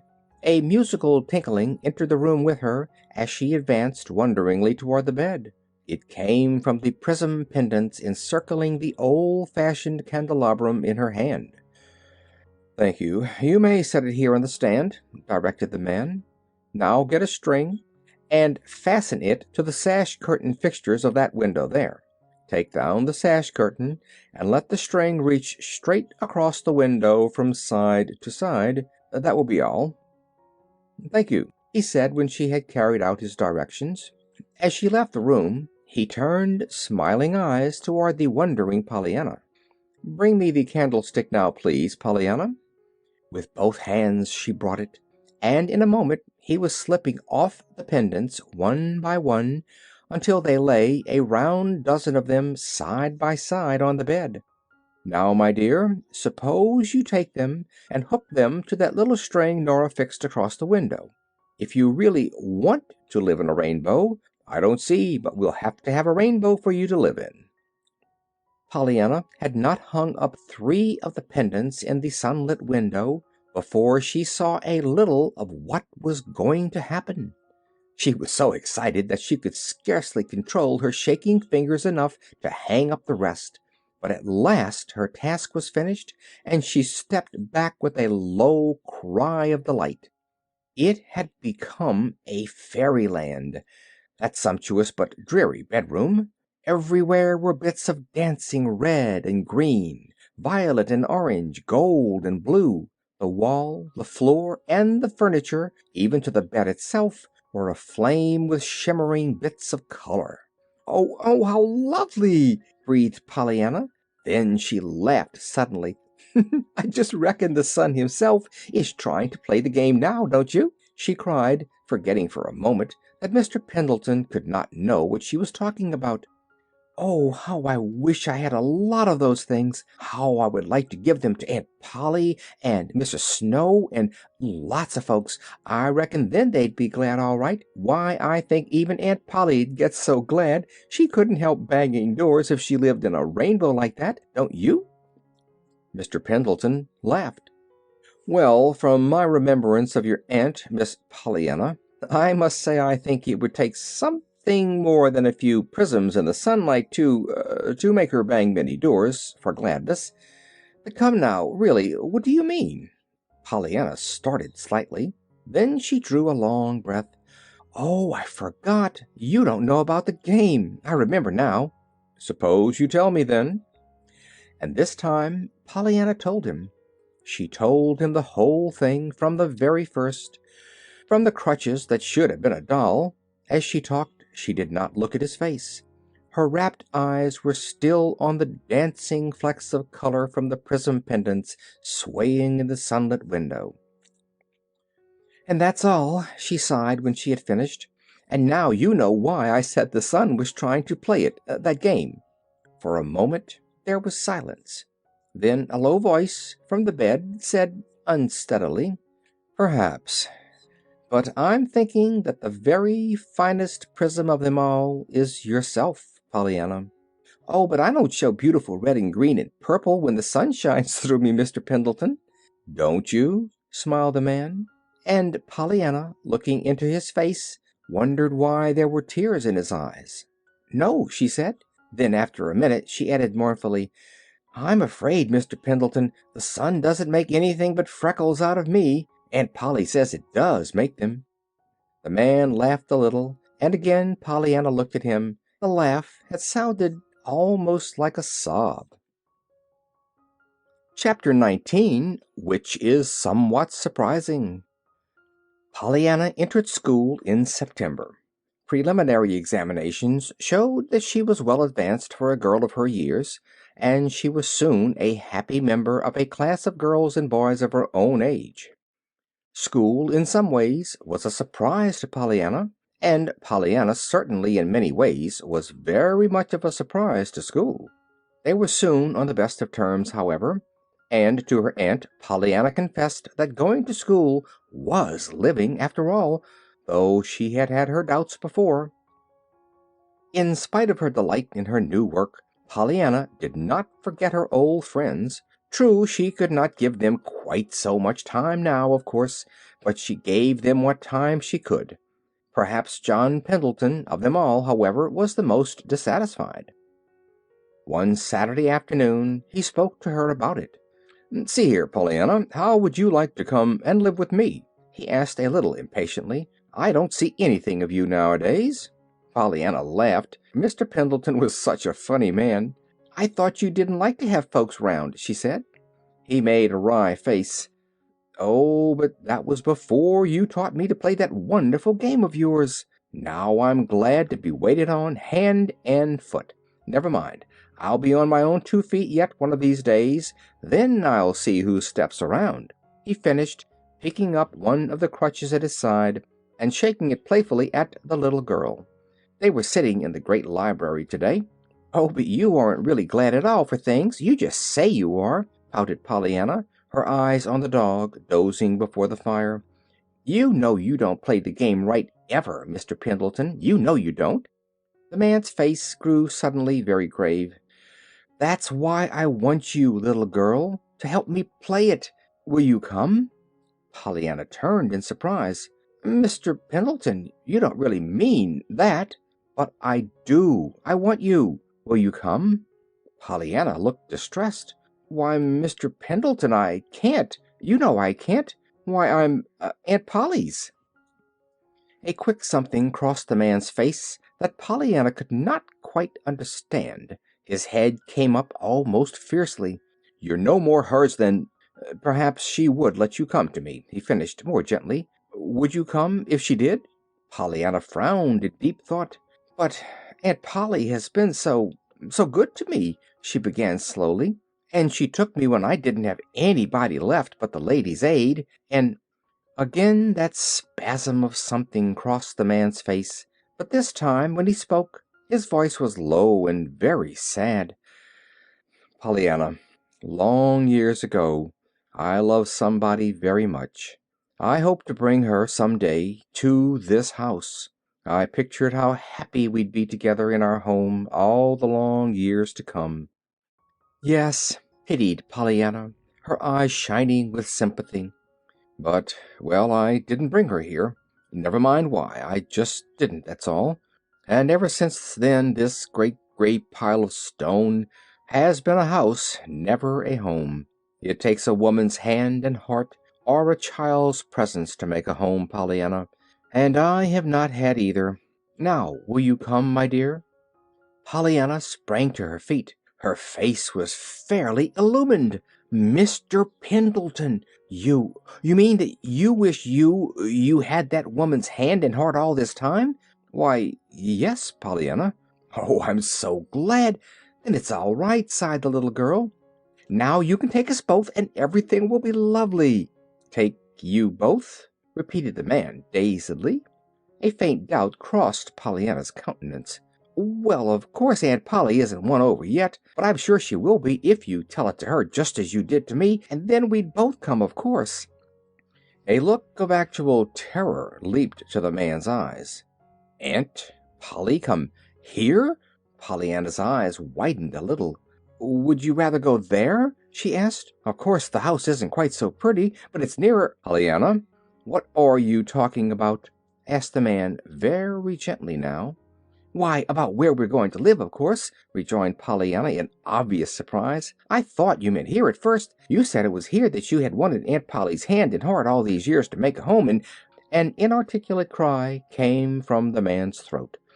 He raised his hand and began to speak, but the next moment he dropped his hand nervelessly at his side. "The doctor, sir," said the maid in the doorway. Pollyanna rose at once. John Pendleton turned to her feverishly. "Pollyanna, for heaven's sake, say nothing of what I've asked you yet," he begged in a low voice. Pollyanna dimpled into a sunny smile. "Of course not. Just as if I didn't know you'd rather tell her yourself," she called back merrily over her shoulder. John Pendleton fell limply back in his chair. "Why, what's up?" demanded the doctor a minute later, his fingers on his patient's galloping pulse. A whimsical smile trembled on John Pendleton's lips. "Overdose of your tonic, I guess." He laughed as he noted the doctor's eyes following Pollyanna's little figure down the driveway. Chapter 20, which is more surprising. Sunday mornings Pollyanna usually attended church and Sunday school. Sunday afternoons she frequently went for a walk with Nancy.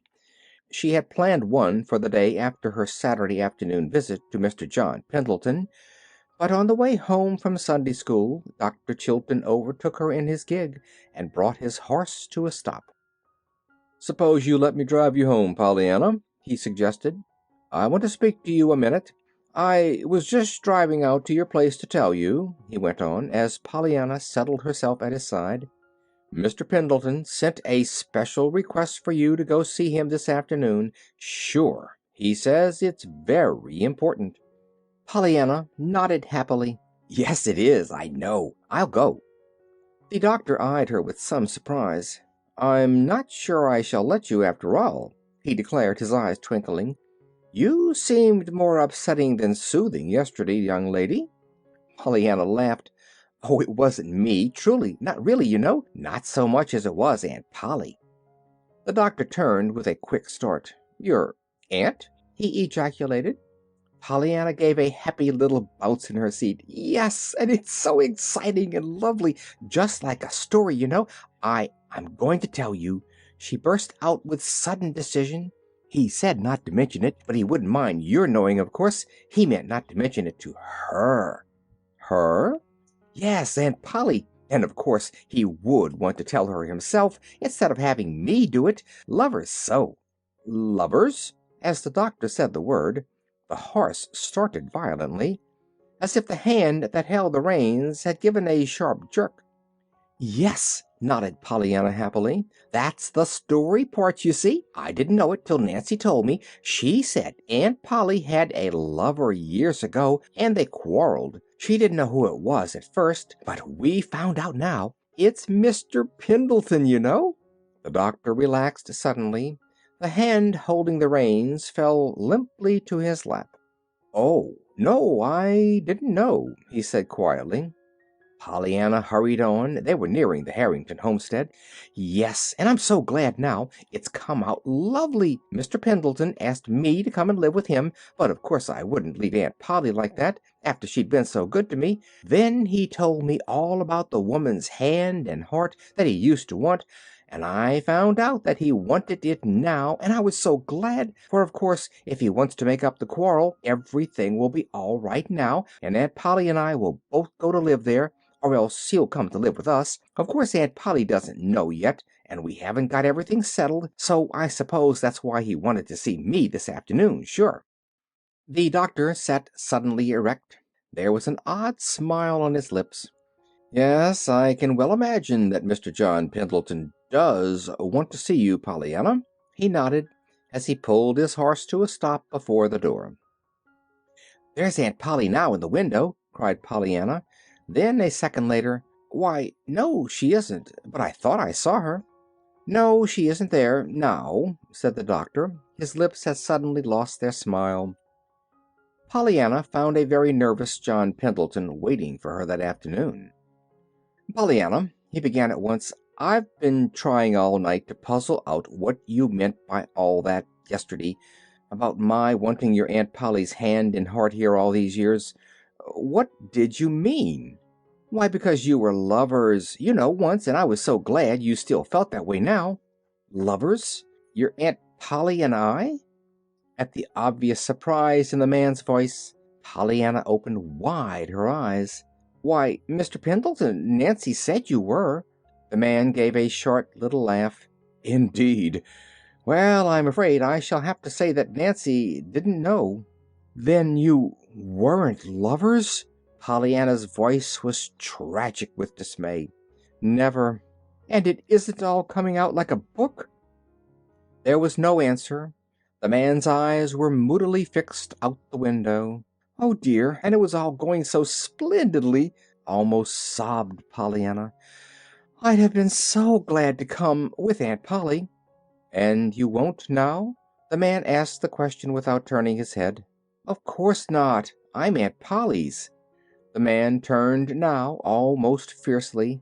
"Before you were hers, Pollyanna, you were your mother's. And it was your mother's hand and heart that I wanted long years ago." "My mother's?" "Yes. I had not meant to tell you, but perhaps it's better after all that I do, now." John Pendleton's face had grown very white. He was speaking with evident difficulty. Pollyanna, her eyes wide and frightened, and her lips parted, was gazing at him fixedly. "I loved your mother, but she didn't love me. After a time she went away with your father. I did not know until then how much I did care. The whole world suddenly seemed to turn black under my fingers, and but never mind. For long years I have been a cross, crabbed, unlovable, unloved old man, though I'm not nearly 60 yet, Pollyanna. Then one day, like one of the prisms that you love so well, little girl, you danced into my life, and flecked my dreary old world with dashes of the purple and gold and scarlet of your own bright cheeriness. I found out, after a time, who you were, and I thought then I never wanted to see you again. I didn't want to be reminded of your mother. But you know how that came out. I just had to have you come, and now I want you always. Pollyanna, won't you come now?"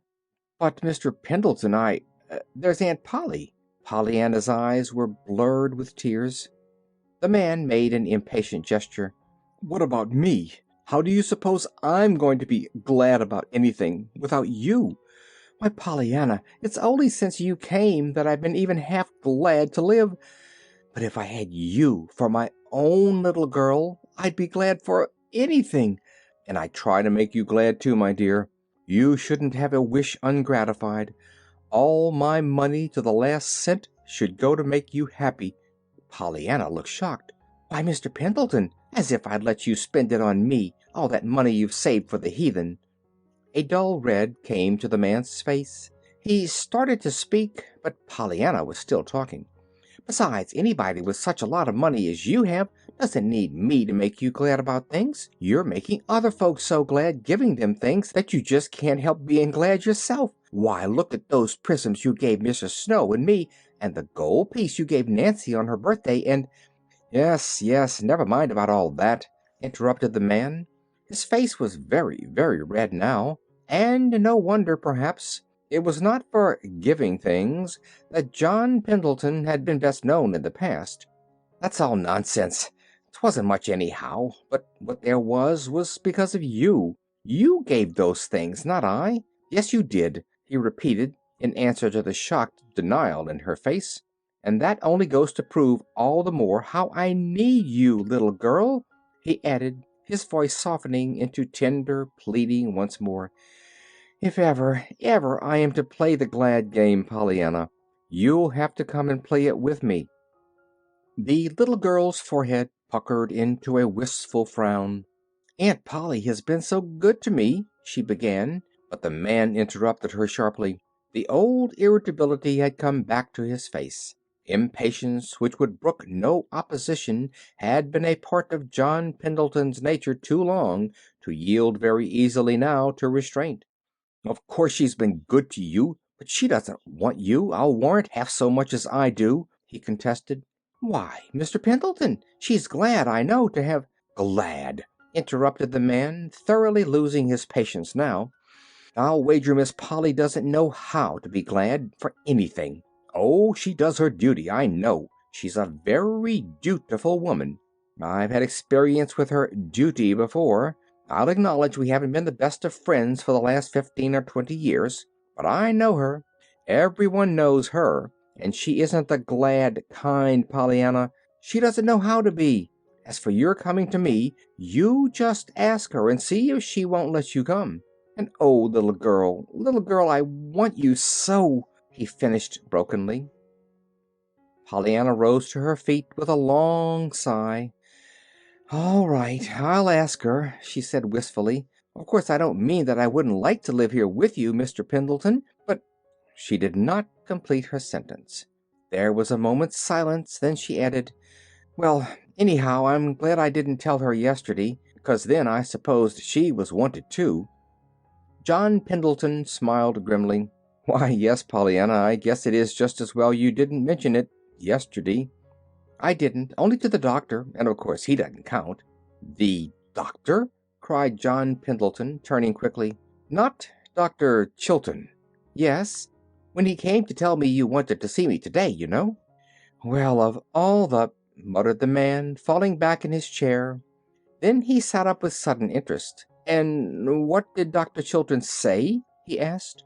Pollyanna frowned thoughtfully. "Why, I don't remember. Not much, I reckon. Oh, he did say he could well imagine you did want to see me." "Oh, did he indeed?" answered John Pendleton, and Pollyanna wondered why he gave that sudden, queer little laugh. Chapter 21. A Question Answered. The sky was darkening fast with what appeared to be an approaching thunder shower when Pollyanna hurried down the hill from John Pendleton's house. Halfway home she met Nancy with an umbrella. By that time, however, the clouds had shifted their position and the shower was not so imminent.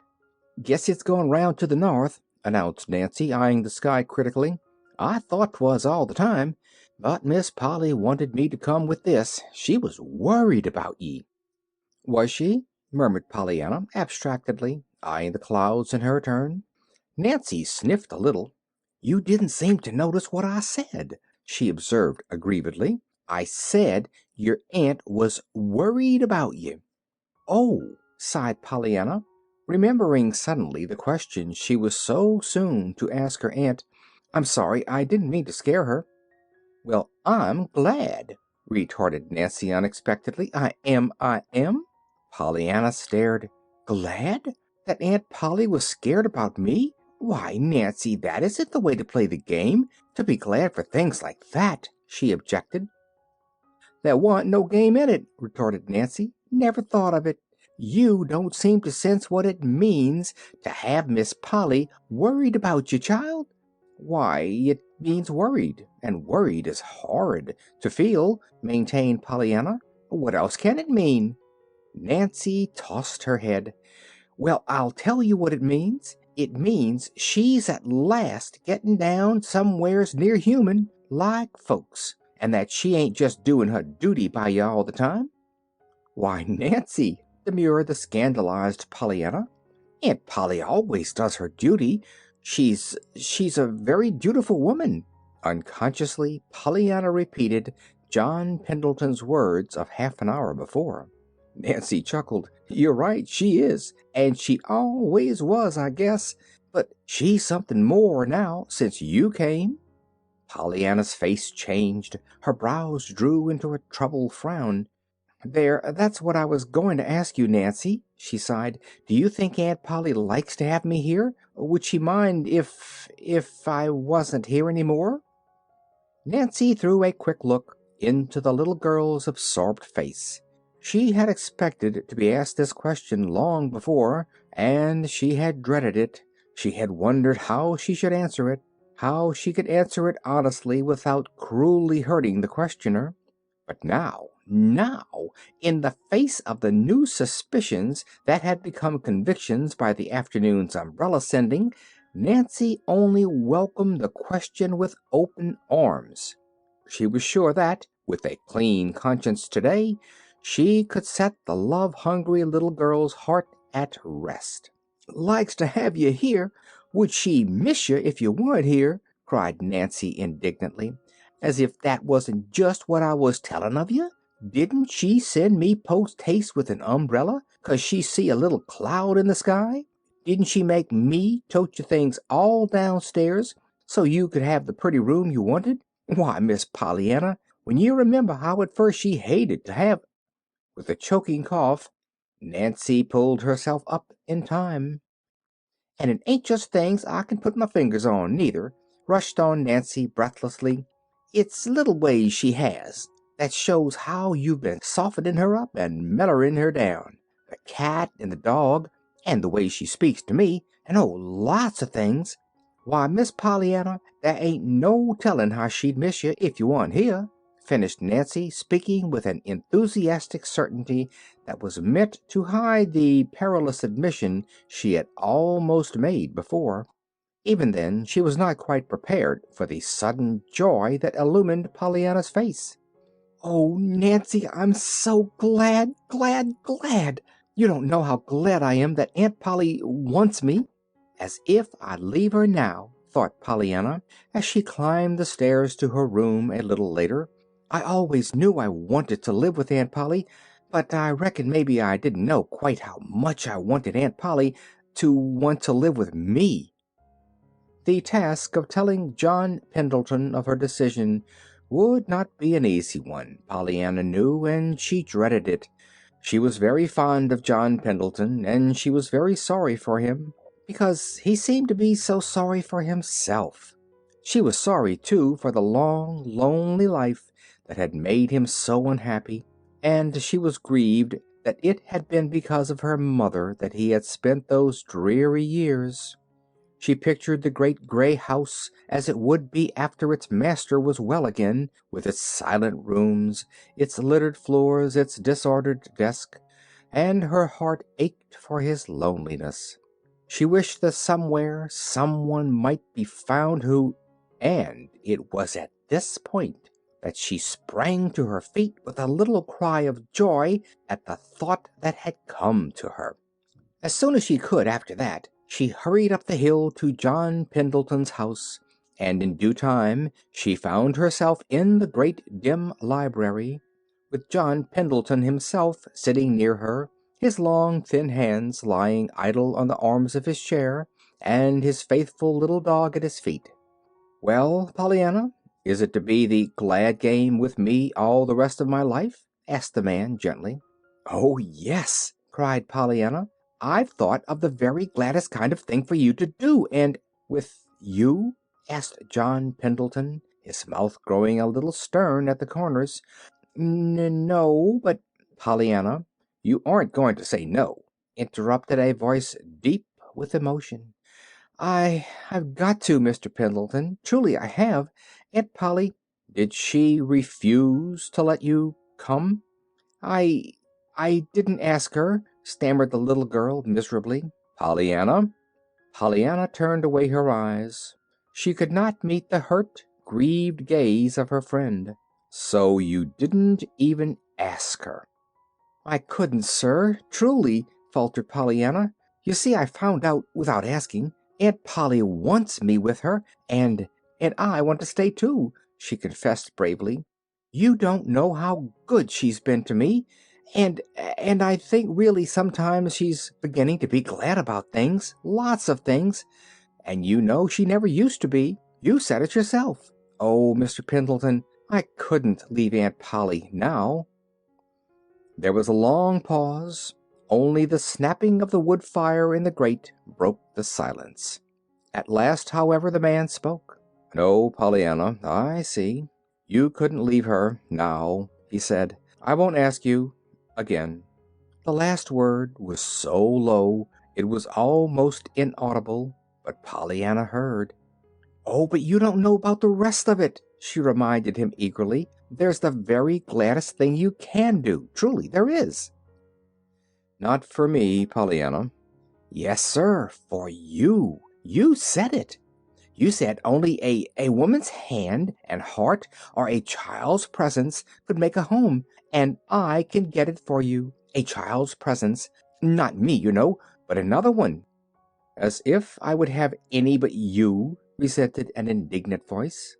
"But you will, when you know. You're so kind and good. Why, think of the prisms and the gold pieces, and all that money you save for the heathen, and—" "Pollyanna," interrupted the man savagely, "once for all, let us end that nonsense. I've tried to tell you half a dozen times before there is no money for the heathen. I never sent a penny to them in my life. There." He lifted his chin and braced himself to meet what he expected, the grieved disappointment of Pollyanna's eyes. To his amazement, however, there was neither grief nor disappointment in Pollyanna's eyes. There was only surprised joy. "Oh, oh!" she cried, clapping her hands. "I'm so glad. That is," she corrected, coloring distressfully, "I don't mean that I'm not sorry for the heathen, only just now I can't help being glad that you didn't want the little India boys, because all the rest have wanted them, and I'm so glad you'd rather have Jimmy Bean. Now I know you'll take him." "Take who?" "Jimmy Bean. He's the child's presence, you know, and he'll be so glad to be it. I had to tell him last week that even my lady's aid out west wouldn't take him, and he was so disappointed. But now, when he hears of this, he'll be so glad." "Will he? Well, I won't," ejaculated the man decisively. "Pollyanna, this is sheer nonsense." "You don't mean you won't take him?" "I certainly do mean just that." "But he'd be a lovely child's presence," faltered Pollyanna. She was almost crying now. "And you couldn't be lonesome with Jimmy round." "I don't doubt it," rejoined the man, "but I think I prefer the lonesomeness." It was then that Pollyanna, for the first time in weeks, suddenly remembered something Nancy had once told her. She raised her chin aggrievedly. "Maybe you think a nice live little boy wouldn't be better than that old dead skeleton you keep somewhere, but I think it would." "Skeleton?" "Yes, Nancy said you had one in your closet somewhere." "Why, what—" Suddenly the man threw back his head and laughed. He laughed very heartily indeed, so heartily that Pollyanna began to cry from pure nervousness. When he saw that, John Pendleton sat erect very promptly. His face grew grave at once. "Pollyanna, I suspect you are right, more right than you know," he said gently. "In fact, I know that a nice live little boy would be far better than my skeleton in the closet. Only we aren't always willing to make the exchange. We are apt to still cling to our skeletons, Pollyanna. However, suppose you tell me a little more about this nice little boy." And Pollyanna told him. Perhaps the laugh cleared the air, or perhaps the pathos of Jimmy Bean's story, as told by Pollyanna's eager little lips, touched a heart already strangely softened. At all events, when Pollyanna went home that night, she carried with her an invitation for Jimmy Bean himself to call at the great house with Pollyanna the next Saturday afternoon. "And I'm so glad, and I'm sure you like him," sighed Pollyanna as she said goodbye. "I do so want Jimmy Bean to have a home, and folks that care, you know." Chapter 22. Sermons and Woodboxes. On the afternoon that Pollyanna told John Pendleton of Jimmy Bean, the Reverend Paul Ford climbed the hill and entered the Pendleton woods, hoping that the hushed beauty of God's out-of-doors would still the tumult that his children of men had wrought. The Reverend Paul Ford was sick at heart. Month by month for a year past, conditions in the parish under him had been growing worse and worse, until it seemed that now, turn which way he would, he encountered only wrangling, backbiting, scandal, and jealousy. He had argued, pleaded, rebuked, and ignored by turns, and always and through all he had prayed, earnestly, hopefully. But today, miserably, he was forced to own that matters were no better, but rather worse. Two of his deacons were at swords' points over a silly something that only endless brooding had made of any account. Three of his most energetic women workers had withdrawn from the Ladies' Aid Society because a tiny spark of gossip had been fanned by wagging tongues into a devouring flame of scandal. The choir had split over the amount of solo work given to a fancifully preferred singer. Even the Christian Endeavor Society was in a ferment of unrest owing to open criticism of two of its officers. As to the Sunday school, it had been the resignation of its superintendent and two of its teachers that had been the last straw, and that had sent the harassed minister to the quiet woods for prayer and meditation. Under the green arch of the trees, the Reverend Paul Ford faced the thing squarely.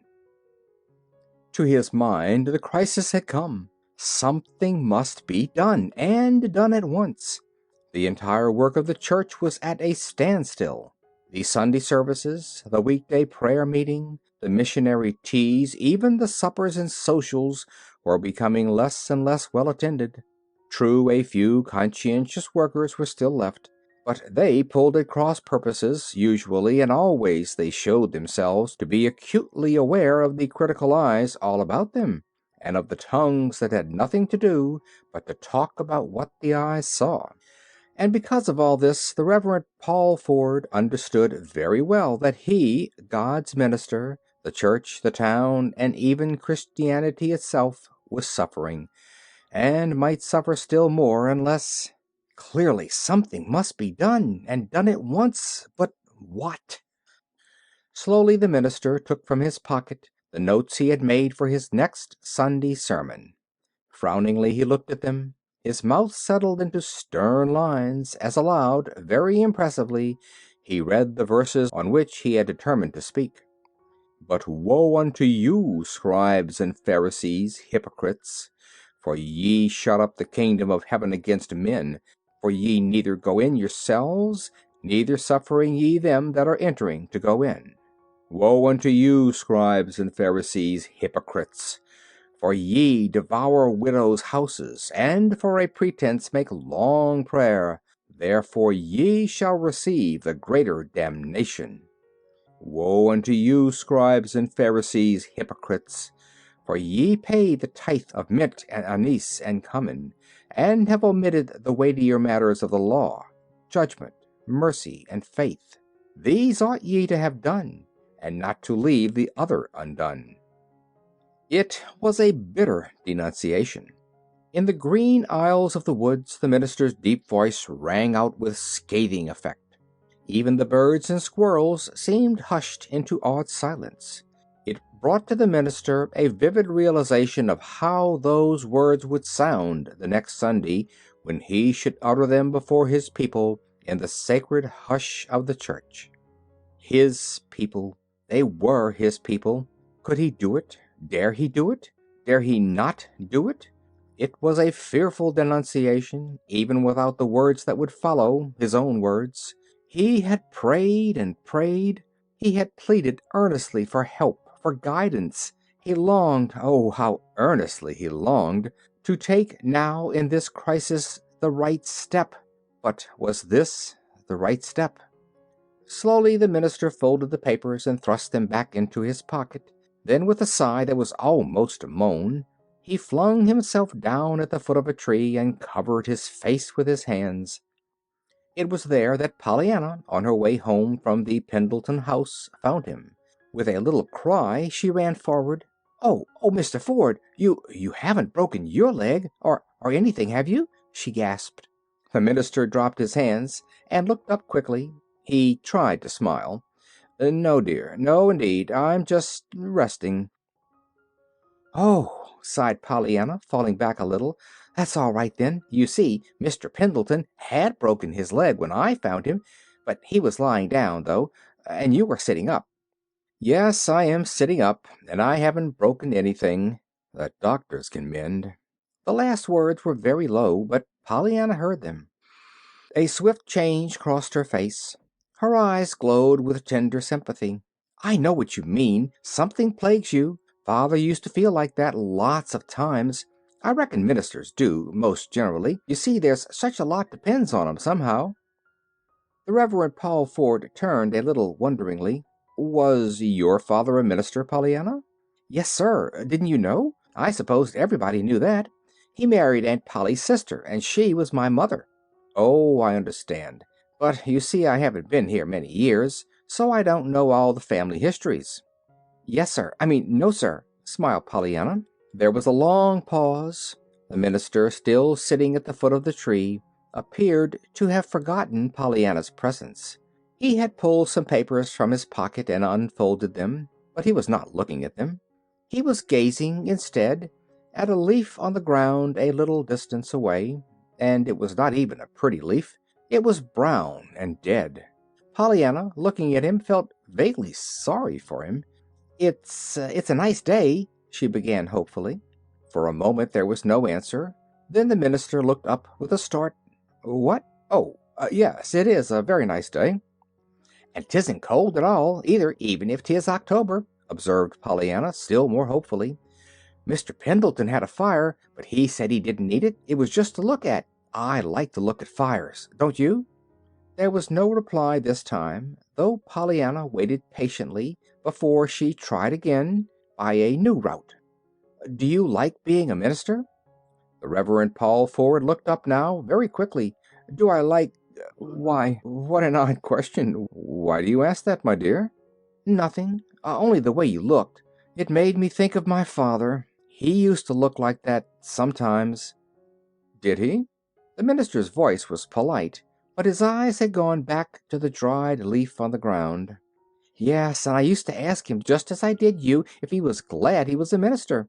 The man under the tree smiled a little sadly. "Well, what did he say?" "Oh, he always said he was, of course, but most always he said, too, that he wouldn't stay a minister a minute if 'twasn't for the rejoicing texts." "The what?" The Reverend Paul Ford's eyes left the leaf and gazed wonderingly into Pollyanna's merry little face. "Well, that's what my father used to call 'em," she laughed.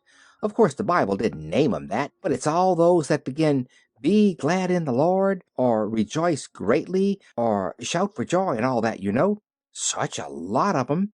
Once, when father felt specially bad, he counted 'em. There were 800 of 'em." "800?" "Yes, that told you to rejoice and be glad, you know. That's why father named 'em the rejoicing texts." "Oh." There was an odd look on the minister's face. His eyes had fallen to the words on the top paper in his hands. "But woe unto you, scribes and Pharisees, hypocrites!" "And so your father liked those rejoicing texts?" he murmured. "Oh, yes," nodded Pollyanna emphatically. "He said he felt better right away, that first day he thought to count 'em. He said if God took the trouble to tell us 800 times to be glad and rejoice, he must want us to do it some. And Father felt ashamed that he hadn't done it more. After that, they got to be such a comfort to him, when things went wrong, when the ladies' aiders got to fight. I mean, when they didn't agree about something, corrected Pollyanna hastily. Why, it was those texts, too, Father said, that made him think of the game. He began with me on the crutches, but he said 'twas the rejoicing text that started him on it. And what game might that be? Asked the minister. About finding something in everything to be glad about, As I said, he began with me on the crutches. And once more, Pollyanna told her story, this time to a man who listened with tender eyes and understanding ears.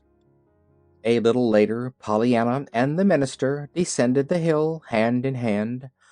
Pollyanna's face was radiant. Pollyanna loved to talk, and she had been talking now for some time.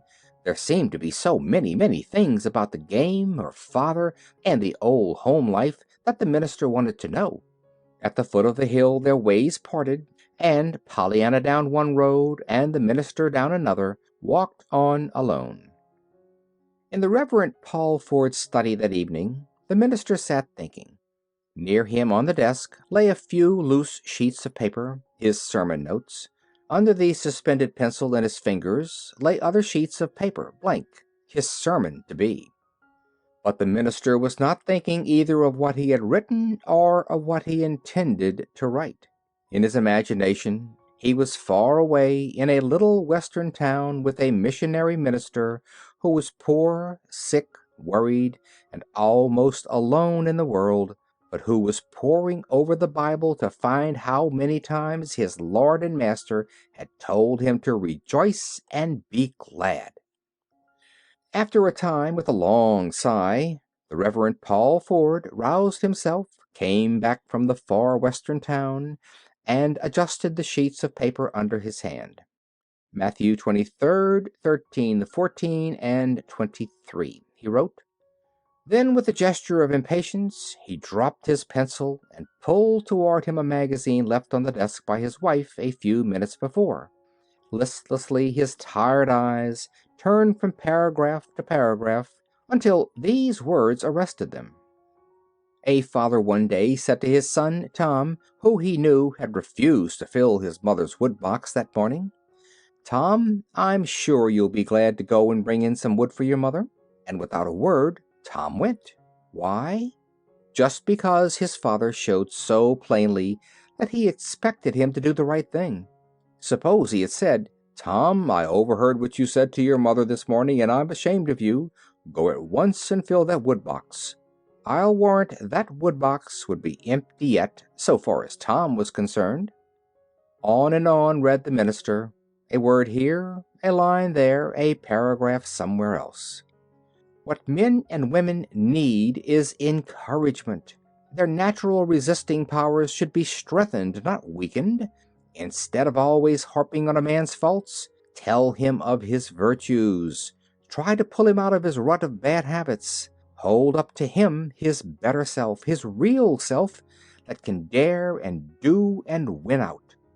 The influence of a beautiful, helpful, hopeful character is contagious and may revolutionize a whole town. People radiate what is in their minds and in their hearts. If a man feels kindly and obliging, his neighbors will feel that way too before long. But if he scolds and scowls and criticizes, his neighbors will return scowl for scowl and add interest. When you look for the bad, expecting it, you will get it. When you know you will find the good, you will get that. Tell your son Tom you know he'll be glad to fill that woodbox. Then watch him start, alert and interested. The minister dropped the paper and lifted his chin. In a moment he was on his feet, tramping the narrow room back and forth, back and forth. Later, some time later, he drew a long breath and dropped himself in the chair at his desk. God helping me, I'll do it, he cried softly. I'll tell all my Toms I know they'll be glad to fill that woodbox.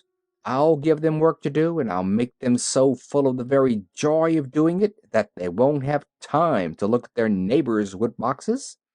And he picked up his sermon notes, tore straight through the sheets, and cast them from him, so that on one side of his chair lay "Woe be unto you," and on the other "Scribes and Pharisees, hypocrites," while across the smooth white paper before him his pencil fairly flew, after first drawing one black line through Matthew 23, 13, 14, and 23.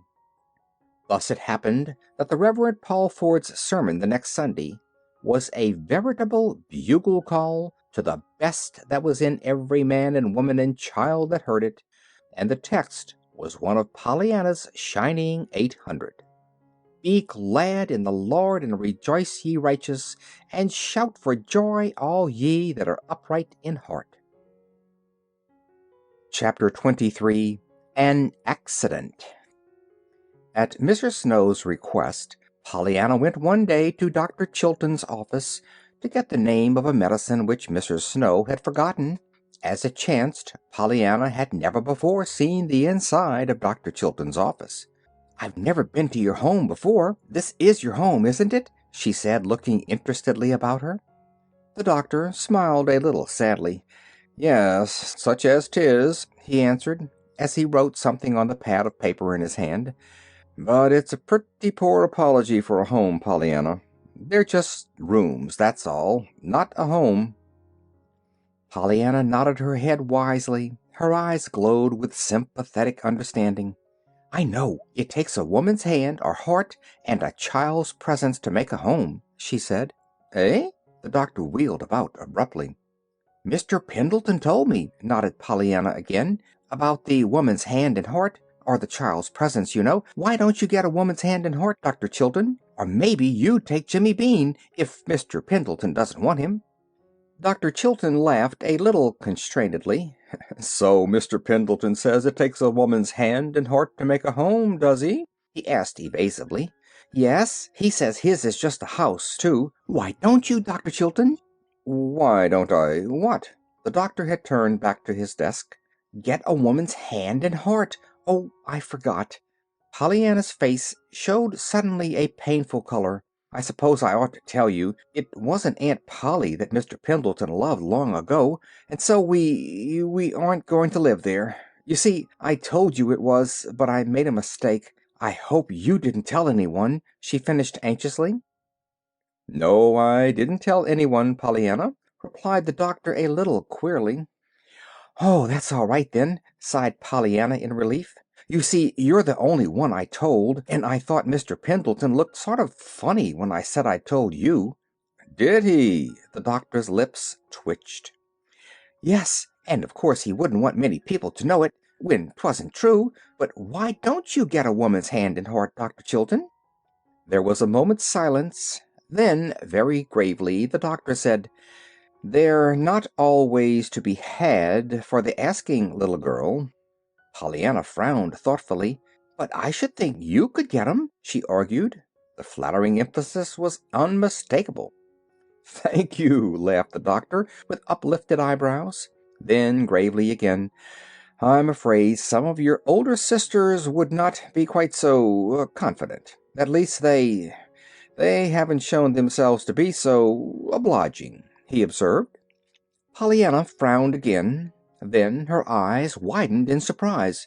"Why, Dr. Chilton, you don't mean you didn't try to get somebody's hand and heart once, like Mr. Pendleton, and couldn't, did you?"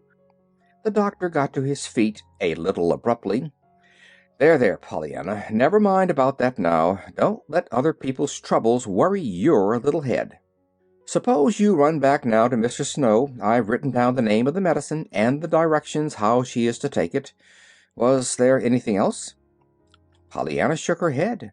"No, sir. Thank you, sir," she murmured soberly, as she turned toward the door. From the little hallway she called back, her face suddenly alight. "Anyhow, I'm glad 'twasn't my mother's hand and heart that you wanted and couldn't get, Dr. Chilton. Goodbye." It was on the last day of October that the accident occurred. Pollyanna, hurrying home from school, crossed the road at an apparently safe distance in front of a swiftly approaching motor car. Just what happened, no one could seem to tell afterward. Neither was there anyone found who could tell why it happened, or who was to blame that it did happen. Pollyanna, however, at 5 o'clock, was borne limp and unconscious into the little room that was so dear to her. There, by a white-faced Aunt Polly and a weeping Nancy, she was undressed tenderly and put to bed, while from the village, hastily summoned by telephone, Dr. Warren was hurrying as fast as another motor car could bring him. "And you didn't need to more'n look at her aunt's face," Nancy was sobbing to old Tom in the garden after the doctor had arrived and was closeted in the hushed room. "You didn't need to more'n look at her aunt's face to see that 'twarn't no duty that was eating her. Your hands don't shake and your eyes don't look as if you was trying to hold back the angel of death himself when you're just doing your duty, Mr. Tom. They don't, they don't." "Is she hurt bad?" The old man's voice shook. "There ain't no tellin'," sobbed Nancy. "She lay back that white and still she might easy be dead. But Miss Polly says she wa'n't dead, and Miss Polly had ought to know, if anyone would. She kept up such a listening and a feeling for her heartbeats and her breath. Couldn't you tell anything what it done to her that Old Tom's face worked convulsively. Nancy's lips relaxed a little. "I wish you would call it something, Mr. Tom, and something good and strong, too. Drat it! To think of its running down our little girl. I always hated the evil-smelling things anyhow, I did. But where is she hurt?" I don't know," moaned Nancy. "There's but a little cut on her blessed head, but 'tain't bad, that ain't, Miss Polly says. She says she's afraid it's infernally she's hurt." A faint flicker came into old Tom's eyes. "I guess you mean internally, Nancy," he said dryly. "She's hurt infernally, all right. Plague take that automobile. But I don't guess Miss Polly'll be using that word all the same." "Eh? Well, I don't know," moaned Nancy with a shake of her head as she turned away. "Seems as if I just couldn't stand it till that doctor gets out of there. I wish I had a washing to do. The biggest washing I ever see, I do," she wailed, wringing her hands helplessly.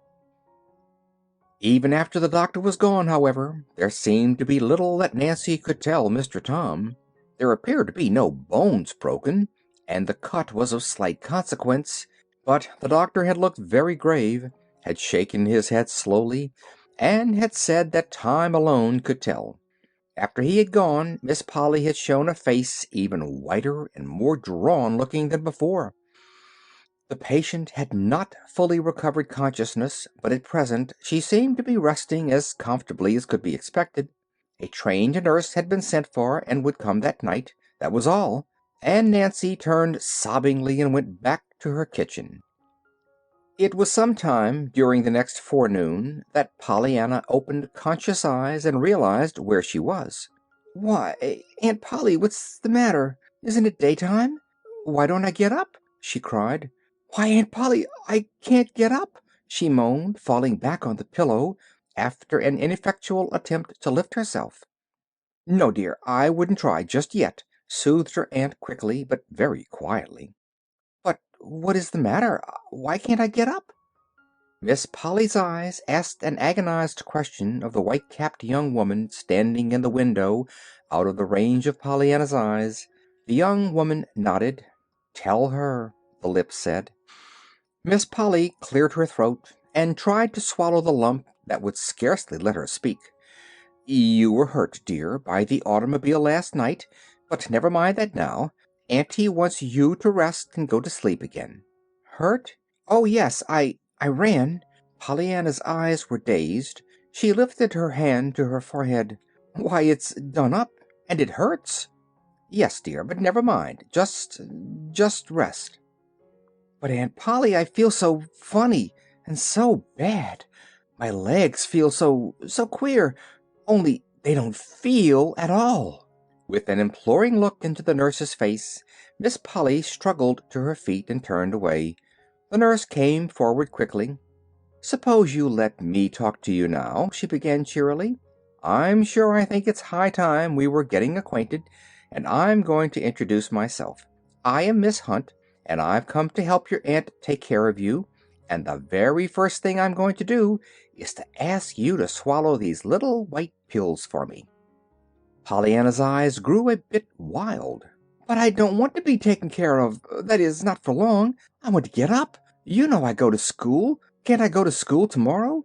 From the window where Aunt Polly stood now there came a half-stifled cry. "Tomorrow?" smiled the nurse brightly. "Well, I may not let you out quite so soon as that, Miss Pollyanna, but just swallow these little pills for me, please, and we'll see what they'll do."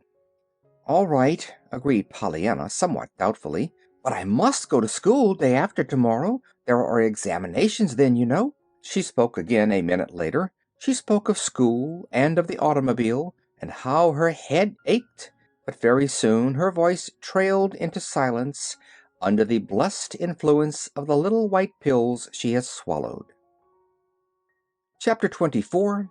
John Pendleton. Pollyanna did not go to school tomorrow, nor the day after tomorrow. Pollyanna, however, did not realize this, except momentarily when a brief period of full consciousness sent insistent questions to her lips. Pollyanna did not realize anything, in fact, very clearly, until a week had passed. Then the fever subsided, the pain lessened somewhat, and her mind awoke to full consciousness. She had then to be told all over again what had occurred. "And so it's hurt that I am, and not sick," she sighed at last. "Well, I'm glad of that."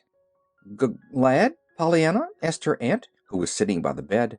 "Yes. Oh, I'd so much rather have broken legs, like Mr. Pendleton's, than lifelong invalids like Mr. Snow, you know. Broken legs get well, and lifelong invalids don't." Miss Polly, who had said nothing whatever about broken legs, got suddenly to her feet and walked to the little dressing table across the room. She was picking up one object after another now, and putting each down in an aimless fashion quite unlike her usual decisiveness. Her face was not aimless looking at all, however. It was white and drawn. On the bed Pollyanna lay blinking at the dancing band of colors on the ceiling, which came from one of the prisms in the window. "I'm glad it isn't smallpox that ails me, too," she murmured contentedly. "That would be worse than freckles. And I'm glad 'tisn't whooping cough. I've had that, and it's horrid. And I'm glad 'tisn't appendicitis nor measles, 'cause they're catching. Measles are, I mean, and they wouldn't let you stay here." "You seem to be glad for a good many things, my dear," faltered Aunt Polly, putting her hand to her throat as if her collar bound. Pollyanna laughed softly. "I am. I've been thinking of 'em, lots of 'em. All the time I've been looking up at that rainbow. I love rainbows. I'm so glad Mr. Pendleton gave me those prisms. I'm glad of some things I haven't said yet. I don't know, but I'm most glad I was hurt." "Pollyanna!" Pollyanna laughed softly again. She turned luminous eyes on her aunt. "Well, you see, since I've been hurt, you've called me dear lots of times, and you didn't before. I love to be called dear, by folks that belong to you, I mean. Some of the Ladies' Aiders did call me that, and of course that was pretty nice, but not so nice as if they had belonged to me, like you do. Oh, Aunt Polly, I'm so glad you belong to me." Aunt Polly did not answer. Her hand was at her throat again. Her eyes were full of tears. She had turned away and was hurrying from the room through the door by which the nurse had just entered. It was that afternoon that Nancy ran out to old Tom, who was cleaning harnesses in the barn. Her eyes were wild. Mr. Tom, guess what happened?" she panted.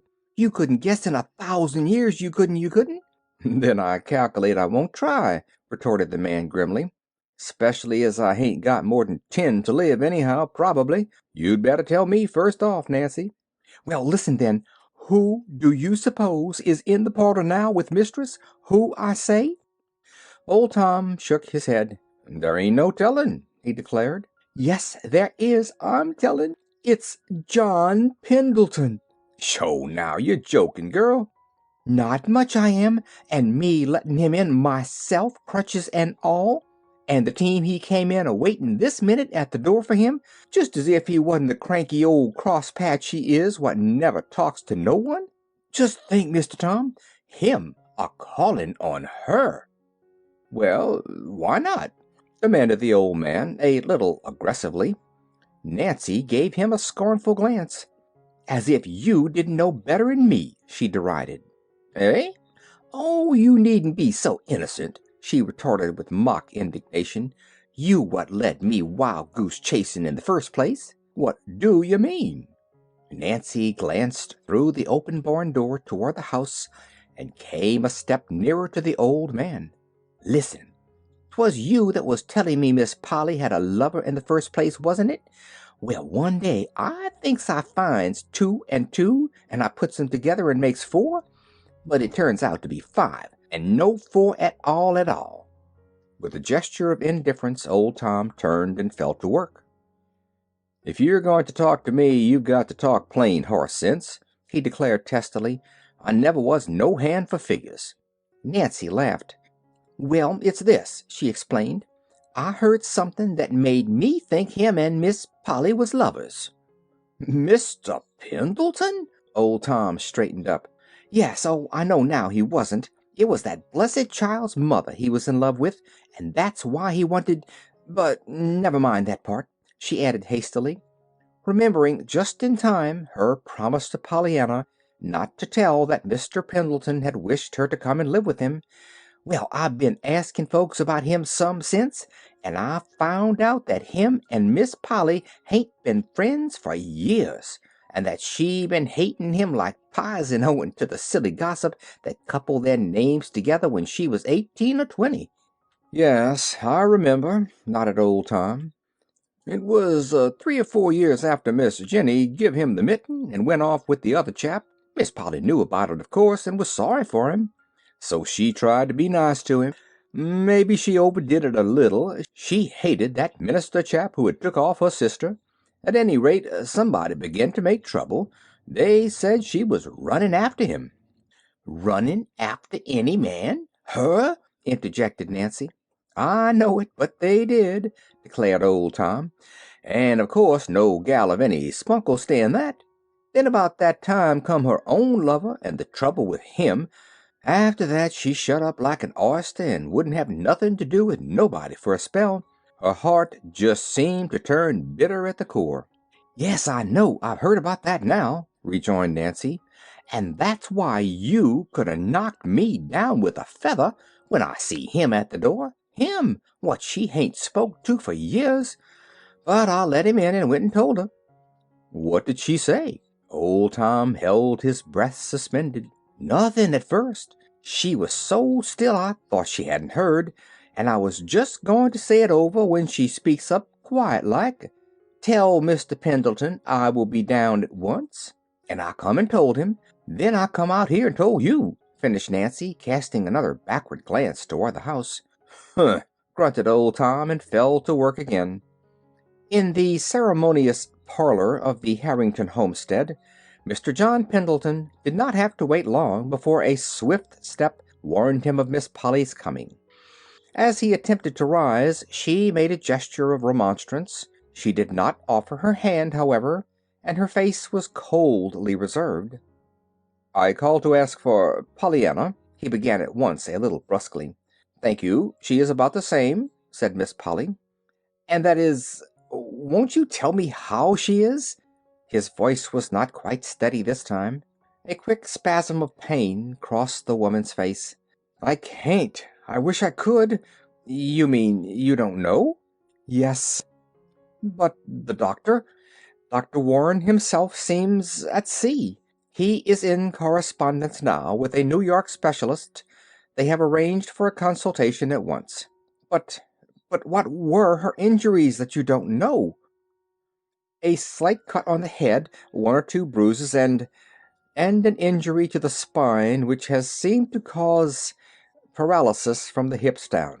A low cry came from the man, then a brief silence, then huskily he asked, And Pollyanna, how does she take it?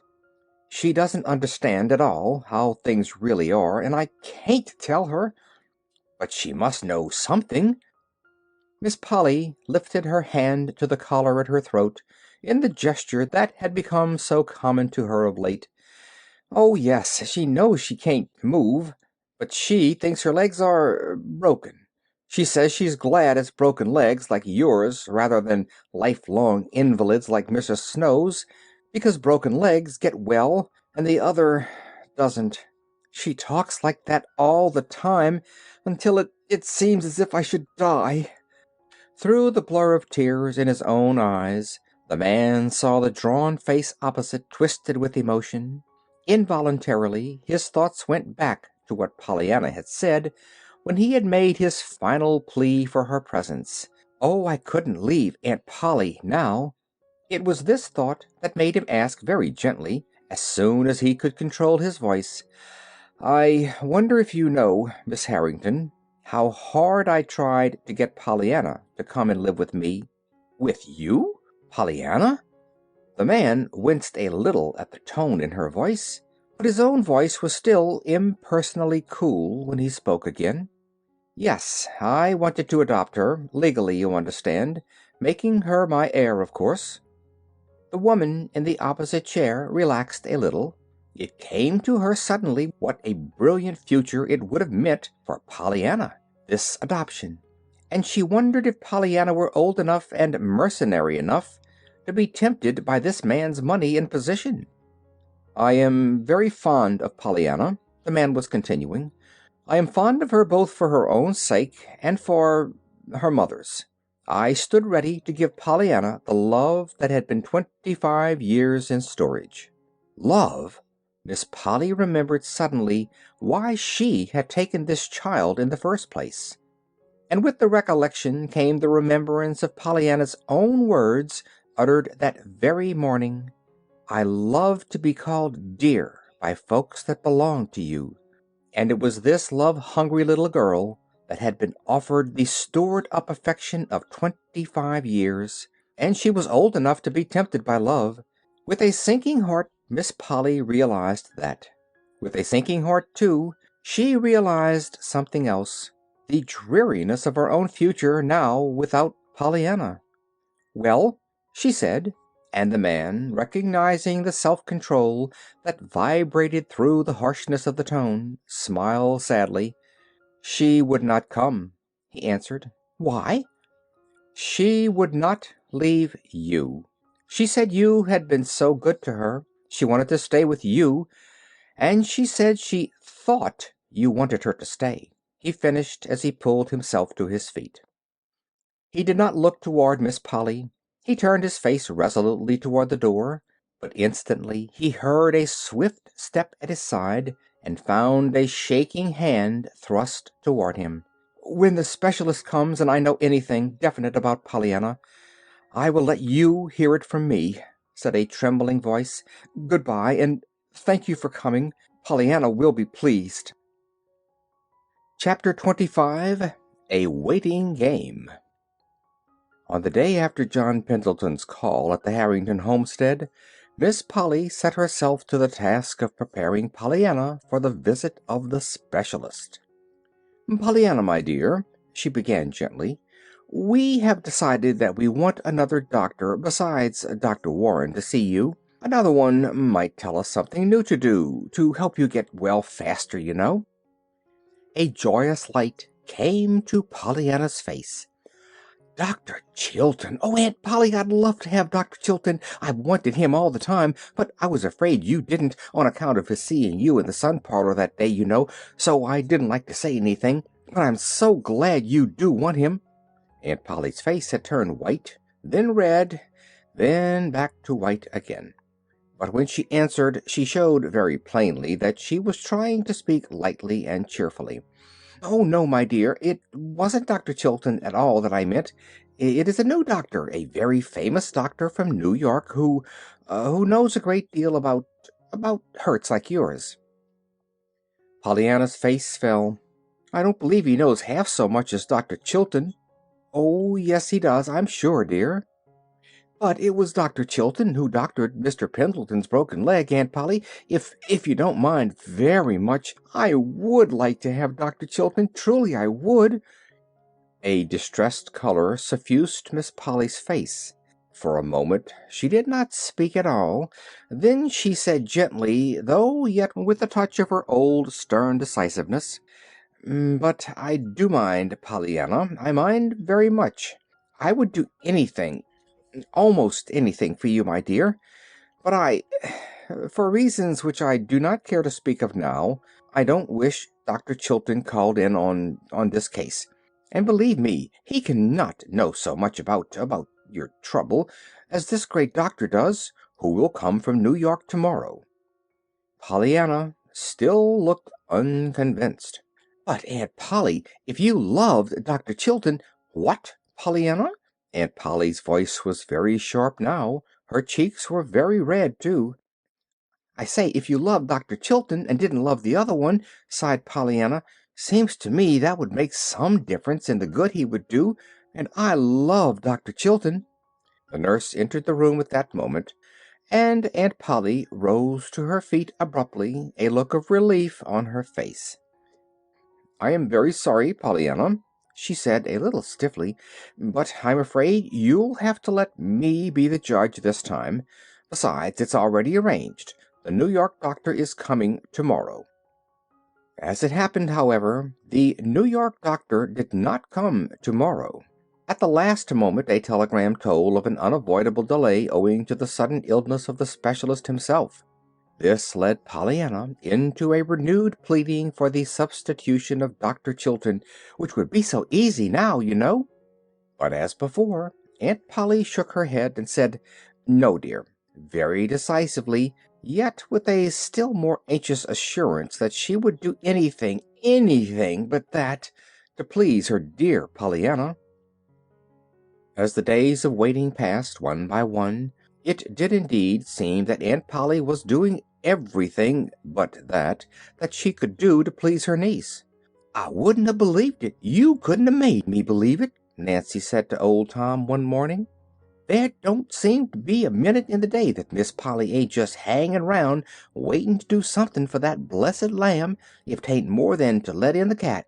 And her what wouldn't let Fluff or Buff upstairs for love or money a week ago, and now she lets them tumble all over the bed just 'cause it pleases Miss Pollyanna. And when she ain't doing nothing else, she's moving them little glass danglers round to different windows in the room, so the sun'll make the rainbows dance, as that blessed child calls it. She sent Timothy down to Cobb's greenhouse 3 times for fresh flowers, and that besides all the posies fetched into her, too.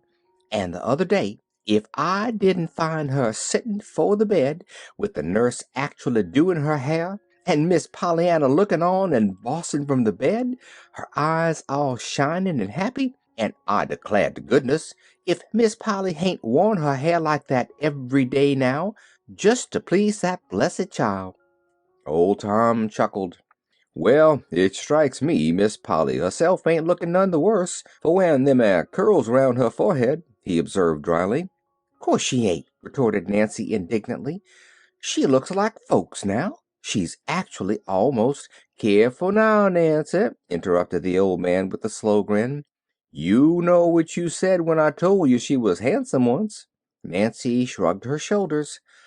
"Oh, she ain't handsome, of course, but I will own up she don't look like the same woman, what with the ribbons and lace jiggers Miss Pollyanna makes her wear round her neck." "I told you so," nodded the man. "I told you she wa'n't old." Nancy laughed. "Well, I'll own up she hain't got quite so good an imitation of it as she did have 'fore Miss Pollyanna came. Say, Mr. Tom, who was her a lover? I hain't found that out yet, I hain't. "Hain't you?" asked the old man, with an odd look on his face. "Well, I guess you won't then from me." "Oh, Mr. Tom, come on now," wheedled the girl. "You see, there hain't many folks here that I can ask."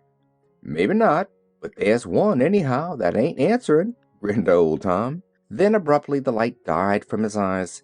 "How is she today, the little gal?" Nancy shook her head. Her face, too, had sobered. "Just the same, Mr. Tom. There ain't no special difference as I can see, or anybody, I guess. She just lays there and sleeps and talks some, and tries to smile and be glad 'cause the sun sets or the moon rises or some such thing. till it's enough to make your heart break with aching." "I know. It's the game, bless her sweet heart," nodded old Tom, blinking a little. "She told you, then, about that 'ere game?" "Oh, yes. She told me long ago." The old man hesitated, then went on, his lips twitching a little. "I was growling one day 'cause I was so bent up and crooked, and what do you suppose the little thing said?" "I couldn't guess. I wouldn't think she could find anything about that to be glad about." "She did. She said I could be glad anyhow, that I didn't have to stoop so far to do my weeding, 'cause I was already bent part way over." Nancy gave a wistful laugh. "Well, I ain't surprised after all. You might know she'd find something. We been playing that game, since almost the first, 'cause there wa'n't no one else she could play it with, though she did speak of her aunt." "Miss Polly?" Nancy chuckled. "I guess you hain't got such an awful different opinion of the mistress than I have," she bridled. Old Tom stiffened. "I was only thinking 'twould be some of a surprise to her," he explained with dignity. "Well, I guess 'twould be, then," retorted Nancy. "I ain't saying what 'twould be now. I'd believe anything of the mistress now, even that she'd take to playing it herself." "But hain't the little gal told her, ever?" "She's told everyone else, I guess. I'm hearing of it everywhere now, since she was hurted," said Tom. "Well, she didn't tell Miss Polly," rejoined Nancy. "Miss Pollyanna told me long ago that she couldn't tell her, 'cause her aunt didn't like to have her talk about her father, and 'twas her father's game, and she'd have to talk about him if she did tell it, so she never told her." "Oh, I see, I see." The old man nodded his head slowly. "They was always bitter against the minister chap, all of 'em, 'cause he took Miss Jenny away from 'em. And Miss Polly, young as she was, could never forgive him. She was that fond of Miss Jenny in them days. I see, 'twas a bad mess," he sighed, as he turned away. "Yes, 'twas all round," sighed Nancy in her turn, as she went back to her kitchen. For no one were those days of waiting easy. The nurse tried to be cheerful, but her eyes were troubled. The doctor was openly nervous and impatient. Miss Polly said little, but even the softening waves of hair about her face, and the becoming laces at her throat, could not hide the fact that she was growing thin and pale. As to Pollyanna, Pollyanna petted the dog, smoothed the cat's sleek head, admired the flowers, and ate the fruits and jellies that were sent in to her, and returned innumerable cheery answers to the many messages of love and inquiry that were brought to her bedside. But she, too, grew pale and thin, and the nervous activity of the poor little hands and arms only emphasized the pitiful motionlessness of the once active little feet and legs, now lying so woefully quiet under the blankets. As to the game, Pollyanna told Nancy these days how glad she was going to be when she could go to school again, go to see Mrs. Snow, go to call on Mr. Pendleton, and go to ride with Dr. Chilton, nor did she seem to realize that all this gladness was in the future, not the present. Nancy, however, did realize it, and cry about it when she was alone. Chapter 26. A Door Ajar. Just a week from the time Dr. Mead, the specialist, was first expected, he came. He was a tall, broad-shouldered man with kind gray eyes and a cheerful smile. Pollyanna liked him at once and told him so. "You look quite a lot like my doctor, you see," she added engagingly. "Your doctor?" Dr. Mead glanced in evident surprise at Dr. Warren, talking with the nurse a few feet away. Dr. Warren was a small, brown-eyed man with a pointed brown beard. "Oh, that isn't my doctor," smiled Pollyanna, divining his thought. "Dr. Warren is Aunt Polly's doctor. My doctor is Dr. Chilton." "Oh," said Dr. Mead a little oddly, his eyes resting on Miss Polly, who, with a vivid blush, had turned hastily away. "Yes." Pollyanna hesitated, then continued with her usual truthfulness. "You see, I wanted Dr. Chilton all the time, but Aunt Polly wanted you. She said you knew more than Dr. Chilton, anyway, about broken legs like mine, And of course, if you do, I can be glad for that. Do you?" A swift something crossed the doctor's face that Pollyanna could not quite translate. "Only time can tell that, little girl," he said gently. Then he turned a grave face toward Dr. Warren, who had just come to the bedside.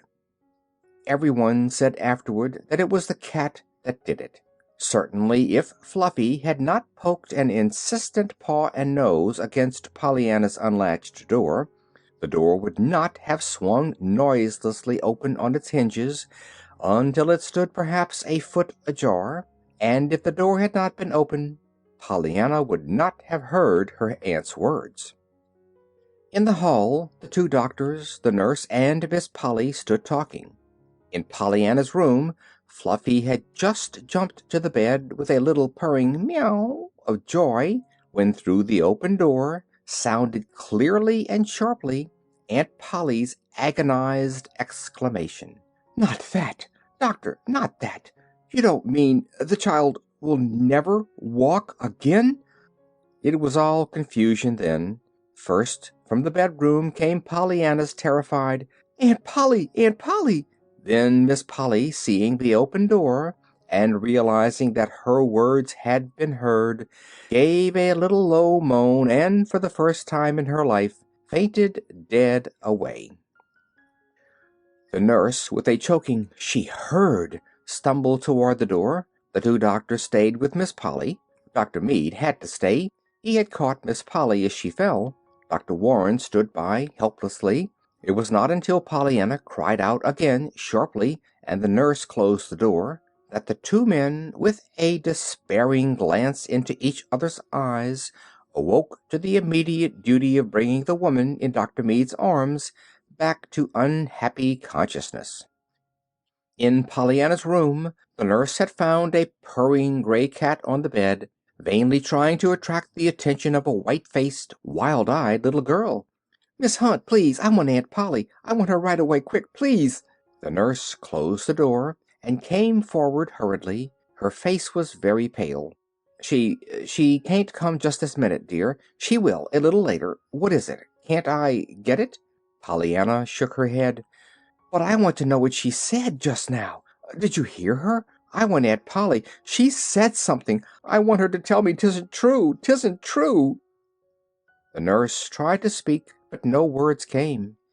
Something in her face sent an added terror to Pollyanna's eyes. "Miss Hunt, you did hear her. It is true. Oh, it isn't true. You don't mean I can't ever walk again?" There, dear. Don't," choked the nurse.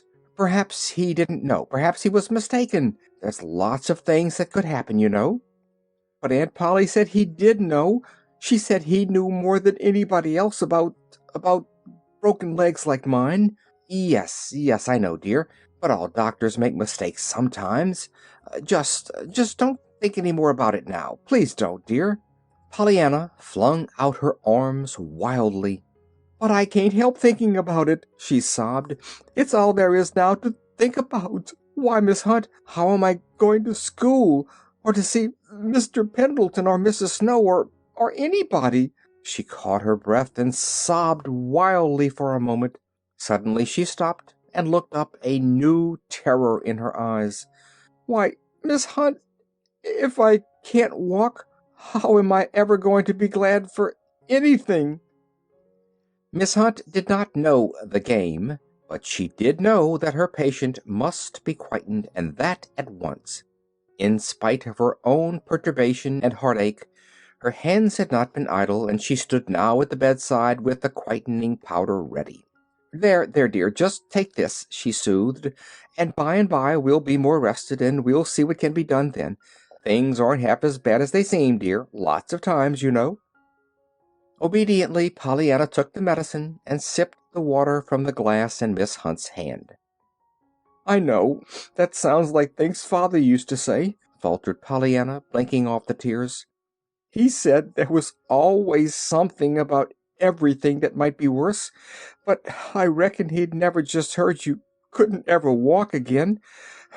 I don't see how there can be anything about that could be worse. Do you?" Miss Hunt did not reply. She could not trust herself to speak just then. Chapter 27. Two Visits. It was Nancy who was sent to tell Mr. John Pendleton of Dr. Mead's verdict. Miss Polly had remembered her promise to let him have direct information from the house. To go herself or to write a letter she felt to be almost equally out of the question. It occurred to her then to send Nancy. There had been a time when Nancy would have rejoiced greatly at this extraordinary opportunity to see something of the house of mystery and its master. But today her heart was too heavy to rejoice at anything. She scarcely even looked about her at all. Indeed, during the few minutes she waited for Mr. John Pendleton to appear. "I'm Nancy, sir," she said respectfully, in response to the surprised questioning of his eyes when he came into the room. "Miss Harrington sent me to tell you about Miss Pollyanna." "Well?" In spite of the curt terseness of the word, Nancy quite understood the anxiety that lay behind that short "well." "It ain't well, Mr. Pendleton," she choked. "You don't mean—" He paused, and she bowed her head miserably. "Yes, sir. He says she can't walk again. Never." For a moment there was absolute silence in the room. Then the man spoke in a voice shaken with emotion. "Poor little girl. Poor little girl." Nancy glanced at him, but dropped her eyes at once. She had not supposed that sour, cross, stern John Pendleton could look like that. In a moment he spoke again, still in the low, unsteady voice. "It seems cruel, never to dance in the sunshine again. My little Prism girl." There was another silence. Then abruptly the man asked, "She herself doesn't know yet, of course, does she?" "But she does, sir," sobbed Nancy, "and that's what makes it all the harder. She found out— Drat that cat! I begs your pardon," apologized the girl hurriedly. "It's only that the cat pushed open the door, and Miss Pollyanna overheard 'em talking. She found out that way." "Poor little girl!" sighed the man again. "Yes, sir, you'd say so if you could see her," choked Nancy. "I ain't seen her but twice since she knew about it, and it done me up both times. You see, it's all so fresh and new to her, and she keeps thinking all the time of new things she can't do now. It worries her, too, 'cause she can't seem to be glad. Maybe you don't know about her game, though," broke off Nancy apologetically. "The glad game?" asked the man. "Oh, yes, she told me of that." "Oh, she did? Well, I guess she has told it generally to most folks. But you see now, she can't play it herself, and it worries her. She says she can't think of a thing, not a thing, about this not walking again to be glad about." "Well, why should she?" retorted the man, almost savagely. Nancy shifted her feet uneasily. "That's the way I felt, too, till I happened to think it would be easier if she could find something, you know. So I tried to remind her." "To remind her? Of what?" John Pendleton's voice was still angrily impatient. Of how she told others to play it, Miss Snow and the rest, you know, and what she said for them to do. But the poor little lamb just cries and says it don't seem the same, somehow. She says it's easy to tell lifelong invalids how to be glad, but 'tain't the same thing when you're the lifelong invalid yourself and have to try to do it. She says she's told herself over and over again how glad she is that other folks ain't like her, but that all the time she's saying it, she ain't really thinking of anything, only how she can't ever walk again." Nancy paused, but the man did not speak. He sat with his hand over his eyes. "Then I tried to remind her how she used to say the game was all the nicer to play when it was hard," resumed Nancy, in a dull voice. "But she says that, too, is different when it really is hard. And I must be going now, sir," she broke off abruptly.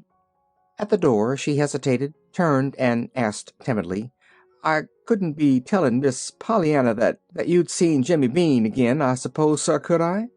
"I don't see how you could, as I haven't seen him," observed the man a little shortly. "Why?" "Nothing, sir, only— well, you see, that's one of the things that she was feeling bad about. that she couldn't take him to see you now. She said she'd taken him once, but she didn't think he showed off very well that day, and that she was afraid you didn't think he would make a very nice child's presents after all. Maybe you know what she means by that, but I didn't, sir." "Yes, I know what she means." "All right, sir. It was only that she was waiting to take him again, she said, so's to show you he really was a lovely child's presents, and now she can't, drat that automobile. I begs your pardon, sir. Goodbye." And Nancy fled precipitately. It did not take long for the entire town of Beldingsville to learn that the great New York doctor had said Pollyanna Whittier would never walk again, and certainly never before had the town been so stirred. Everybody knew by sight now the piquant little freckled face that had always a smile of greeting, and almost everybody knew of the game that Pollyanna was playing.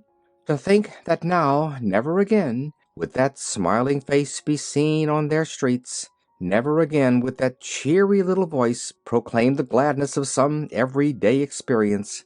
It seemed unbelievable, impossible, cruel. In kitchens and sitting rooms and over backyard fences women talked of it, and wept openly. On street corners and in store lounging places the men talked too, and wept, though not so openly. And neither the talking nor the weeping grew less when, fast on the heels of the news itself, came Nancy's pitiful story that Pollyanna, face to face with what had come to her, was bemoaning most of all the fact that she could not play the game, that she could not now be glad over anything. It was then that the same thought must have, in some way, come to Pollyanna's friends. At all events, almost at once, the mistress of the Harrington homestead, greatly to her surprise, began to receive calls. Calls from people she knew, and people she did not know. Calls from men, women, and children, many of whom Miss Polly had not supposed that her niece knew at all.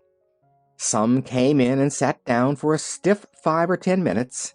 Some stood awkwardly on the porch steps, fumbling with hats or handbags according to their sex.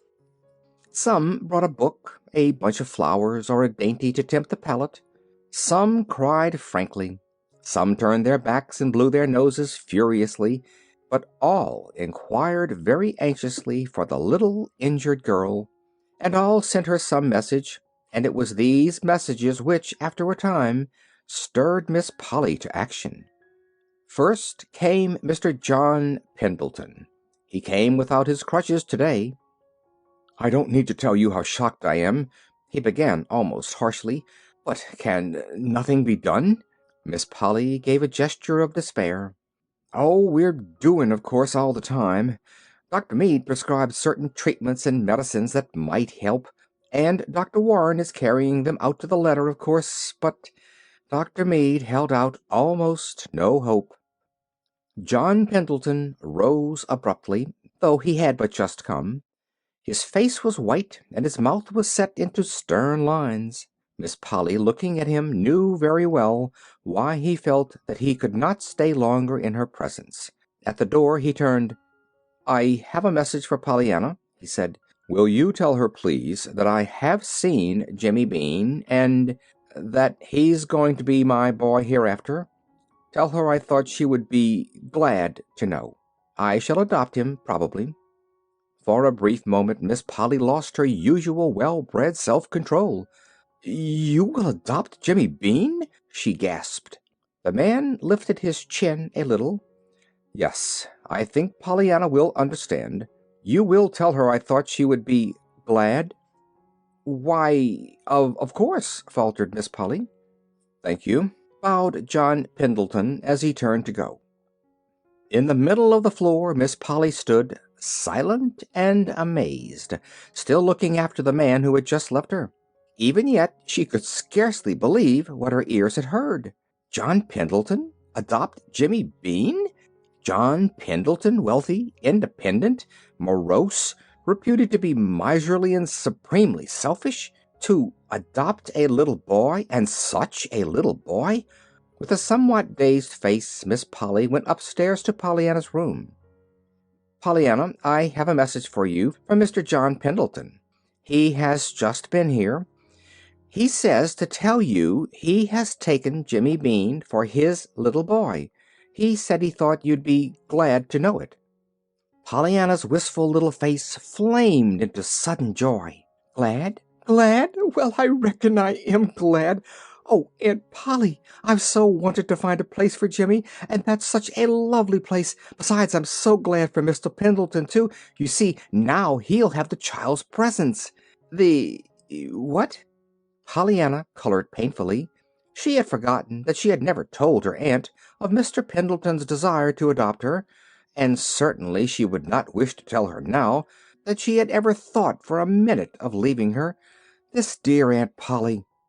"The child's presence," stammered Pollyanna hastily. "Mr. Pendleton told me once, you see, that only a woman's hand and heart, or a child's presence, could make a home. And now he's got it, the child's presence." "Oh, I see," said Miss Polly very gently. And she did see, more than Pollyanna realized. She saw something of the pressure that was probably brought to bear on Pollyanna herself at the time John Pendleton had asked her to be the child's presence, which was to transform his great pile of gray stone into a home. "I see," she finished, her eyes stinging with sudden tears. Pollyanna, fearful that her aunt might ask further embarrassing questions, hastened to lead the conversation away from the Pendleton house and its master. "Dr. Chilton says so, too, that it takes a woman's hand and heart, or a child's presence, to make a home, you know," she remarked. Miss Polly turned with a start. "Dr. Chilton? How do you know that?" "He told me so. 'Twas when he said he lived in just rooms, you know, not a home." Miss Polly did not answer. Her eyes were out the window. "So I asked him why he didn't get 'em, a woman's hand and heart, and have a home." "Pollyanna!" Miss Polly had turned sharply. Her cheeks showed a sudden color. "Well, I did. He looked so sorrowful." "What did he say?" Miss Polly asked the question as if in spite of some force within her that was urging her not to ask it. "He didn't say anything for a minute. Then he said, very low, that you couldn't always get 'em for the asking." There was a brief silence. Miss Polly's eyes had turned again to the window. Her cheeks were still unnaturally pink. Pollyanna sighed. "He wants one anyhow, I know, and I wish he could have one." "Why, Pollyanna, how do you know?" "Because afterwards, on another day, he said something else. He said that low, too, but I heard him. He said that he'd give all the world if he did have one woman's hand and heart. Why, Aunt Polly, what's the matter?" Aunt Polly had risen hurriedly and gone to the window. "Nothing, dear. I was changing the position of this prism," said Aunt Polly, whose whole face was now aflame. Chapter 28. The Game and Its Players. It was not long after John Pendleton's second visit that Millie Snow called one afternoon. Millie Snow had never before been to the Harrington homestead. She blushed and looked very embarrassed when Miss Polly entered the room. I came to inquire for the little girl," she stammered. "You are very kind. She is about the same. How is your mother?" rejoined Miss Polly wearily. "That is what I came to tell you. That is, to ask you to tell Miss Pollyanna," hurried on the girl, breathlessly and incoherently. "We think it's so awful, so perfectly awful, that the little thing can't ever walk again, and after all she's done for us, too, for Mother, you know, teaching her to play the game and all that. And when we heard how she couldn't play it herself, poor little dear, I'm sure I don't see how she can either in her condition, but when we remembered all the things she'd said to us, we thought if she could only know what she had done for us, that it would help, you know, in her own case, about the game, because she could be glad, that is, a little glad." Millie stopped helplessly and seemed to be waiting for Miss Polly to speak. Miss Polly had sat politely listening, but with a puzzled, questioning look in her eyes. Only about half of what had been said had she understood. She was thinking now that she always had known that Millie Snow was queer, but she had not supposed she was crazy. In no other way, however, could she account for this incoherent, illogical, unmeaning rush of words. When the pause came, she filled it with a quiet, "I don't think I quite understand, Millie. Just what is it that you want me to tell my niece?" "Yes, that's it. I want you to tell her," answered the girl feverishly. "Make her see what she's done for us. Of course, she's seen some things because she's been there, and she knows Mother is different, but I want her to know how different she is. And me, too. I'm different. I've been trying to play it, the game, a little." Miss Polly frowned. She would have asked what Millie meant by this game, but there was no opportunity. Millie was rushing on again with nervous volubility. "You know nothing was ever right before for Mother. She was always wanting 'em different, and really I don't know as one could blame her much under the circumstances. But now she lets me keep the shades up, and she takes interest in things, how she looks, and her night dress and all that.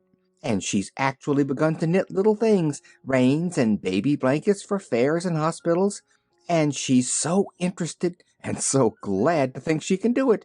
And that was all Miss Pollyanna's doings, you know, 'cause she told Mother she could be glad she got her hands and arms anyhow, and that made Mother wonder right away why she didn't do something with her hands and arms.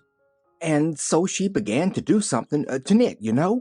And you can't think what a different room it is now.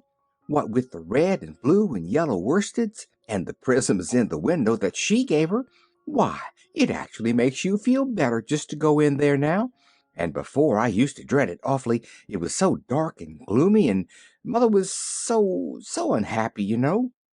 And so we want you to please tell Miss Pollyanna that we understand it's all because of her, and please say we're so glad we know her that we thought maybe if she knew it, it would make her a little glad that she knew us. And and that's all," sighed Millie, rising hurriedly to her feet. "You'll tell her?" "Why, of course," murmured Miss Polly, wondering just how much of this remarkable discourse she could remember to tell. These visits of John Pendleton and Millie Snow were only the first of many, and always there were the messages which were in some ways so curious that they caused Miss Polly more and more to puzzle over them. One day there was the little widow Benton. Miss Polly knew her well, though they had never called upon each other. By reputation she knew her as the saddest little woman in town, one who was always in black. Today, however, Mrs. Benton wore a knot of pale blue at the throat, though there were tears in her eyes. She spoke of her grief and horror at the accident. Then she asked diffidently if she might see Pollyanna. Miss Polly shook her head. "I'm sorry, but she sees no one yet. A little later, perhaps." Mrs. Benton wiped her eyes, rose, and turned to go, but after she had almost reached the hall door she came back hurriedly. "Miss Harrington, perhaps you'd give her a message," she stammered. "Certainly, Mrs. Benton. I shall be very glad to." Still the little woman hesitated. Then she spoke.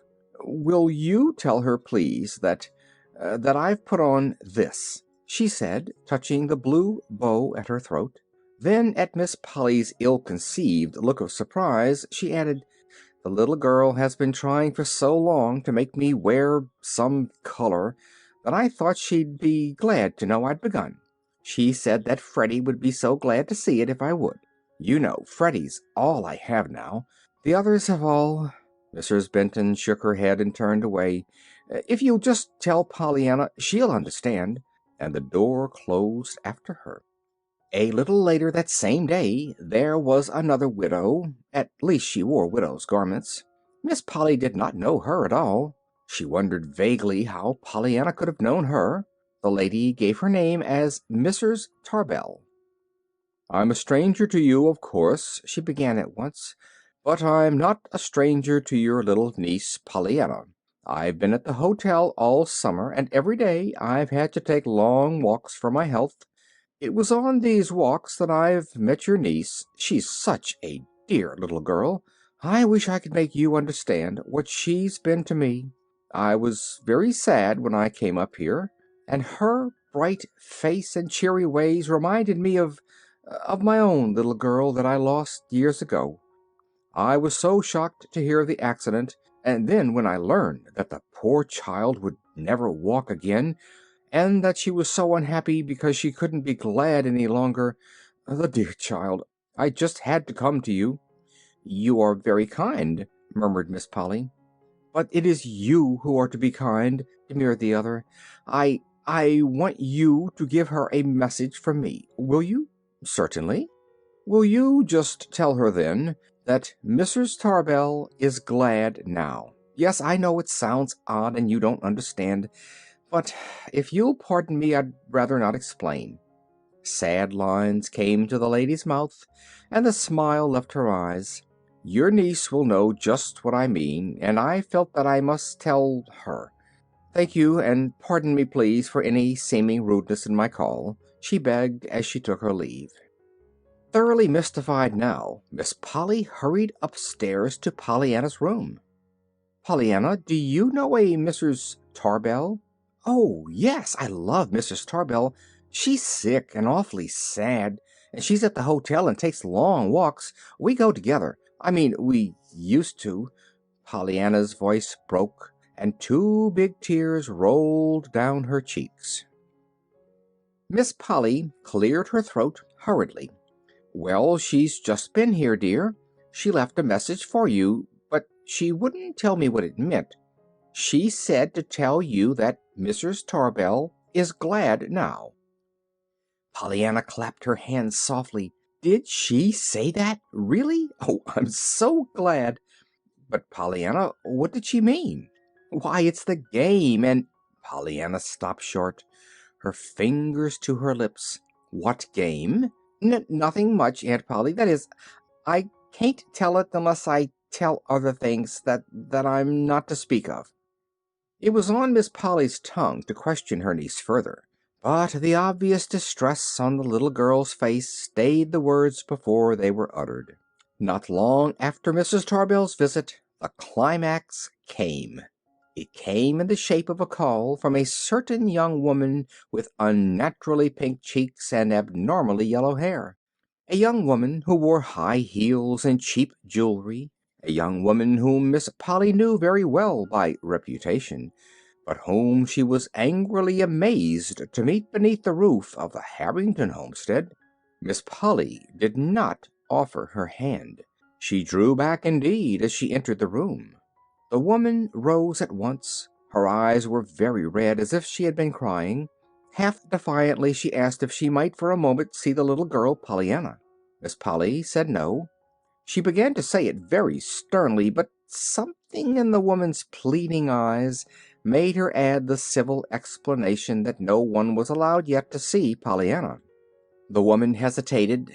Then, a little brusquely, she spoke. Her chin was still at a slightly defiant tilt. "My name is Mrs. Payson, Mrs. Tom Payson. I presume you've heard of me. Most of the good people in the town have, and maybe some of the things you've heard ain't true. But never mind that. It's about the little girl I came. I heard about the accident, and it broke me all up. Last week I heard how she couldn't ever walk again, and I wished I could give up my two useless well legs for hers. She'd do more good trotting round on 'em 1 hour than I could do in 100 years. But never mind that. Legs ain't always given to the one who can make the best use of 'em, I notice." She paused and cleared her throat, but when she resumed her voice was still husky. "Maybe you don't know it, but I seen a good deal of that little girl of yours. We live on the Pendleton Hill Road, and she used to go by often, only she didn't always go by. She came in and played with the kids and talked to me and my man when he was home. She seemed to like it and to like us. She didn't know, I suspect, that her kind of folks don't generally call on my kind. Maybe if they did call more, Mrs. Harrington, there wouldn't be so many of my kind," she added with sudden bitterness. Be that as it may, she came, and she didn't do herself no harm, and she did us good, a lot of good. How much she won't know, nor can't know, I hope, 'cause if she did, she'd know other things that I don't want her to know. But it's just this. It's been hard times with us this year in more ways than one. We've been blue and discouraged, my man and me, and ready for most anything. We was reckoning on getting the divorce about now and letting the kids, well, we didn't know what we'd do with the kids. Then came the accident, and what we heard about the little girl's never walking again. And we got to thinking how she used to come and sit on our doorstep and train with the kids and laugh and just be glad. She was always being glad about something. And then one day she told us why, and about the game, and tried to coax us to play it. Well, we've heard now that she's fretting her poor little life out of her because she can't play it no more, that there's nothing to be glad about, and that's what I came to tell her today, that maybe she can be a little glad for us, 'cause we've decided to stick to each other and play the game ourselves. I knew she would be glad because she used to feel kind of bad at things we said sometimes. Just how the game is going to help us, I can't say that I exactly see yet, but maybe 'twill. Anyhow, we're going to try, 'cause she wanted us to. Will you tell her?" "Yes, I will tell her," promised Miss Polly, a little faintly.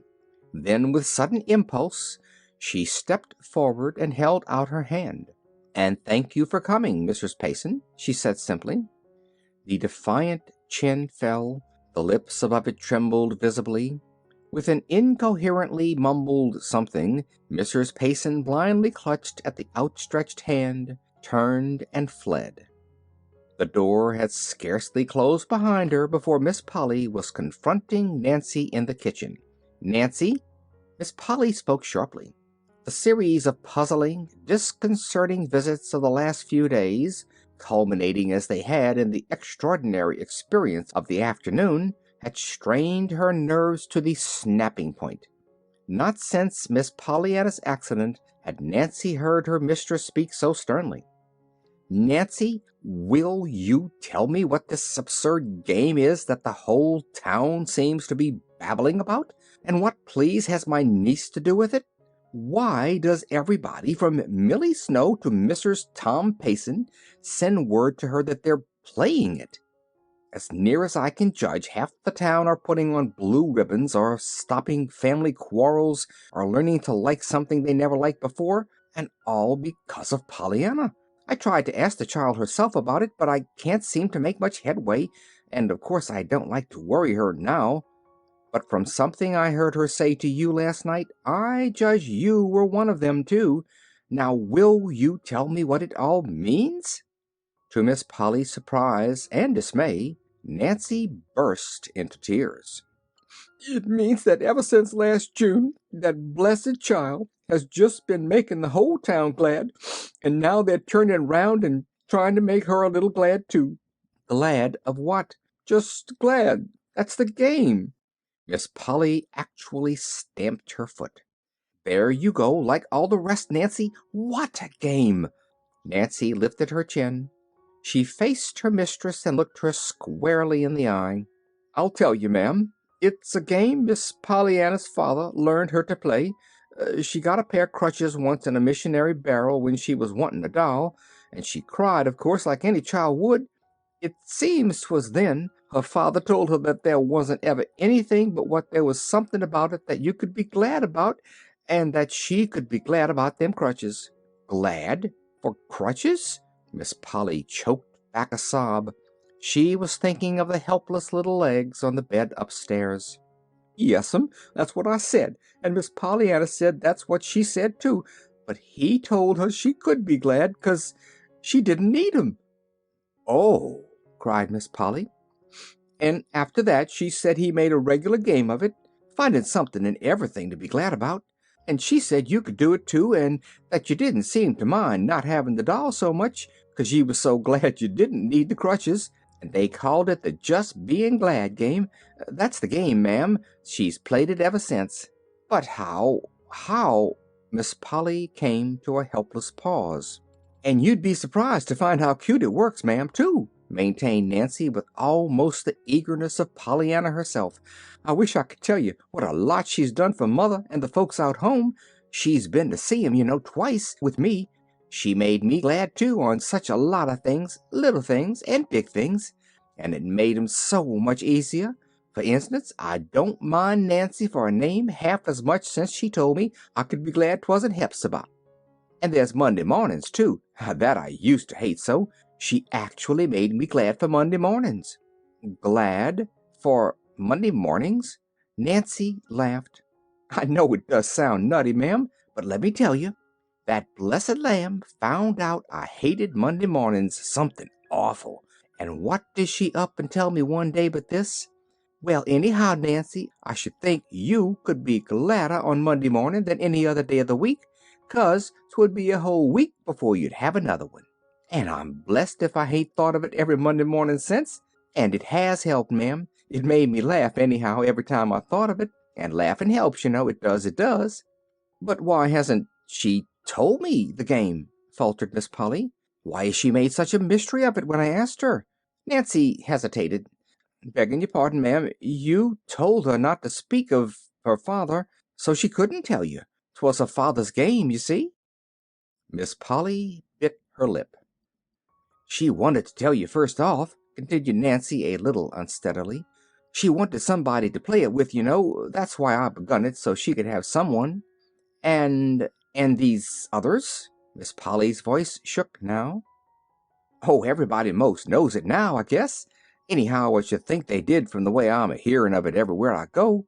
Of course, she told a lot, and they told the rest. Them things go, when they get started. And she was always so smiling and pleasant to everyone, and so just glad herself all the time, that they couldn't help knowing it anyhow. Now, since she's hurt, everybody feels so bad, especially when they heard how bad she feels, 'cause she can't find anything to be glad about. And so they've been coming every day to tell her how glad she's made them, hoping that'll help some. You see, she's always wanted everybody to play the game with her. Well, I know somebody who'll play it now, choked Miss Polly as she turned and sped through the kitchen doorway. Behind her, Nancy stood staring amazedly. Well, I'll believe anything now, she muttered to herself. You can't stump me with anything I wouldn't believe now. Oh, Miss Polly. A little later, in Pollyanna's room, the nurse left Miss Polly and Pollyanna alone together. And you've had still another caller today, my dear, announced Miss Polly, in a voice she vainly tried to steady. Do you remember Mrs. Payson? Mrs. Payson? Why, I reckon I do. She lives on the way to Mr. Pendleton's, and she's got the prettiest little baby girl, 3 years old, and a boy most 5. She's awfully nice, and so's her husband, only they don't seem to know how nice each other is. Sometimes they fight. I mean, they don't quite agree. They're poor, too, they say, and of course they don't ever have barrels, 'cause he isn't a missionary minister, well, he isn't. A faint color stole into Pollyanna's cheeks, which was duplicated suddenly in those of her aunt. But she wears real pretty clothes sometimes, in spite of being so poor, resumed Pollyanna in some haste. And she's got perfectly beautiful rings with diamonds and rubies and emeralds in them, but she says she's got one ring too many, and that she's going to throw it away and get a divorce instead. What is a divorce, Aunt Polly? I'm afraid it isn't very nice, because she didn't look happy when she talked about it. And she said if they did get it, they wouldn't live there any more, and that Mr. Payson would go way off, and maybe the children too, but I should think they'd rather keep the ring, even if they did have so many more. Shouldn't you? Aunt Polly, what is a divorce? Well, they aren't going way off, dear, evaded Aunt Polly hurriedly. They're going to stay right there together. Oh, I'm so glad. Then they'll be there when I go up to see... Oh, dear, broke off the little girl miserably. Aunt Polly, why can't I remember that my legs don't go any more, and that I won't ever go up to see Mr. Pendleton again? There, don't, choked her aunt. Perhaps you'll drive up sometime. But listen, I haven't told you yet all that Mrs. Payson said. She wanted me to tell you that they They were going to stay together and to play the game just as you wanted them to." Pollyanna smiled through tear-wet eyes. "Did they? Did they really? Oh, I am glad of that." "Yes. She said she hoped you'd be. That's why she told you. To make you glad, Pollyanna." Pollyanna looked up quickly. "Why, Aunt Polly, you spoke just as if you knew. Do you know about the game, Aunt Polly?" "Yes, dear." Miss Polly sternly forced her voice to be cheerfully matter-of-fact. "Nancy told me. I think it's a beautiful game. I'm going to play it now with you."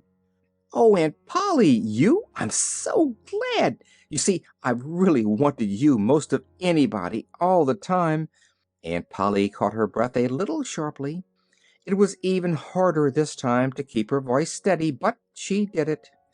"Yes, dear. And there are all those others, too.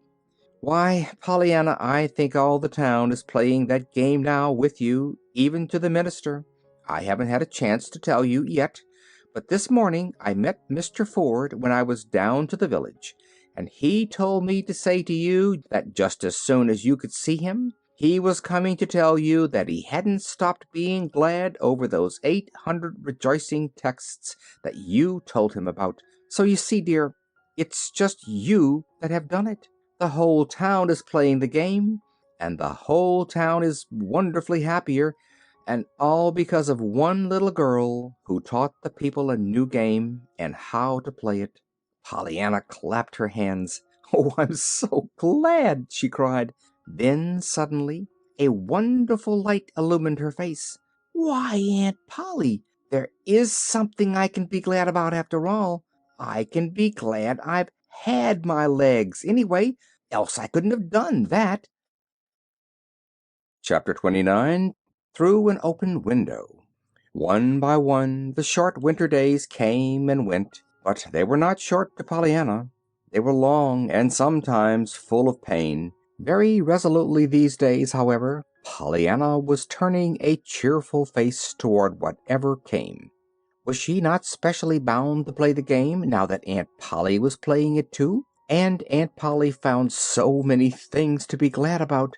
It was Aunt Polly, too, who discovered the story one day about the two poor little waifs in a snowstorm, who found a blown-down door to crawl under, and who wondered what poor folks did that didn't have any door. And it was Aunt Polly who brought home the other story that she had heard about the poor old lady who had only 2 teeth, but who was so glad that those 2 teeth hit. Pollyanna now, like Mrs. Snow, was knitting wonderful things out of bright-colored worsteds that trailed their cheery lengths across the white spread, and made Pollyanna, again like Mrs. Snow, so glad she had her hands and arms anyway. Pollyanna saw people now occasionally, and always there were the loving messages from those she could not see, and always they brought her something new to think about, and Pollyanna needed new things to think about. Once she had seen John Pendleton, and twice she had seen Jimmy Bean. John Pendleton had told her what a fine boy Jimmy was getting to be, and how well he was doing. Jimmy had told her what a first-rate home he had, and what bang-up folks Mr. Pendleton made, and both had said that it was all owing to her. "Which makes me all the gladder, you know, that I have had my legs," Pollyanna confided to her aunt afterwards. The winter passed and spring came. The anxious watchers over Pollyanna's condition could see little change wrought by the prescribed treatment. There seemed every reason to believe, indeed, that Dr. Mead's worst fears would be realized, that Pollyanna would never walk again. Beldingsville, of course, kept itself informed concerning Pollyanna, and of Beldingsville one man in particular fumed and fretted himself into a fever of anxiety over the daily bulletins which he managed in some way to procure from the bed of suffering. As the days passed, however, and the news came to be no better, but rather worse, something besides anxiety began to show in the man's face. Despair and a very dogged determination, each fighting for the mastery. In the end the dogged determination won, and it was then that Mr. John Pendleton, somewhat to his surprise, received one Saturday morning a call from Dr. Thomas Chilton. "Pendleton," began the doctor abruptly, "I've come to you because you, better than anyone else in town, know something of my relations with Miss Polly Harrington." John Pendleton was conscious that he must have started visibly. He did know something of the affair between Polly Harrington and Thomas Chilton, but the matter had not been mentioned between them for 15 years or more. "Yes," he said, trying to make his voice sound concerned enough for sympathy, but not eager enough for curiosity. In a moment he saw that he need not have worried, however. The doctor was quite too intent on his errand to notice how that errand was received. "Pendleton, I want to see that child. I want to make an examination. I must make an examination." "Well, can't you?" "Can't I? Pendleton, you know very well I haven't been inside that door for more than 15 years. You don't know, but I will tell you, that the mistress of that house told me that the next time she asked me to enter it, I might take it that she was begging my pardon, and that all would be as before, which meant that she'd marry me. Perhaps you see her summoning me now, but I don't." "But couldn't you go without a summons?" The doctor frowned. "Well, hardly. I have some pride, you know." "But if you're so anxious, couldn't you swallow your pride and forget the quarrel?" "Forget the quarrel!" interrupted the doctor savagely. "I'm not talking of that kind of pride. So far as that is concerned, I'd go from here to there on my knees, or on my head, if that would do any good. It's professional pride I'm talking about. It's a case of sickness, and I'm a doctor. I can't butt in and say, 'Here, take me,' can I?" "Chilton, what was the quarrel?" demanded Pendleton. The doctor made an impatient gesture and got to his feet. "What was it? What's any lover's quarrel after it's over?" he snarled, pacing the room angrily. "A silly wrangle over the size of the moon or the depth of a river, maybe. It might as well be, so far as it's having any real significance compared to the years of misery that follow them. Never mind the quarrel. So far as I am concerned, I am willing to say there was no quarrel. Pendleton, I must see that child. It may mean life or death. It will mean, I honestly believe, 9 chances out of 10 that Pollyanna Whittier will walk again." The words were spoken clearly, impressively, and they were spoken just as the one who uttered them had almost reached the open window near John Pendleton's chair. Thus it happened that very distinctly they reached the ears of a small boy kneeling beneath the window on the ground outside.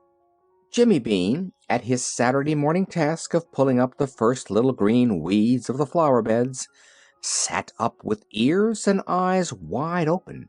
"Walk? Pollyanna?" John Pendleton was saying. "What do you mean?" "I mean that from what I can hear and learn a mile from her bedside, that her case is very much like one that a college friend of mine has just helped.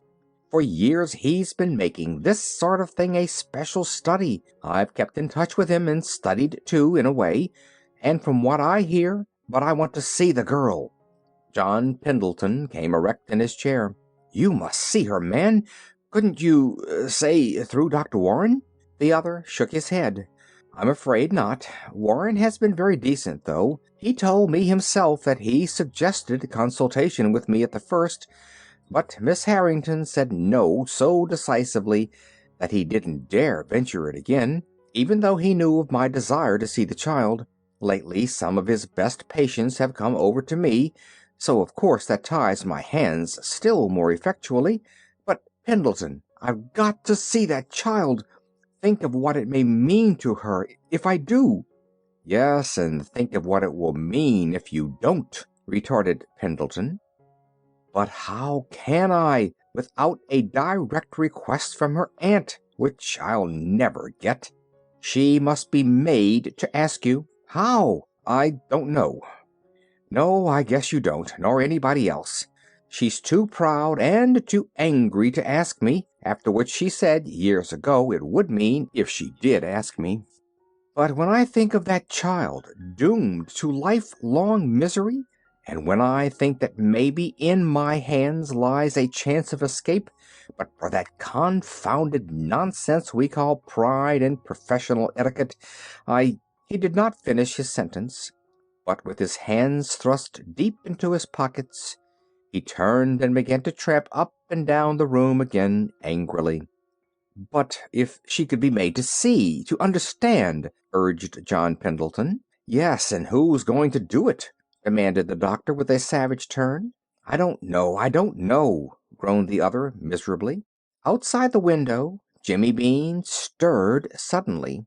Up till now he had scarcely breathed, so intently had he listened to every word. "Well, by jinks, I know," he whispered exultantly. "I'm a-going to do it." And forthwith he rose to his feet, crept stealthily around the corner of the house, and ran with all his might down Pendleton Hill. Chapter 30. Jimmy Takes the Helm. "It's Jimmy Bean. He wants to see you, ma'am," announced Nancy in the doorway. "Me?" rejoined Miss Polly, plainly surprised. "Are you sure he did not mean Miss Pollyanna? He may see her a few minutes today, if he likes." "Yes'm, I told him, but he said it was you he wanted." "Very well, I'll come down." And Miss Polly arose from her chair a little wearily. In the sitting room she found, waiting for her, a round-eyed, flushed-faced boy who began to speak at once. "Ma'am, I suppose it's dreadful, what I'm doing and what I'm saying, but I can't help it. It's for Pollyanna, and I'd walk over hot coals for her, or face you, or anything like that, any time. And I think you would, too, if you thought there was a chance for her to walk again. And so that's why I come to tell you that as long as it's only pride and something that's keeping Pollyanna from walking, why, I knew you would ask Dr. Chilton here if you understood." "What?" interrupted Miss Polly, the look of stupefaction on her face changing to one of angry indignation. Jimmy sighed despairingly. "There, I didn't mean to make you mad. That's why I begun by telling you about her walking again. I thought you'd listen to that." "Jimmy, what are you talking about?" Jimmy sighed again. "That's what I'm trying to tell you." "Well, then, tell me, but begin at the beginning, and be sure I understand each thing as you go on. Don't plunge into the middle of it as you did before and mix everything all up." Jimmy wet his lips determinedly. "Well, to begin with, Dr. Chilton came to see Mr. Pendleton, and they talked in the library. Do you understand that?" "Yes, Jimmy." Miss Polly's voice was rather faint. "Well, the window was open, and I was weeding the flower bed under it, and I heard 'em talk." "Oh, Jimmy, listening?" "'Twasn't about me, and 'twasn't sneak listening," bridled Jimmy, "and I'm glad I listened. You will be when I tell you. Why, it may make Pollyanna walk." "Jimmy, what do you mean?" Miss Polly was leaning forward eagerly. "There, I told you so," nodded Jimmy contentedly. "Well, Dr. Chilton knows some doctor somewhere that can cure Pollyanna, he thinks, make her walk, you know, but he can't tell sure till he sees her, and he wants to see her something awful, but he told Mr. Pendleton that you wouldn't let him." Miss Polly's face turned very red. "But, Jimmy, I can't. I couldn't. That is, I didn't know." Miss Polly was twisting her fingers together helplessly. "Yes, and that's what I come to tell you, so you would know," asserted Jimmy eagerly. "They said that for some reason, I didn't rightly catch what, you wouldn't let Dr. Chilton come, and you told Dr. Warren so, and Dr. Chilton couldn't come himself without you asked him on account of pride of profession something anyway, and they was wishing somebody could make you understand, only they didn't know who could. And I was outside the winder, and I says to myself right away, 'By jinks, I'll do it,' and I come, and have I made you understand?" "Yes, but Jimmy, about that doctor," implored Miss Polly feverishly. "Who was he? What did he do? Are they sure he could make Pollyanna walk?" "I don't know who he was. He didn't say. Dr. Chilton knows him and says he's cured somebody just like her, Dr. Chilton thinks. Anyhow, they didn't seem to be doing no worrying about him. 'Twas you they was worrying about, 'cause you wouldn't let Dr. Chilton see her. And say, you will let him come, won't you? Now you understand." Miss Polly turned her head from side to side. Her breath was coming in little uneven, rapid gasps. Jimmy, watching her with anxious eyes, thought she was going to cry, but she did not cry. After a minute, she said brokenly, "Yes, I'll let Dr. Chilton see her. Now run home, Jimmy, quick. I've got to speak to Dr. Warren. He's upstairs now. I saw him drive in a few minutes ago." A little later, Dr. Warren was surprised to meet an agitated, flush-faced Miss Polly in the hall. He was still more surprised to hear the lady say, a little breathlessly, "Dr. Warren, you asked me once to allow Dr. Chilton to be called in consultation, and I refused. Since then I have reconsidered. I very much desire that you should call in Dr. Chilton. Will you not ask him at once, please? Thank you." Chapter 31. A New Uncle.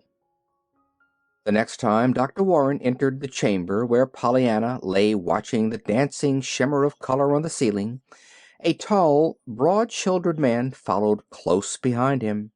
"Dr. Chilton! Oh, Dr. Chilton, how glad I am to see you!" cried Pollyanna. And at the joyous rapture of the voice, more than one pair of eyes in the room brimmed hot with sudden tears. "But of course, if Aunt Polly doesn't want—" "It's all right, my dear. Don't worry," soothed Miss Polly, agitatedly hurrying forward. "I have told Dr. Chilton that I want him to look you over, with Dr. Warren this morning." "Oh, then you asked him to come," murmured Pollyanna contentedly. "Yes, dear, I asked him. That is—" But it was too late. The adoring happiness that had leaped to Dr. Chilton's eyes was unmistakable, and Miss Polly had seen it. With very pink cheeks she turned and left the room hurriedly. Over in the window the nurse and Dr. Warren were talking earnestly. Dr. Chilton held out both his hands to Pollyanna. "Little girl, I'm thinking that one of the very gladdest jobs you ever did has been done today," he said in a voice shaken with emotion. At twilight, a wonderfully tremulous, wonderfully different Aunt Polly crept to Pollyanna's bedside. The nurse was at supper. They had the room to themselves. "Pollyanna, dear, I'm going to tell you, the very first one of all.